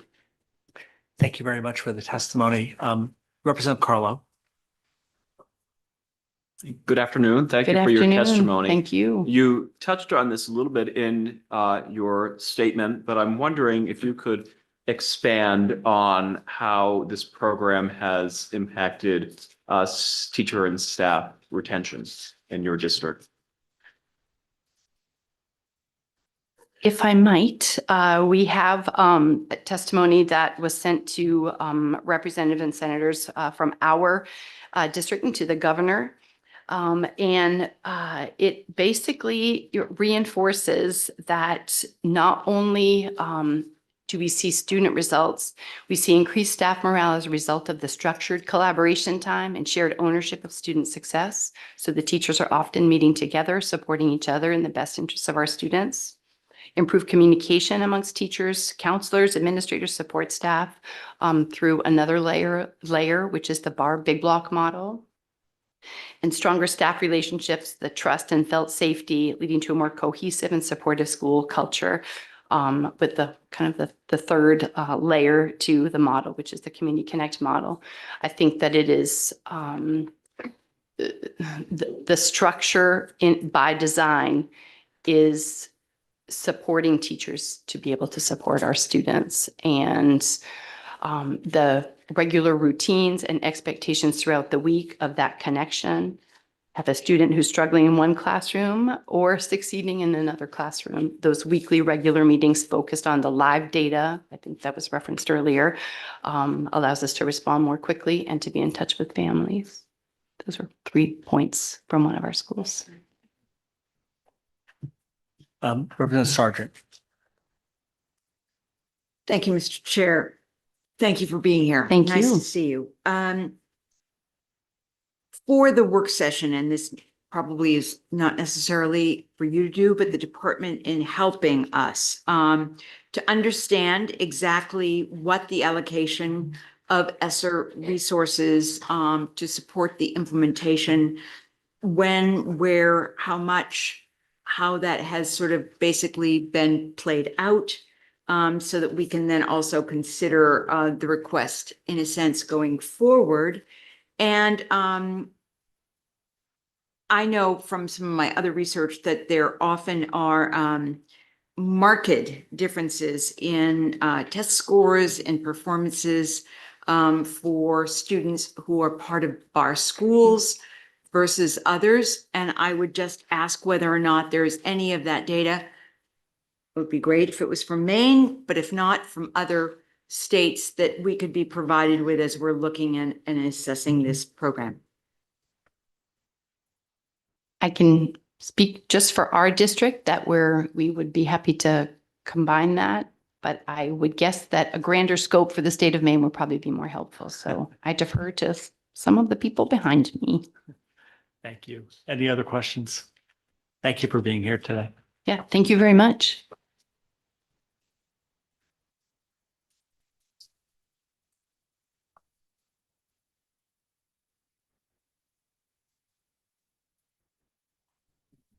Good afternoon. Hi. Senator Rotundo, Representative Gatine, members of the Appropriations and Financial Affairs Committee, and Senator Rafferty, Representative Murphy, and members of the Educational and Cultural Affairs Committee. My name is Jamie Toohey, and I'm the principal at Paris Elementary School, serving 430 pre-K through 6th grade students in the rural western towns of West Paris and Paris, Maine, within the Oxford Hills School District. I am also the proud mother of 2 teenage sons, a 10th grader at the Oxford Hills Comprehensive High School and an 8th grader at Oxford Hills Middle School.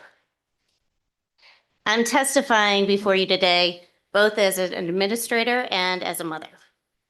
As a principal, I've seen how BAR has transformed Paris Elementary, how we use data and leverage relationships to ensure every child succeeds.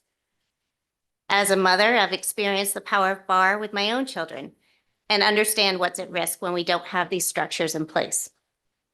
I'll start with a little background. I was first introduced to BAR about 8 years ago when I was invited to our high school to observe how BAR meetings supported our 9th graders through their transition to high school. Since that time, BAR has expanded within our district to our middle school and our 10th grade due to its positive impact on student outcomes. And just 2 years ago, with the generous funding from the state of Maine, BAR was implemented at Paris Elementary School. But before I tell you about our elementary implementation, let me share with you why I believed in BAR enough to bring it to my school. During my oldest son's 8th grade year, I experienced the BAR model work at firsthand. My son's health teacher noticed a recent disengagement in class and brought him up at one of the BAR meetings. Typically, my son would be one of those kids who fell through the cracks. He's quiet and doesn't like a lot of attention drawn to him. But because BAR ensures we discuss every student, not just those with the highest needs, she was able to identify and implement a thoughtful intervention that worked. This changed the course of my son's 8th grade year, and this situation reiterated the power of BAR for me both personally and professionally. The BAR framework ensures that every student is noticed and connected, even when they think they don't want or need to be. As an administrator, when the state funding made it possible to bring BAR to Paris Elementary, I didn't hesitate to jump on board. I believe that if we could implement these structures at the elementary level, starting in pre-K, that our students would have the support needed throughout their Oxford Hills careers. As we know, early intervention can prevent negative outcomes, including chronic absenteeism, academic failure, and even dropout risk. To me, and thankfully to my superintendent, it made perfect sense. At Paris Elementary, we intentionally started small, piloting at the 5th and 6th grade levels to build trust and momentum. The results spoke for themselves. So last year, when it was time to decide whether to go school-wide, it was an easy decision. On the ground, grade level teams come together each week to talk about students using data they've collected. The focus isn't just on students' test scores, but on the whole child. So when a kid is struggling, when something changes, like it did for my son, when absence pattern shifts, teachers take notice. And when the classroom interventions don't work, we escalate the conversation to the next structure and to the next, ensuring that the right people come to the table at the right time to create lasting change for students and their families. As leaders yourselves, you understand that real transformational change requires time, intention, and sustained resources. The staff at Paris Elementary is fully committed to this work. However, without continued funding, BAR becomes just another half-baked, abandoned initiative. Cutting funding now doesn't just pull the rug out from under my staff, it breaks their trust and tells them that their efforts don't matter. Ultimately, it's our students who will pay the price. All of our kids deserve to be noticed and to know that they matter. And the deeply committed staff of Paris Elementary School deserve a chance to see this initiative through. I urge you not to let BAR become another underfunded promise and to commit continued funding for BAR so that my school and so many others across the state can sustain this transformational work. Thank you for your time and consideration. Thank you. Thank you. Any questions? I don't see any. Thank you for being here.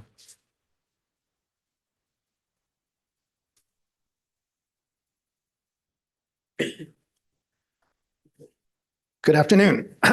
Senator Rotundo, Representative Gattin, members of the Appropriations and Financial Affairs Committee, Senator Rafferty, Representative Murphy, and members of the Education and Cultural Affairs Committee. My name is Scott Tombleson, and I'm the proud principal of Kennebunk High School and RSU 21. And as principal of Kennebunk High School, I will say that I struggle a little bit with the honorific of Senator Rafferty because he is affectionately known as Coach Raff in our community. He's a legend, by the way. Here too. I am here today to urge you to continue to support funding for the implementation of the BAR model in Maine schools.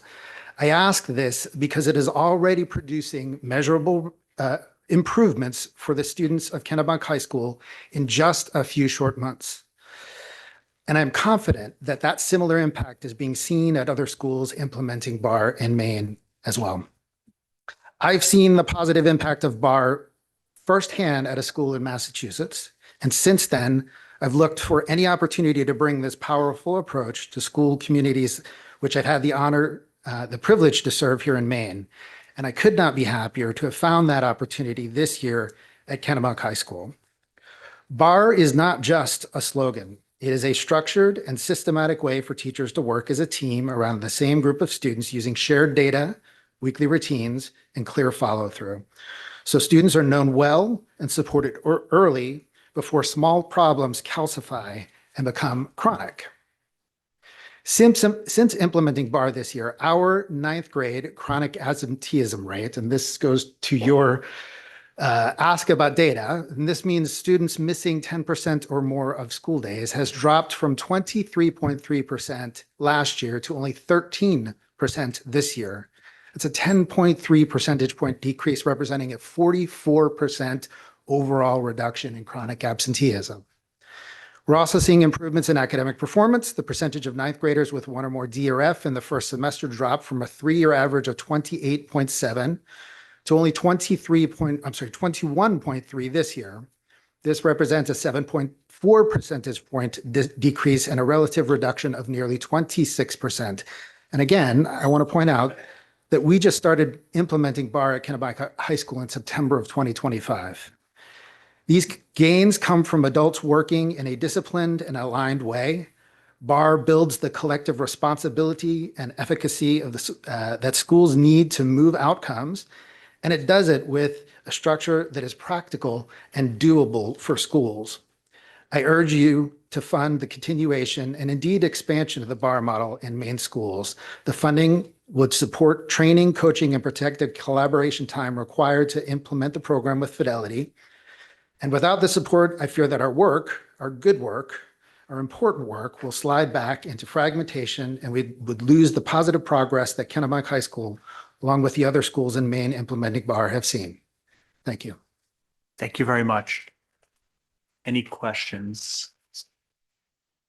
Thank you very much for being here. Dave Burgess, Laura Columbia, and Scarlett Katzenbach.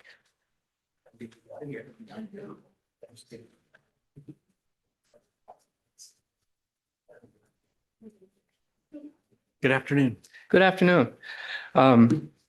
Senator Rotundo, Representative Katine, members of the Appropriations and Financial Affairs Committee, Senator Rafferty, Representative Murphy, and members of the Educational and Cultural Affairs Committee. Thank you for the opportunity to provide testimony in support of funding the remaining schools involved in the Building Assets Reducing Risk Program. I have been a school board member. I'm a parent of a student that's graduated from Bucksport High School. I'm a school board member for the last going on 17 years now.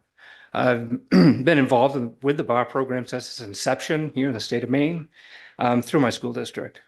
For my son, as a parent, I'm very fortunate that my son did not require a lot of interventions. The feedback I got through the BAR program for my son was he's doing well. He has some enrichment opportunities, but I got calls that I don't believe I would have gotten had this program not been in place. Excuse me.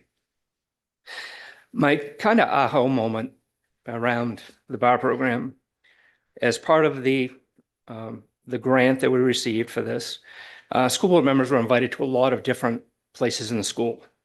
Got a chance to set in on some of these interactions with the BAR team as they talked about kids. And there was this one student, I knew the family. It was in my son's class. And they were talking about not being able to get a hold of the parents. English, he was doing bad in English. Social studies teacher says, hey, I had a sister in softball. Excuse me. I had a sister in softball. Let me reach out. And I don't know if that made a big difference in this individual's life, but I do know that he graduated from college and he's now an athletic director in a local school. You know, it's intentional. It's intentional interaction with these students. There's things that we should be doing, but this just sets a framework. And in my school district, it's how we do business. You know, when we talk about teachers and we hire them, this is what we do. We model the BAR program. This is the structures that we follow, and this is what we intend you to follow. We've gone through 2 superintendents, 4 high school principals, a bunch of assistant principals, some middle school principals. This has stayed the constant. This has the potential to impact kids' lives for a long time. The results, you've got the handouts that Mr. Boothby provided about the data from schools in Maine. You know, that it's very powerful. I just encourage you all to look for that opportunity to provide the supplemental funding for these schools that are halfway through their journey, so they too can find the successes that we found, along with many other schools here in the state of Maine. I appreciate your time. Thank you for your testimony. Any questions? Go ahead, Senator. I'm not exactly. Put your mic on, please. Thank you very much. Thanks for being with us. And we've heard a lot already about the BAR program. I'm trying to remember, and I can't, where or what caused the loss of funds. And if I could have that. That would be a question that some of these folks behind me could. I saw a hand up. That maybe help out with that, if you would like to hear from them. Thank you. As a school board member, our district, while we still are implementing bar down into the lower grades, we are right now somewhere in our middle school, elementary level, up through middle school, up through sophomores in high school. It's totally integrated into our curriculum. And we've seen great results. And also our budget has been and remains at it below the state average. So it's not that it's not sustainable financially to continue this within your school, but you need that really good foundation of the training. You needed to make a cultural move to bring this forward. That's been my experience from my dealings with the school system. You all set, Senator? Thank you. I think Yep, we'll have we get that for information work work session. Thank you. Thank you very much for All being right, here I today. appreciate your time. Thank you.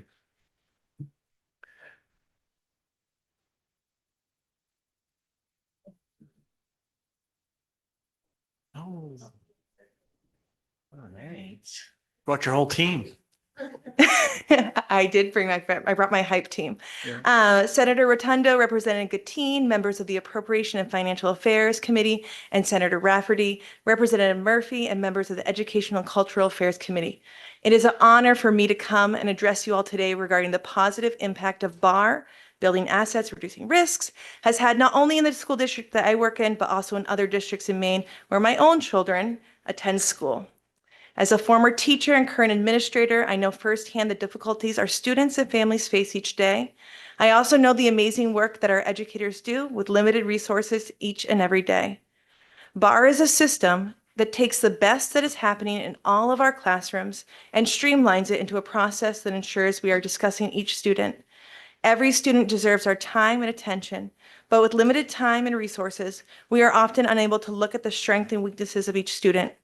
BAR provides a structure that allows us to speak to the strengths and weaknesses of each student, as well as providing teaching insight and input.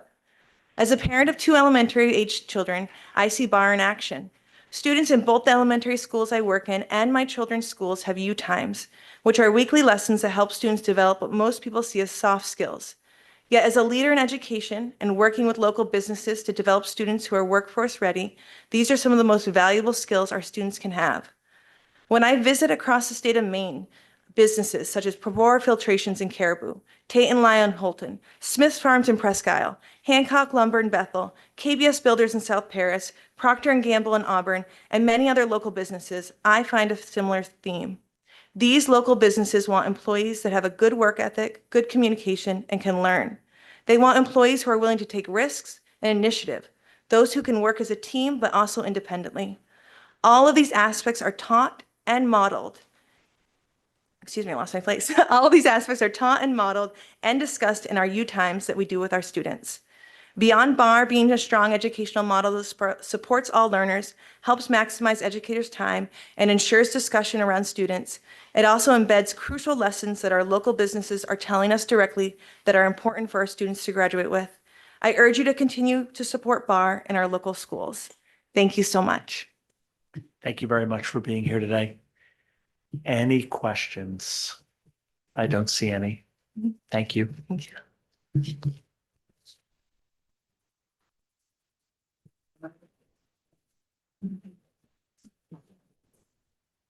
Oh.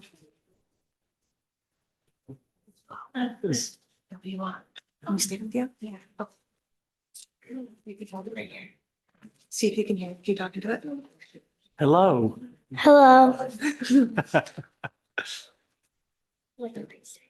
Yeah, you just. I think if you speak up, we'll be able to hear you. Okay, as long as you talk loudly, they'll be able to hear you. So you're good to go. I'm really scared. You got it. You can start here. Ready? Can you just say that? You can start. Say Senator. Senator Rotundro, Representative Gatine, members of the Appropriations and Financial Affairs Committee, and Senator Rafferty, Representative Murphy, and members of the Education and Culture Affairs Committee. Good afternoon. My name is Scarlett Katzenbach, and I am 8 years old. I live in Farmington, and I am a 3rd grade student at Cascade Brook School in RSU9. I really like U Time because it is about teaching people to be kind and to follow your dreams. One U Time activity is when we made posters of helping people. The posters say kind words. On one of the posters, I wrote, "Be a bee, not a fly," which means to see the good in people, because bees see the flowers, while flies are attracted to other things. You times help me be a better teammate and understand people. One new time we did was qualities and friends. We had to write down what we want in a friend, and then students came around and looked at them. All of them are different, but we did have some of the same things. A kind friend, friend that follows rules, and ones that are smart. In U time, we also read books that connect to the lesson. We read the book I Am Enough. In the book, we learned how to be ourselves and what we are here to do in the world. For me, I want to be an actress. I hope they don't get rid of U times because it is really fun and it helps you understand everything. It makes you feel kind and helpful inside. U times have made me a better person because it has given me options when I need help or someone needs help. Thank you. Thank you, Scarlett, for being here today. I think we've got one question. All right. Representative Murphy. Thank you, Mr. Chair. Thank you, Scarlett, for coming. I think it says a lot that you like school so much you came on vacation to tell us about it. So thank you for being here today. And Scarlett, come back next year. You'll be able to go over to the Maine State Library and see all the wonderful exhibits there. Thank you.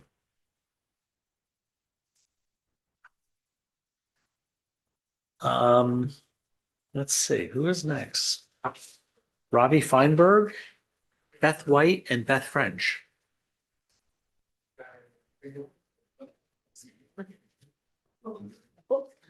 Sorry. Oh, boy. It's a hard act to follow, Mr. I was about to Feinberg, say, so my goodness. There you go. I'll try Good to luck. do as good as I can. Senator Rotundo, Representative Gatine, Senator Rafferty, Representative Murphy, and members of the Appropriations and Financial Affairs and Education and Cultural Affairs Committee. I am Robbie Feinberg, Director of Communications and Government Relations for the Maine School Management Association. I'm testifying on behalf of the legislative committees of the Maine School Boards Association and the Maine School Superintendents Association, neither for nor against LD 2212. Traditionally, our organizations don't offer a position on budget proposals, but we wanted to provide comment on a few sections that we hope can help inform you. First, we are thankful for the governor's and the legislature's continued commitment to meeting its obligation of 55% of local education costs. Nearly every community in Maine faces similar challenges, rising local property taxes that are straining household budgets. During these stressful times, the state's continued investment in education has never been more important. Adequate state funding means less stress on municipal budgets, and it means fewer school districts are forced into difficult decisions, such as reductions in force. School leaders also support the governor's initiatives to retrofit all Maine school buses with crossing arms and anti-pinch door sensors. We believe that'll help to ensure the safety of every child when they head to school each day and head home. We also support making Maine's free community college program permanent. Giving more students access to education after high school will encourage more to finish high school and to help more students stay in Maine. We wanted to speak to Part SSS, the minimum teacher salary increases. As Maine school leaders, our associations want teacher salaries to be more competitive, and the research is clear. Higher teacher compensation leads to less turnover and better student achievement. Some local school board members continue to have concerns regarding how much a $50,000 minimum teacher salary and increases for those higher on the scale could further increase local school budgets. But at the same time, school officials believe that educators must be paid more to address the state's education workforce crisis. Those within our schools believe that increasing teacher salaries is a needed step if we want the best educators in front of our children every day, and if we want to entice prospective educators to enter and remain in the profession. Our associations do have one request for a language change to this part of the bill, but thankfully this language change was just including that ramp-up language that Commissioner Macon already referenced and read at the end of her testimony. That funding, those supplemental funds, they are crucial for our smaller rural districts, and they will ensure that our communities can boost teacher pay without larger property tax hikes. Our school leaders appreciate the governor's office is committed to including that language moving forward, and we urge your committees to include it in any final agreement. And then we want to also speak to Part GG around the prohibition on cell phone use in schools. Our associations fully support the governor's desire to reduce distractions in the classroom and boost learning. Since the passage of LD 1234 last year, school boards across Maine have been working towards this same goal and are implementing new policies, many of which are bell-to-bell bans. And several school leaders are fully supportive of a statewide ban and believe it would provide consistency, but have asked for local flexibility. I know I'm at my time, but we do have a few more points on this. Is If you that just read what the points are, and I promise you, we will read the test. okay? Okay, that sounds great. All right. Well, I'm happy to take any questions that you all might have. Thank you. Any questions? Thank you for being here, Mr. Feinberg. Thank you.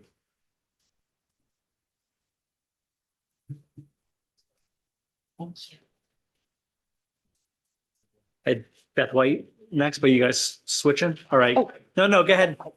Sorry, I'm Beth French. That's fine. Okay, We'll take all the best. okay. Good afternoon, Senator Rotundo, Representative Gattine, and other members of the Appropriations and Financial Affairs Committee, Senator Rafferty, Representative Murphy, and other esteemed members of the Education and Cultural Affairs Committee. My name is Beth French, and I work at East Belfast Elementary School as a Title I interventionist, and I live in Searsport, Maine. I am here today to testify in support of the governor's proposed budget. I grew up in Swanville, Maine, graduating from Belfast Area High School and the University of Maine in Orono.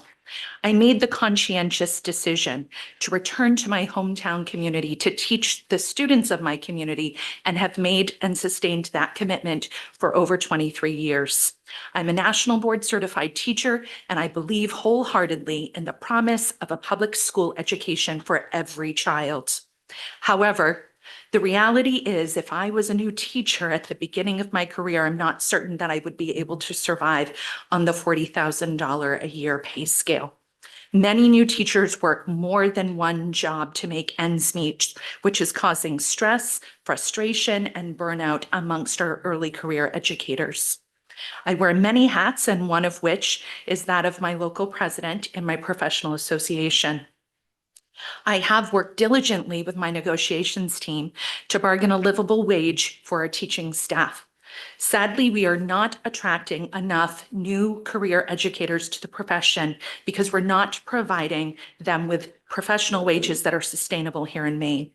Just last year, I was fortunate to have a new teacher who was hired that had previously worked as an educational technician. She came to me concerned that there was a discrepancy in her wages because when she moved from an educational technician to a new teacher on the beginning of the salary scale, after her deductions for health insurance and a new deduction schedule, she did not notice a substantial difference in her teacher wages from that of her ed tech wages. This is hugely problematic because her workload had increased substantially, and the responsibilities that she would be taking on in this new role would be daunting, requiring hours and hours outside of her teaching load to complete. In addition to that paperwork, she would also need to complete coursework for her certification, which would further prohibit her from being able to work a consistent second job. And when you're an educator giving your best to children, one job should be enough to pay the bills. I also want to speak in support of maintaining the 55% education funding. Our public schools are in dire need of resources in order to meet the complex needs of the students that are put in front of us each and every day. I have seen firsthand in my role as head teacher in my elementary school that students are coming with more complex mental health needs each day. There are more instances of students in mental health stress and crisis, and these students often do not have a diagnosis or a special education identification, which would qualify them for special education services. We do not have enough school counselors, social workers, or nurses to handle the influx of the social and emotional issues that our students are facing through our school doors each day. And I see that my time is up, but you have my written testimony, Yes. and I will do my best to answer any questions that you have for me today. Thank you very much for the testimony. Representative Dodge. Thank you, Mr. Chair. Thank you for being here, Beth. Thank you. My question for you is, do you have any quick thoughts on how we might convince those who don't think there is a need for an expansion in guidance services and social emotional education? We've just heard from people who are sharing praises of the bar program, which seems to indicate time for how do we get along? How do we solve problems? What do I do if my mom can't help me with a problem? Positive things in students. Do you have a quick thing that you use when you're talking to people to convince them about the needs for these expanded services, please? Thank you for that question. That's an excellent question. I do know that in my role as head teacher and as an interventionist, when I'm not able to handle those issues that are going on in that head teacher role, it takes away from my students in my interventionist role because we have so few people that are working in these positions where one person is having to do the job of multiple people. So our most vulnerable students that I serve in Title I capacity are not getting the necessary academic intervention services that they need because in my role as head teacher, my duties are taken away from that job. So this is a really important issue. It's a systemic issue, and I look forward to the work session to see what we might be able to provide for more information on that. A quick follow-up. Can you share how many students are enrolled at East Belfast, please? And how many Sure. professionals you have, either guidance or a social worker or whatever, please? Yes. So we serve right around 80 students and we're school-wide Title I, which means every student in this school is eligible for Title I services. We do not have a full-time nurse, a full-time school counselor, a full-time social worker. That is a shared service between multiple elementary schools in our district. And then we also have services at the middle school and high school level, but we don't have someone on site to handle those needs when they come up. Those situations are triaged. And if they're not in our building, they have to be called away from whatever lessons they're teaching or support they're giving at another site in our district to travel to where we're at. Thank you very much. Of course. Any other questions? Ms. French, thank you for being here today. Thank you. Beth White.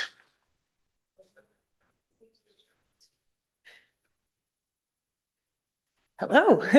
Where else would you be on a Friday? I know, right? Senator Rotundo, Representative Gatine, Senator Rafferty, Representative Murphy, and members of the Appropriations and Education and Cultural Affairs Committees. I am Beth White. I'm the Director of Politics and Legislation for the Maine Service Employees Association, Local 1989 of the Service Employees International Union. We're a labor union representing over 13,000 Maine workers, including workers at the Department of Education, Child Development Services, the state-run schools in Maine's unorganized territories, the Maine Community College system, and workers in all three branches of state government. So I'm just going to lift up a couple of things from both this morning's section and this section that we are in support of today. So first, we support Part PP, which provides $16.6 million to child development services. The workers that we're proud to represent at CDS provide critical services to families and newborns through age 5 who have intellectual, developmental, or physical disabilities to ensure they can make the most of their public education in Maine. Workers at CDS provide eligible children and their families with a range of services, including speech, occupational, behavioral, physical therapy, and art therapy. Early intervention services are provided for newborns through age 2, and the public education branch of CDS focuses on ages 3 through 5. The proposed investments in Part PPP will go a long way to help ensure that the children's needs are met. We also support Part SSS to increase the minimum teacher salaries to $45,000 after June 30th, 2024, and $50,000 after June 30th, 2029. We also would like to call on this committee to ensure that the teachers at the State of Maine Unorganized Territories, or EUT, are included in that proposal, as well as the teachers at Child Development Services. We feel that this is a matter of fairness, and the teachers at those two entities deserve to be treated just like the teachers in our public schools. And I appreciate your question, Representative DeLocke, about the inclusion of EUT teachers earlier. We also support the proposed continued investments necessary for the state to continue providing 55% of public education costs. And in addition to that, we support the proposed funding for free community college. However, it's important to note that Free Community College has resulted in a surge of enrollment at all 7 main community college campuses. And as a result, staffing issues have emerged throughout the system. And so just as we have testified in support of the legislature, including funding to help close the state employee pay gap, we also respectfully ask that you ensure the main community college system has the funding necessary to recruit and retain qualified staff as enrollment rises. Thank you, and I'd be glad to answer any questions. Thank you. Representative Dodge. Thank you, Mr. Chair. Thank you very much for your testimony and for being here today. My question is around staffing at the community college level. And I asked a question this morning about rising enrollments and teacher-student ratios and how this maybe is negatively affecting one's community college education. And either for the work session, if there might be able to be some facts and data and brief explanations that would help us to better understand if that is in fact what is going on, please. Thank you. Certainly, yeah. So we represent both the support staff and the adjunct faculty at the community colleges. I know the Maine Education Association represents the faculty, but I can definitely get you any numbers that we have related to adjuncts and support staff and provide that for the work session. Thank you. Thank you. Any other questions? Thank you. Thank you all. Happy Friday. See you Monday. I have 3 more people signed up in the room before we go to Zoom. Catherine Riley, Chelsea Delorme, and Neil Walter Young. And then I'll take one last call for people in the room and then we'll move to Zoom.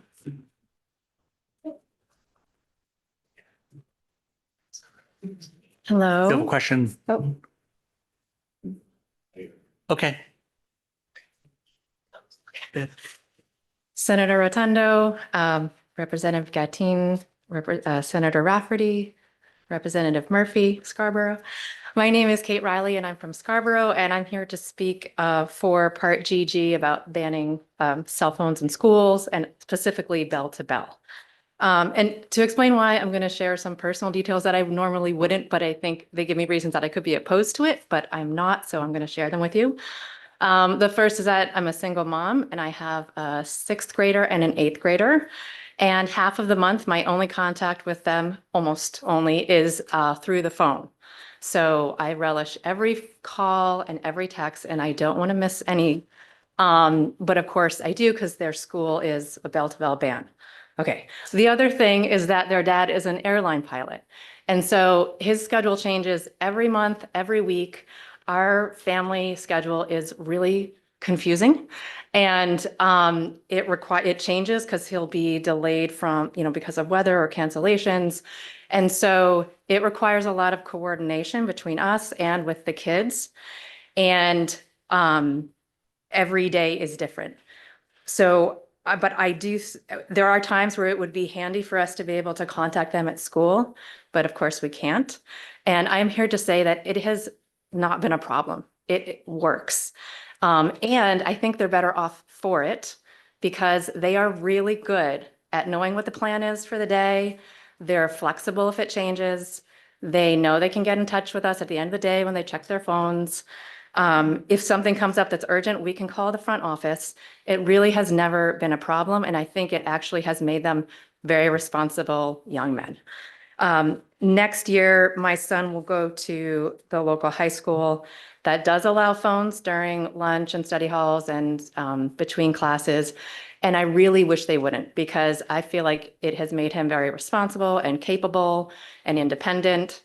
And also socially, as I'm seeing more and more of his friends get phones, I'm struck by how it has really changed the dynamic. And I'm not really up on the research. I think Chelsea knows that stuff better. But no, like seeing it firsthand, it's really been striking in the last year as more and more kids have gotten phones. The carpool rides and like at swim meets between events where it always used to be very loud and boisterous.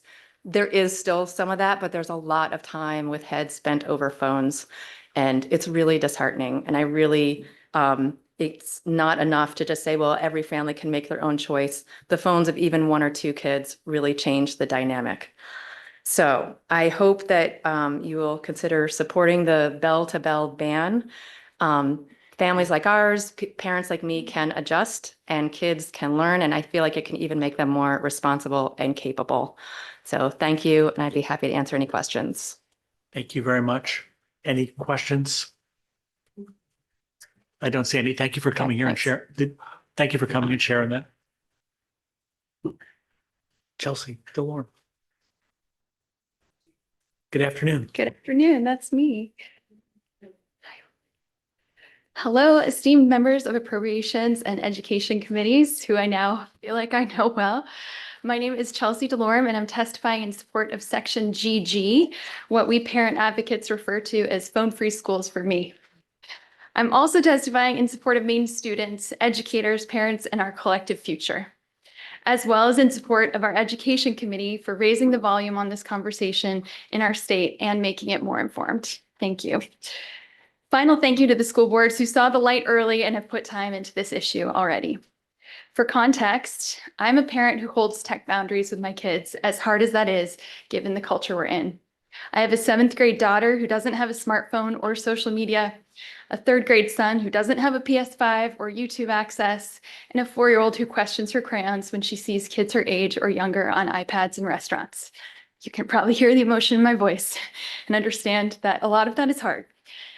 I'm also one of the legions of parents radicalized in a good way by the book Anxious Generation, a co-founder of Turn the Tide Coalition and Landline Kids. My personal epiphany in reading Anxious Generation was that the moniker doesn't refer to our kids. It refers to us, their parents. Anxious often for good reasons with bad results. Our kids are the avoidance generation. Avoidance is how anxiety shows up through behavior. Avoidance is easy. Avoidance is often convenient. Avoidance is comfortable. And avoidance is not a healthy habit for adults to accommodate in kids. Because avoidance is the opposite of learning. And a lifetime of avoidance isn't life at all. Friction is inherent to learning, whether that learning is in math class, the hallway, or in the cafeteria, academic, emotional, or social. Our kids need support to face friction.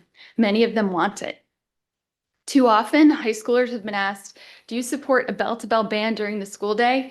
When that is not the question. The real question is, if none of your classmates had a phone during the school day, would you be okay without one too? The answer is yes, they would be. They are. We are currently in a collective action trap of our own creation, and parents need schools to help get us out. The research base has caught up with common sense, and across the past year, it has become common knowledge. Phone bans are healthy for all of us. Full stop. At this point, when people push back on phone bans, it gives you good info. They're either a paid lobbyist, they're afraid of something they can't or won't name, or they're simply uninformed, which is okay. There's a lot to care about in this world, and we need to rely on others to do the work sometimes. You all are familiar with this phenomenon as legislators, but we have those experts, both local and national, and they're in your packet. It is not a panacea to give students a 6 to 7 hour break from phones at school, but it is an incredibly cost-effective, rapid intervention that positively affects individual students and school communities. As good for teachers and parents as it is for students, and importantly, most impactful for students struggling to reach their full potential. To simplify the issue, phones are social media. Social media is phones. If you're following the trials in the Northern District of California, these products were designed by companies like Meta to be addictive. Of course, we all already knew that, but now we know that these companies knew it too. And they know, we know, they knew, which changes everything. Anytime someone argues for having a phone during the school day or creating an exception beyond a 504 IEP or medically prescribed use, replace the word phone with social media and see how that sounds. Can you summarize the? Oh, shoot. Yes. Yes, I'll just say the hard part. To wrap up, this is a generation defining question. And to return to the theme of parental anxiety, school shootings scare me too. I'll just stop there because it's hard to even say. But no, I don't want my kids texting me in a time of crisis. I want them to be alert. I want them to listen to and trust their teacher. And I want them to know how much they are loved every time. They already know how much they are loved every time they walk out our porch door. I want them to know that the invisible string that connects us is more important and powerful than a smartphone. Thank you. Thank you. And again, I don't know if you have that in written form to submit to the committee, but I think it would be yeah. really helpful for us to have your Yep. testimony. So please, because Yeah. we will read the parts you weren't able to Great. read. Thank you. Thank you. Any questions? I don't see any. Thank you for being here today. Thank you. Neil Walter Young. Awesome. Thank you so much. Senator Rotundo, Representative Gattine, and other members of the Appropriations and Financial Affairs Committee, and Senator Rafferty, Representative Murphy, and other esteemed members of the Education and Cultural Affairs Committee. Thank you for the work you do on behalf of our great state, and thank you for taking time to hear from members of the public. My name is Neil Walter Young. I work at Lawrence High School as a social studies teacher and live in Vassarboro. I'm here today to testify in support of the governor's proposed budget, and specifically this budget support for teachers. The reason I teach is best captured by a quote from Ronald Reagan: "Freedom is a fragile thing and is never more than one generation away from extinction." I reference this line at the start of each semester and explain to students that they have a difficult but essential role to play in our democracy. My job is to teach them how to engage in our democracy, but more importantly, help them see how their voices matter. I've been doing this for 10 years, and many days I genuinely feel that I have the best job in the world. Who gets to talk about Alexander Hamilton and the Constitution and get paid for it? But many do not make it this long, and I understand why. That includes even just on my small friend group, probably 4 or 5 who even completed master's degrees in education. And after 3 years, they couldn't make ends meet, and they left to, in one case, just be a nanny and made far more than they did in the classroom. More than once, especially earlier in my career, I've told my wife that I'm sorry.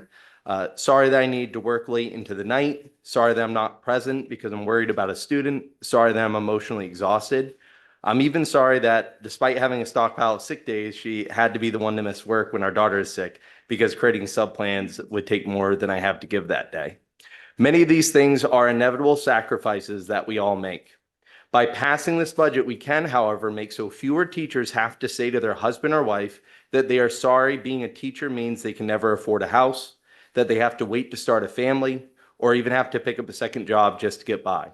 Raising the minimum teacher salary to $50,000 will not solve everything, but it is a start that will make it possible for more young educators to stay in this profession without having to say, "I'm sorry."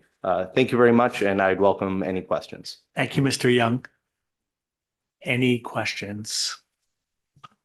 I don't see any. Thank you.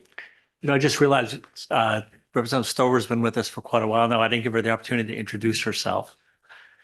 Thank you, Mr. Chair, and I apologize for being late today. My name is Holly Stover, and I represent House District 48, including the towns of Boothbay Harbor, Southport, Edgecombe, Westport Island, and South Bristol. Is there anybody else who I missed? I know we've been going at this for a long time today. Great. Okay, so I don't have anyone else signed up on Zoom. I'm sorry, I don't have anybody else signed up in the room, but is there anybody else in the room who is here that wants to testify on any of these portions of the proposed supplemental? Great. And Linda, how many people do we have on Zoom? 9. All right. I'm going to read the names on the list. Asira Ferreira, Selena Harrison, Corey Anthony. All right.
Oh,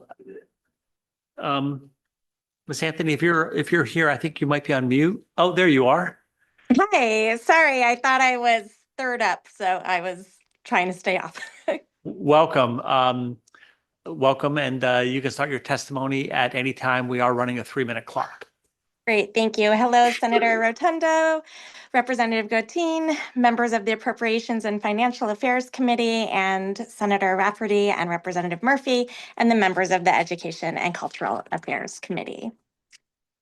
My name is Corey Anthony, and I am here to share my testimony today. And I appreciate you working hard and working through lunch and having public testimony available. So I'm advocating for continued support of the student homelessness prevention funding from LD 384 and LD 747. As a retired teacher and principal, I know the challenges that face public education firsthand, and I understand that as a learning institution, it is our primary responsibility to teach students and prepare them to be productive members of society. The reality is that we cannot teach academics to children who are hungry, frightened, and tired. Children feel their parents' stress when they don't know how they will cover rent, utilities, groceries, and that unexpected car problem or health problem that may surprise them. I wish we lived in a society where it was not the role of public education to provide for basic needs. But once again, it falls to us, and we know the students best, and we have the relationships built with the families so that they trust us with their personal financial situations. I have the privilege of working with these grants in the Portland Public Schools, and I've seen the relief on the faces of parents and children when we tell them that we can provide just a little bit of financial relief. The landlords are incredibly grateful as well to receive the payment, as they also do not want to see families struggling. Continued state funding of these pilot grants allow us to empower families, provide financial support, help them secure new housing, and most importantly, it creates an environment where children are fed, safe, secure, and ready to learn. So thank you for your consideration on this matter. Thank you. Let me just see if there are any questions. I don't see any. Thank you for joining us this afternoon. Thank you. Next on the list is Doria Maria. Is that right? Not there? All right. David Watts. David Watts is coming. Okay.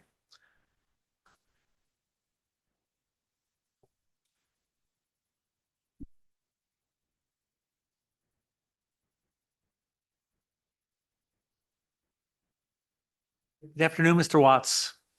Good afternoon. The floor is yours for 3 minutes. Thank you. Thank you.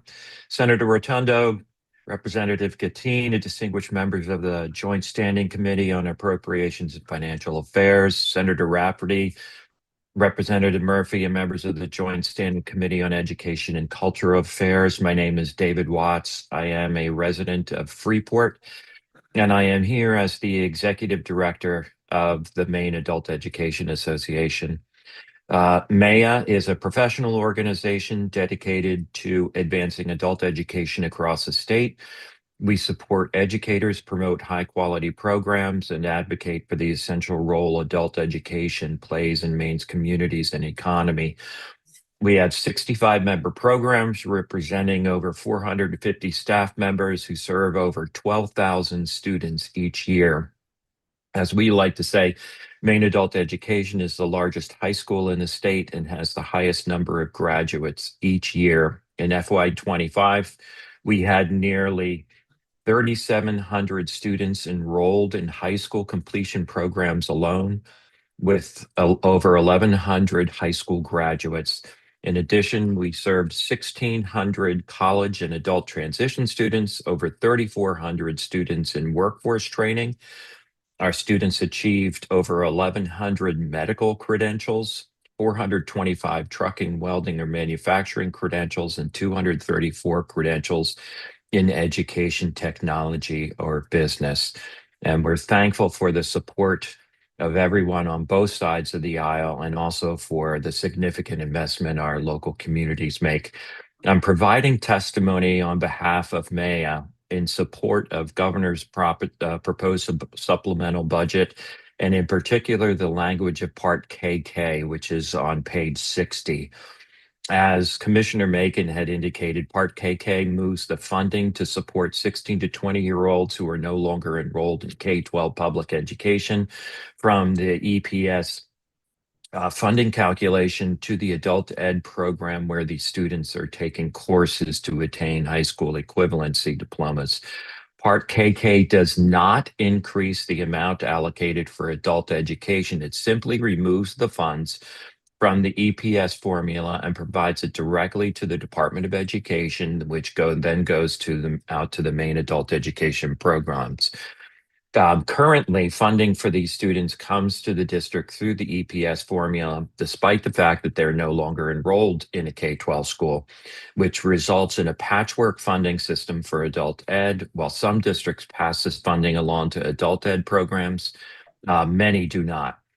Therefore, the current method of providing funding with this EPS calculation does not guarantee the funds are used to support the intended student population, nor does it require that the allocation go to the SAU operating the adult education services. Not all school districts provide adult ed services for their communities, so students who withdraw from those schools seek services in neighboring districts, yet the current EPS funds typically don't follow the students. So the cost of educating those 16 to 20-year-old students falls to the local taxpayers of the district that provides the services without benefit of any potential reimbursement through the EPS. This change will better align with current statute, improve accuracy through consistent and simplified reporting, provide better equity, and increase the impact of funding intended for those students who are no longer enrolled in high school.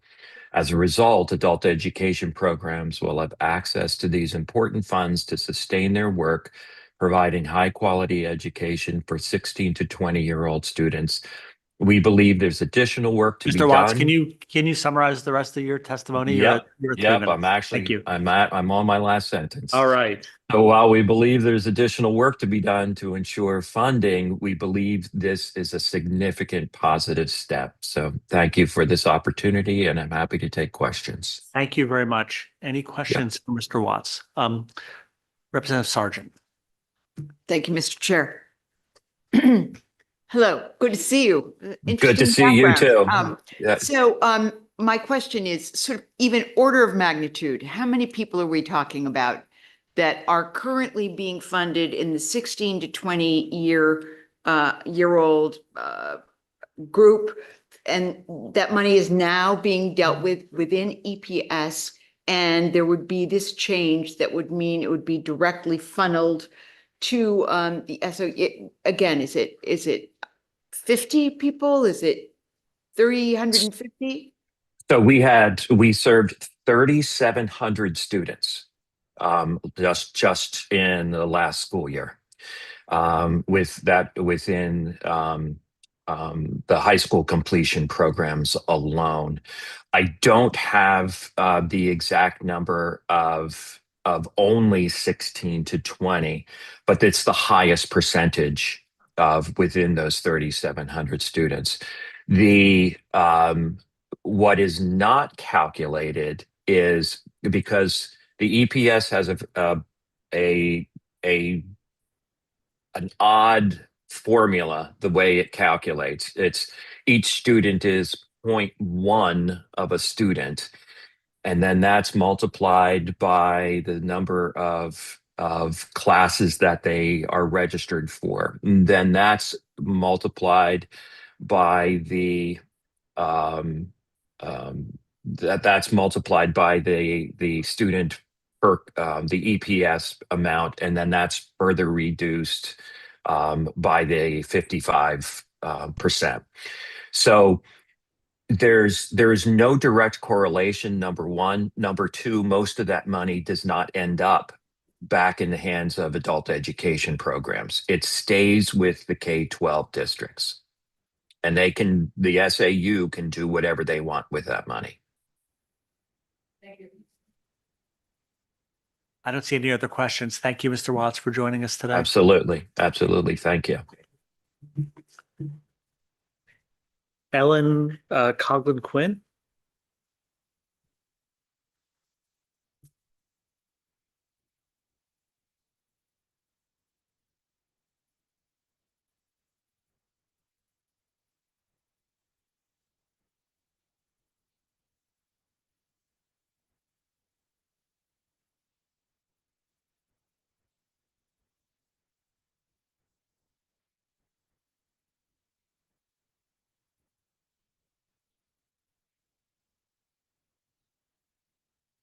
I'm sorry. I don't know why I was asked to come back as a panelist. Oh, it's okay.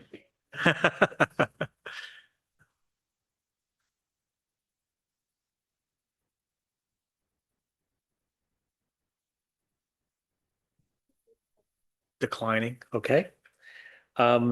Hugh Willard. Nope. James Mile.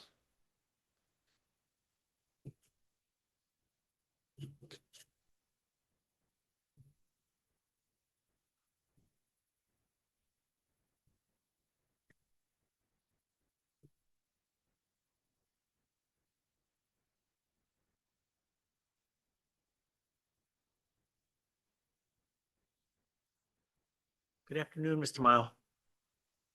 Good afternoon, everyone. Has some testimony that includes some pieces earlier, though primarily related to public education, but I think I can do it all in 3 minutes. Good afternoon, everyone, members of the committee, Senators Rotundo and Rafferty, Representatives Gattin and Murphy. My name is James Mile. I'm a policy analyst at the Maine Center for Economic Policy, and I'm testifying on some of the education provisions in the governor's supplemental budget proposal. MECIP is supportive of the governor's proposal to continue meeting the statutory obligation to fund 55% of the cost of K-12 public education. Doing so is not only an important investment in the education of Maine children and our future economy, but it helps to keep down local property taxes, which would otherwise have to rise in many communities to meet the cost of essential programs and services. MECIP also supports the governor's proposal to make Maine's free community college program permanent. Giving Mainers an option to pursue debt-free higher education will lead to higher earnings for those Mainers and a more dynamic economy from which we all benefit. MECIP continues to believe that the program could be improved in two ways. Allowing Mainers to pursue 2 years of free higher education in either the community college or the university systems would open up a wider array of courses to students and ensure the program does not inadvertently cannibalize enrollment in the university system. Opening the program up to adult Mainers rather than just those recent high school graduates could help there are around 100,000 Mainers of prime working age between the ages of 25 and 54 who have some college credit but did not finish their degree. A little investment in these Mainers would also pay off greatly for our economy. Finally, MECIP values the governor's proposal in Part SSS to raise the minimum teacher salary for K-12 public school teachers. This will be particularly helpful in the most rural parts of the state where public school teachers make up a larger share of the workforce and where existing salaries are particularly low. We do want to note that while this provision has no cost to the state in the current biennium, it will require additional funding in future years. And I'll close by saying to sustainably meet the need for continued investment in education, MECIP urges you to increase taxes on wealthy Mainers and corporations who are not burdened by college debt or struggling to make ends meet while educating Maine's children. The legislature has already advanced several bills to do this, and we would urge you to include any one of those in the supplemental budget. Thank you for your time, and I'm happy to answer any questions. Thank you. Any questions? I don't see any, Mr. Mile. Thank you very much for joining us. Ellen Coughlin Quinn.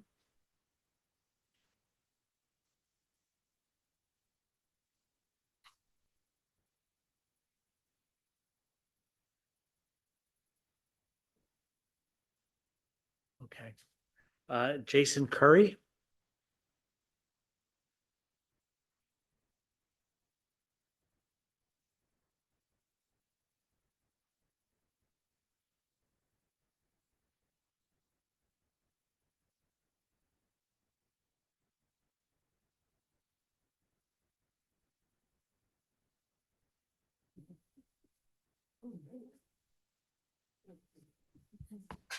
Hello, can you hear me? I'm sorry, what? I can hear you. Wonderful, thank you. Thank you, Senator Rotundo, Representative Gatine, and the other members of the Appropriation and Financial Affairs Committee. Thank you, Senator Rafferty, Representative Murphy, and the members of the Educational and Cultural Affairs Committee. My name's Jason Curry. I work at Greeley High School as a teacher in the humanities. You can tell that by my elbow patches and my turtleneck. They're obligatory. I'm here today to testify in support of the governor's supplemental budget. I started my career in education in the last century, and I've been part of many teacher hiring committees. We used to see huge stacks of applications for any job opening. As Jesse told you in earlier testimony, the candidates were all really amazing people, either enthusiastic new college graduates with energy and zeal, or they were professionals from many different career paths who wanted to contribute to the well-being of Maine's future by sparking the imaginations of our youth with goals, hopes, and dreams of future success.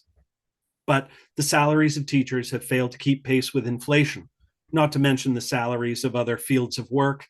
And this has recently narrowed down the field of candidates considerably for every open position.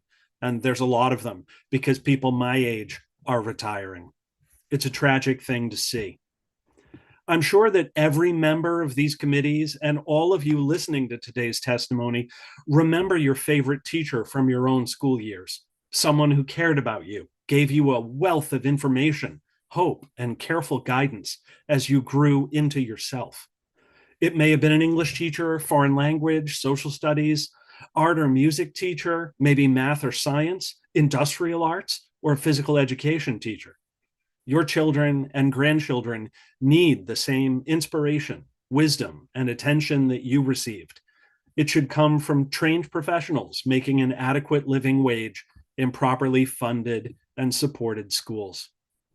In closing, I simply want to say this. Maine has a tradition of producing a very well-educated citizenry who, upon graduation from high school, are prepared to solve life's challenges, either in the workplace or attend prestigious universities around the world. That has never been an accident of fate. It was due to the quality of Maine's public schools and Maine's teachers. We need your help in this legislative session to support the governor's education budget to keep succeeding in our mission. And I'll now put on my question glasses in anticipation of your inquiries.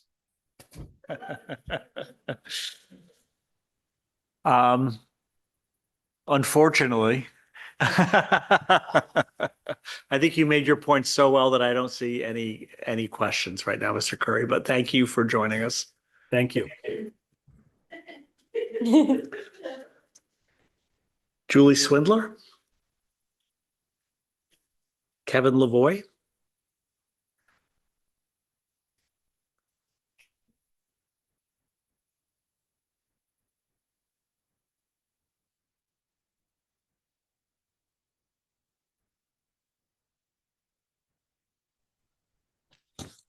Good afternoon.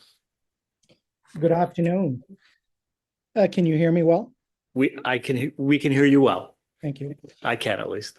Good afternoon, Senator Rotundo, Representative Gatine, representative members of the Joint Standing Committee on Appropriations and Financial Affairs, and Senator Rafferty, Representative Murphy, and respective members of the Joint Standing Committee on Educational and Cultural Affairs. My name is Kevin Lavoie. I am a resident of St. David, Maine, and I am the director of the St. John Valley Technology Center in Frenchville. I am testifying today on behalf of the Maine Administrators of Career and Technical Education, MACT, where I serve as a volunteer capacity as vice president of the board of directors.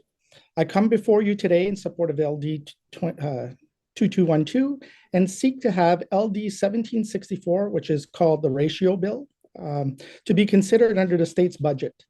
LD 1764 seeks to assist small CTE centers within the geographic areas of the state that have diminished populations and are challenged to meet current enrollment threshold requirements. Currently, maximum subsidy afforded to CTE programs require a 13-to-1 ratio on a 3-year rolling average for said programs to receive threshold level funding.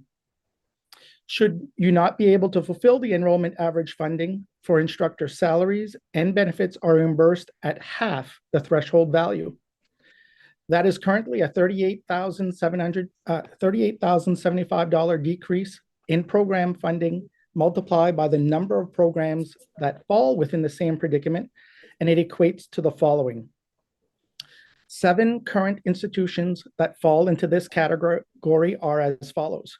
St. John Valley Tech Center in Frenchville, Van Buren Regional Tech Center in Van Buren, Region 3 Tech Center in Lincoln, St. Croix Regional Tech Center in Calais, Coastal Washington County Tech Center in Machias, Waldo County Tech Center in Belfast, and Region 9 School of Applied Technology in Mexico, Maine. 31 programs across these 7 centers and regions are affected to a tune of $1.2 to $1.3 million in shortfall funding. The current lack of equity requires change, and we propose the passage of LD 1764 within the state budget to be ratified to provide CTE centers and regions in these catchment areas with less than 1,000 eligible students with an enrollment ratio of 8-to-1 as proposed, rather than a 13-to-1 ratio as established in statute.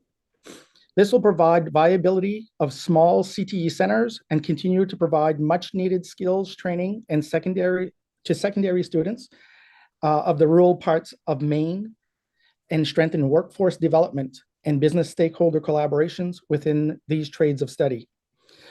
Should LD 1764 not pass and be included within the state budget, we surely will see programs be forced to cut and be fully removed, therefore more greatly affecting what we have been attempting to preserve in education and training of strong workforce within the state of Maine. I thank you for your time and consideration in this vitally important matter for the youth of our state, and I welcome any questions you may have at this time. Thank you, Mr. Lavoie. Any questions from either committee? I don't see any. Thank you for joining us this afternoon. Thank you. Michelle Hathaway. Nathan Hall. All right.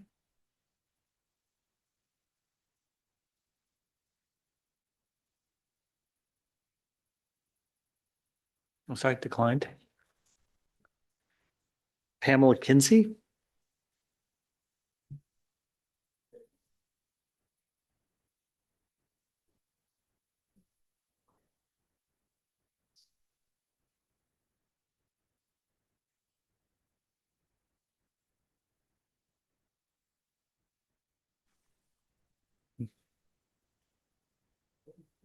Good Can you all hear me?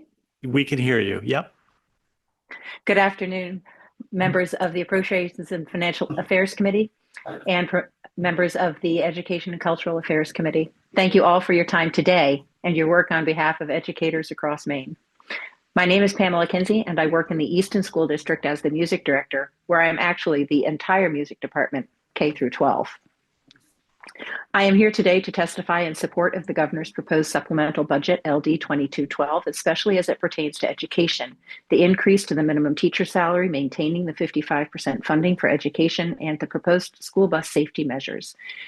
As I near the end of my teaching career, I look back and I look forward. The minimum teacher salary when I first began was low. Luckily, I was married also to a teacher, and between the two salaries, we were able to make ends meet, purchase a home, and raise 2 children.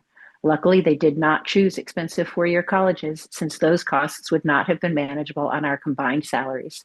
Since the minimum teacher salary was raised to $30,000 with subsequent living cost of living increases, the minimum salary today should be $47,000. It is not, And in my local situation, our minimum is low, even by Maine standards, at only $42,200. The average Maine beginner teacher salary is currently $41,163 annually, ranking 37th in the nation. This salary does not attract the best applicant pool, as it is not a living wage for a professional.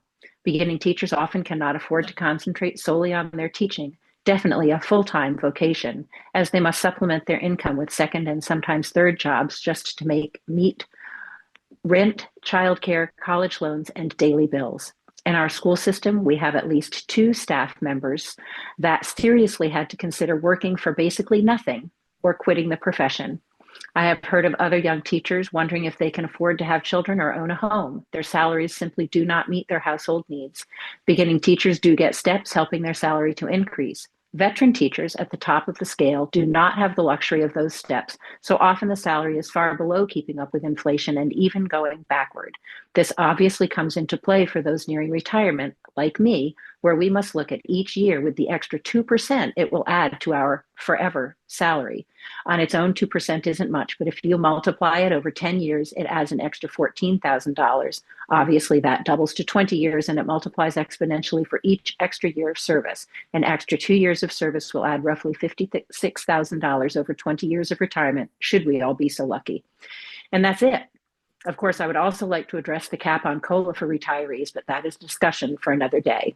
Getting our base salary to the suggested minimum salary of $50,000 is definitely a step in the right direction, and local schools can work with this base to make sure that it feeds up through those to the top of the salary scale. It would be nice to think that a teacher could choose when to retire based on things other than, will I have enough money in my pension moving forward to be able to afford my financial responsibilities, or do I need to continue to work? The state continuing to fulfill their obligation to fund local schools at 55% is also crucial for small rural schools. While I feel the funding formula also needs work, 55% is a good place to be, helping to alleviate the stress on communities where residents all are feeling the burden of the rising costs of everyday necessities such as food and heat. The 2 recent tragedies with school buses make the suggested bus safety measures incredibly important. Our local bus drivers were horrified by these senseless and preventable incidents. We owe it to all school children to do whatever it takes to make transportation of our most precious cargo and future Maine leaders and citizens as safe as is humanly possible. Retrofitting older buses and insisting that all buses going forward are equipped with the safety measures needed should be of paramount and non-negotiable importance. Thank you for instituting these life-saving features as soon as possible. Again, I thank you for your time and consideration today, and thank you again for your continued support of these educational components and the supplemental budget LD 2212. And I would be happy to answer any questions you may have of me. Thank you. Scanning the room, I do not see any questions, but thank you for joining us this afternoon. Thank you. Priscilla Bittencourt.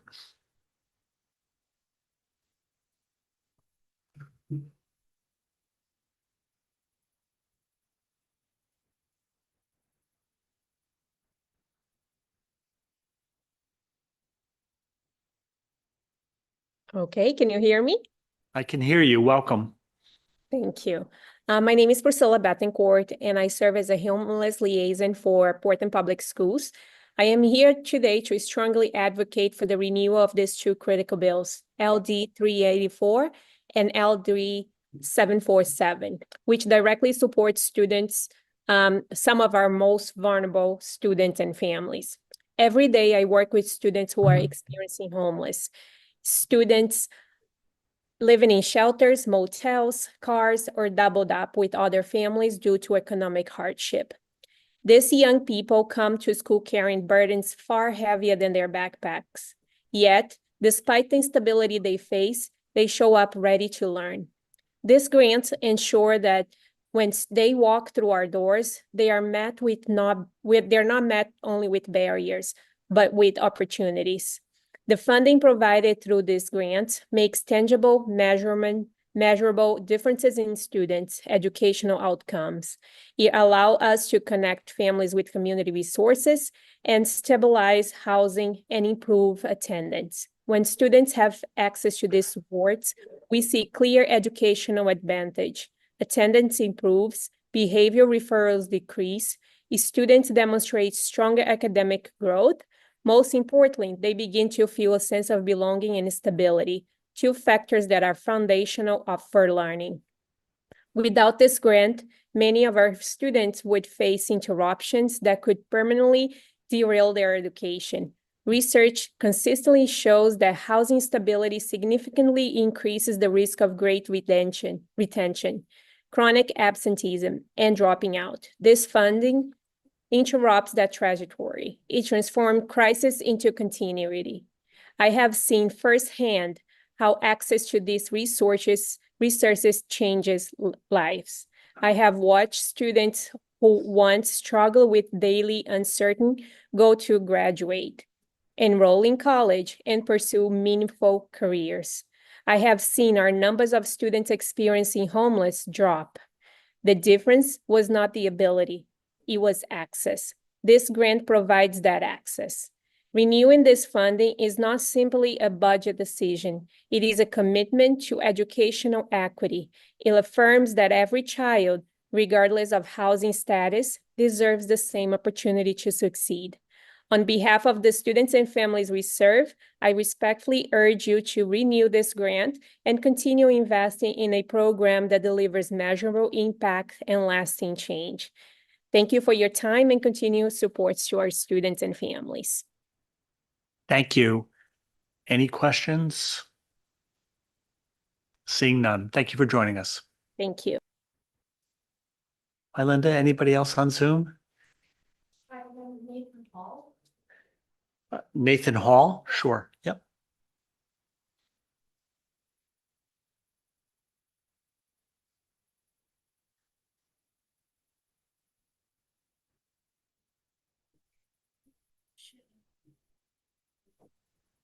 All right. Can you hear me now? Yes, I can. All right, Welcome. cool. Thank you. Thank you for having us speak this afternoon. Senator Rotondo, Representative Gattin, and members of the Appropriations and Financial Affairs Committee, and Senator Rafferty, Representative Murphy, and members of the Education and Cultural Affairs Committee. My name is Nathan Hall. I teach sixth grade science at the Falmouth School District, and I live in Portland. And I'm here today in support of the governor's proposed budget, particularly the minimum, the $50,000 minimum increase for teachers. I began teaching at the middle school of the Kennebunks in 2008.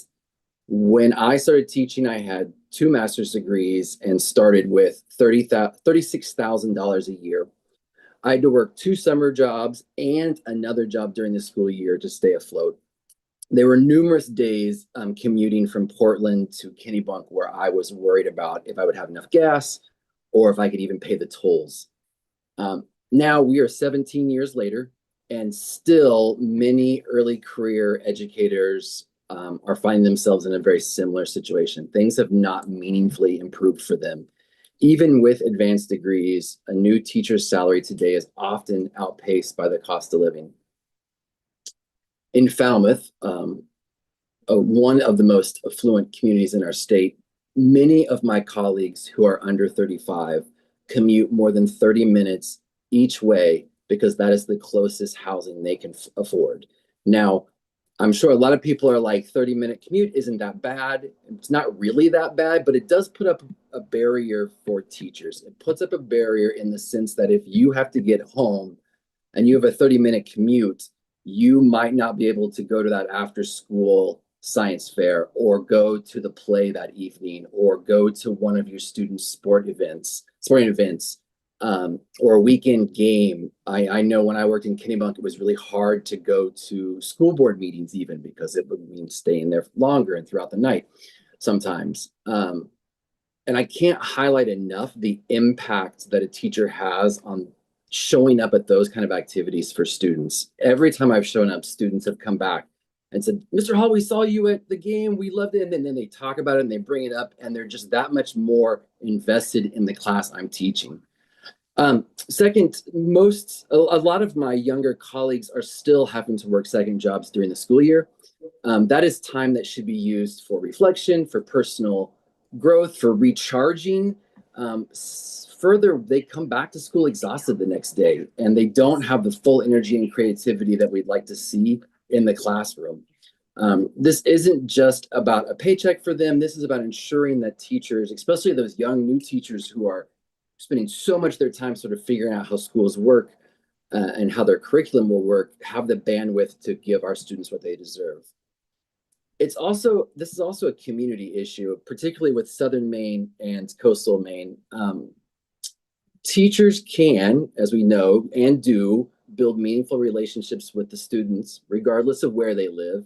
But when teachers live in or near the communities they've served, as I said before, they can go to those extra school events, but they also can build authentic and real relationships with families. They understand the community, the values, the needs better, and they're more committed long-term. In the 11 years I worked... So I don't know if you've submitted written testimony, but if you could just summarize the rest. Yeah, I have. That'd be great. The big point that I'm trying to make there is that now that I live in Portland and work in Falmouth, I run into students and families all the time and have relationships with them now that aren't just about school, and builds that trust even more. So please support the budget, increasing that 55% for trust, stability, and making sure our staff are focused on the kids they need to be focused on. Thank you so much. And thank you so much. No. Thank you for joining us today. Yeah. Appreciate your testimony. Any questions? I don't see any. Thank you. We're going to try? Okay.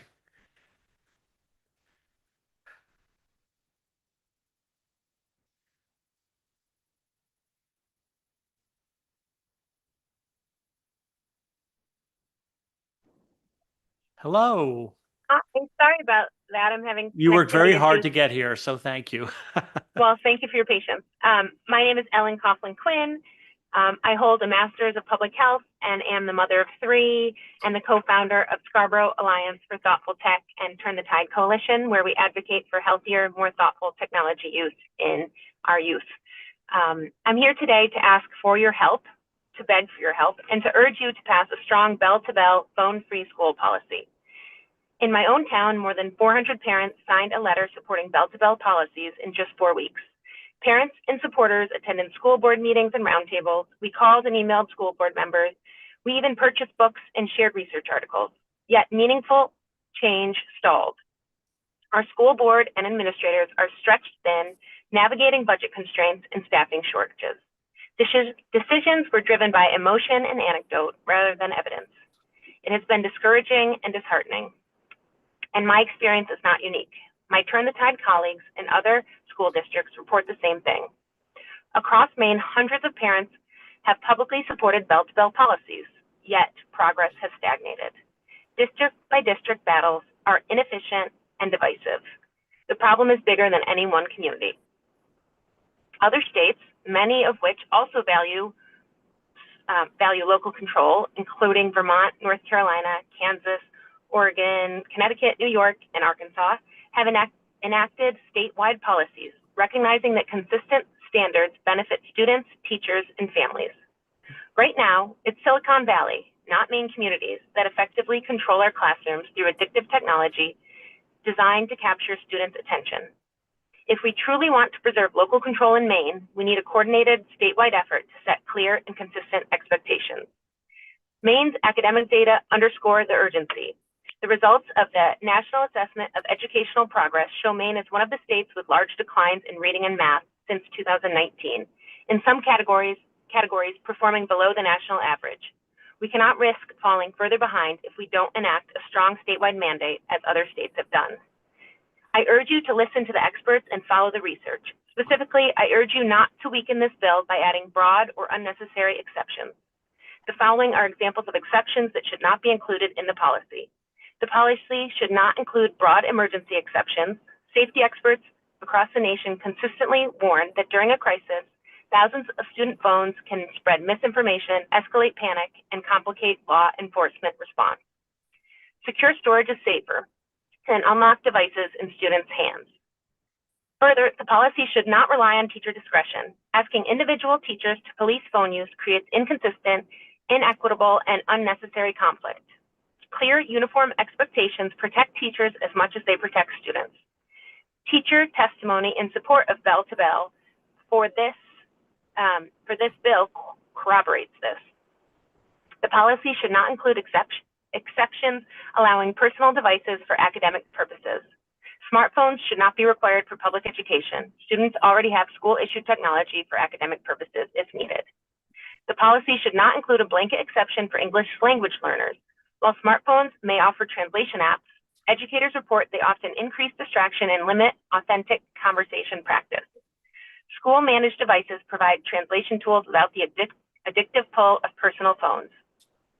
The appropriate exceptions to a bell-to-bell ban should be limited to documented health needs and Ms. Colin accommodations Quinn? within IEP. Yes. Hello? Hi, can you hear me? Yes, I would just ask you to summarize the rest of your testimony. You're at 3 minutes. Sure. I was just concluding. So perfect. I would urge you to pass a strong, clear bell-to-bell phone-free school policy without dilution. We have tried to make this change in our local districts, and despite overwhelming evidence and broad community support, we have been unsuccessful. We need your leadership and your help. Every Maine student deserves the benefit of a phone-free school day, regardless of their area code. Thank you for your time. Thank you very much. Any questions? I don't see any questions. Thank you for joining us. Thank you for your patience. That's it, Melinda? Great. Okay. Senator Libby, did you say you had a question or?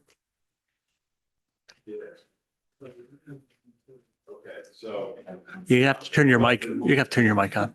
I did, and thank you very much, Mr. Chairman. I appreciate it. I would like for the work session to know how many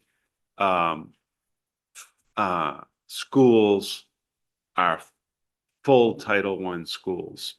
I heard that in testimony today, that a school is a full Title I school, and I know Title I funds are supposed to be supplemental to state funds. So I'd like to know from the Department of Education how many of these full Title I schools there are in Maine. Thank Okay. you. Yeah, very good. Senator Rotundo, did you have something? I had asked earlier about the Maine Maritime Academy testimony, and it's in our folder. So those of you who were way ahead of me and found it there, just in case there were others who didn't see it, I wanted you to know. Thank you. And thank you very much for sticking with us in your hard work today. Yeah, I want to thank our colleagues on the Education Committee for joining us this afternoon. I want to thank my colleagues on AFA for 4 long days. We'll have 5 days next week and hopefully wrap this up next Friday. And of course, our wonderful staff of both committees who have given us so much support today and through the week.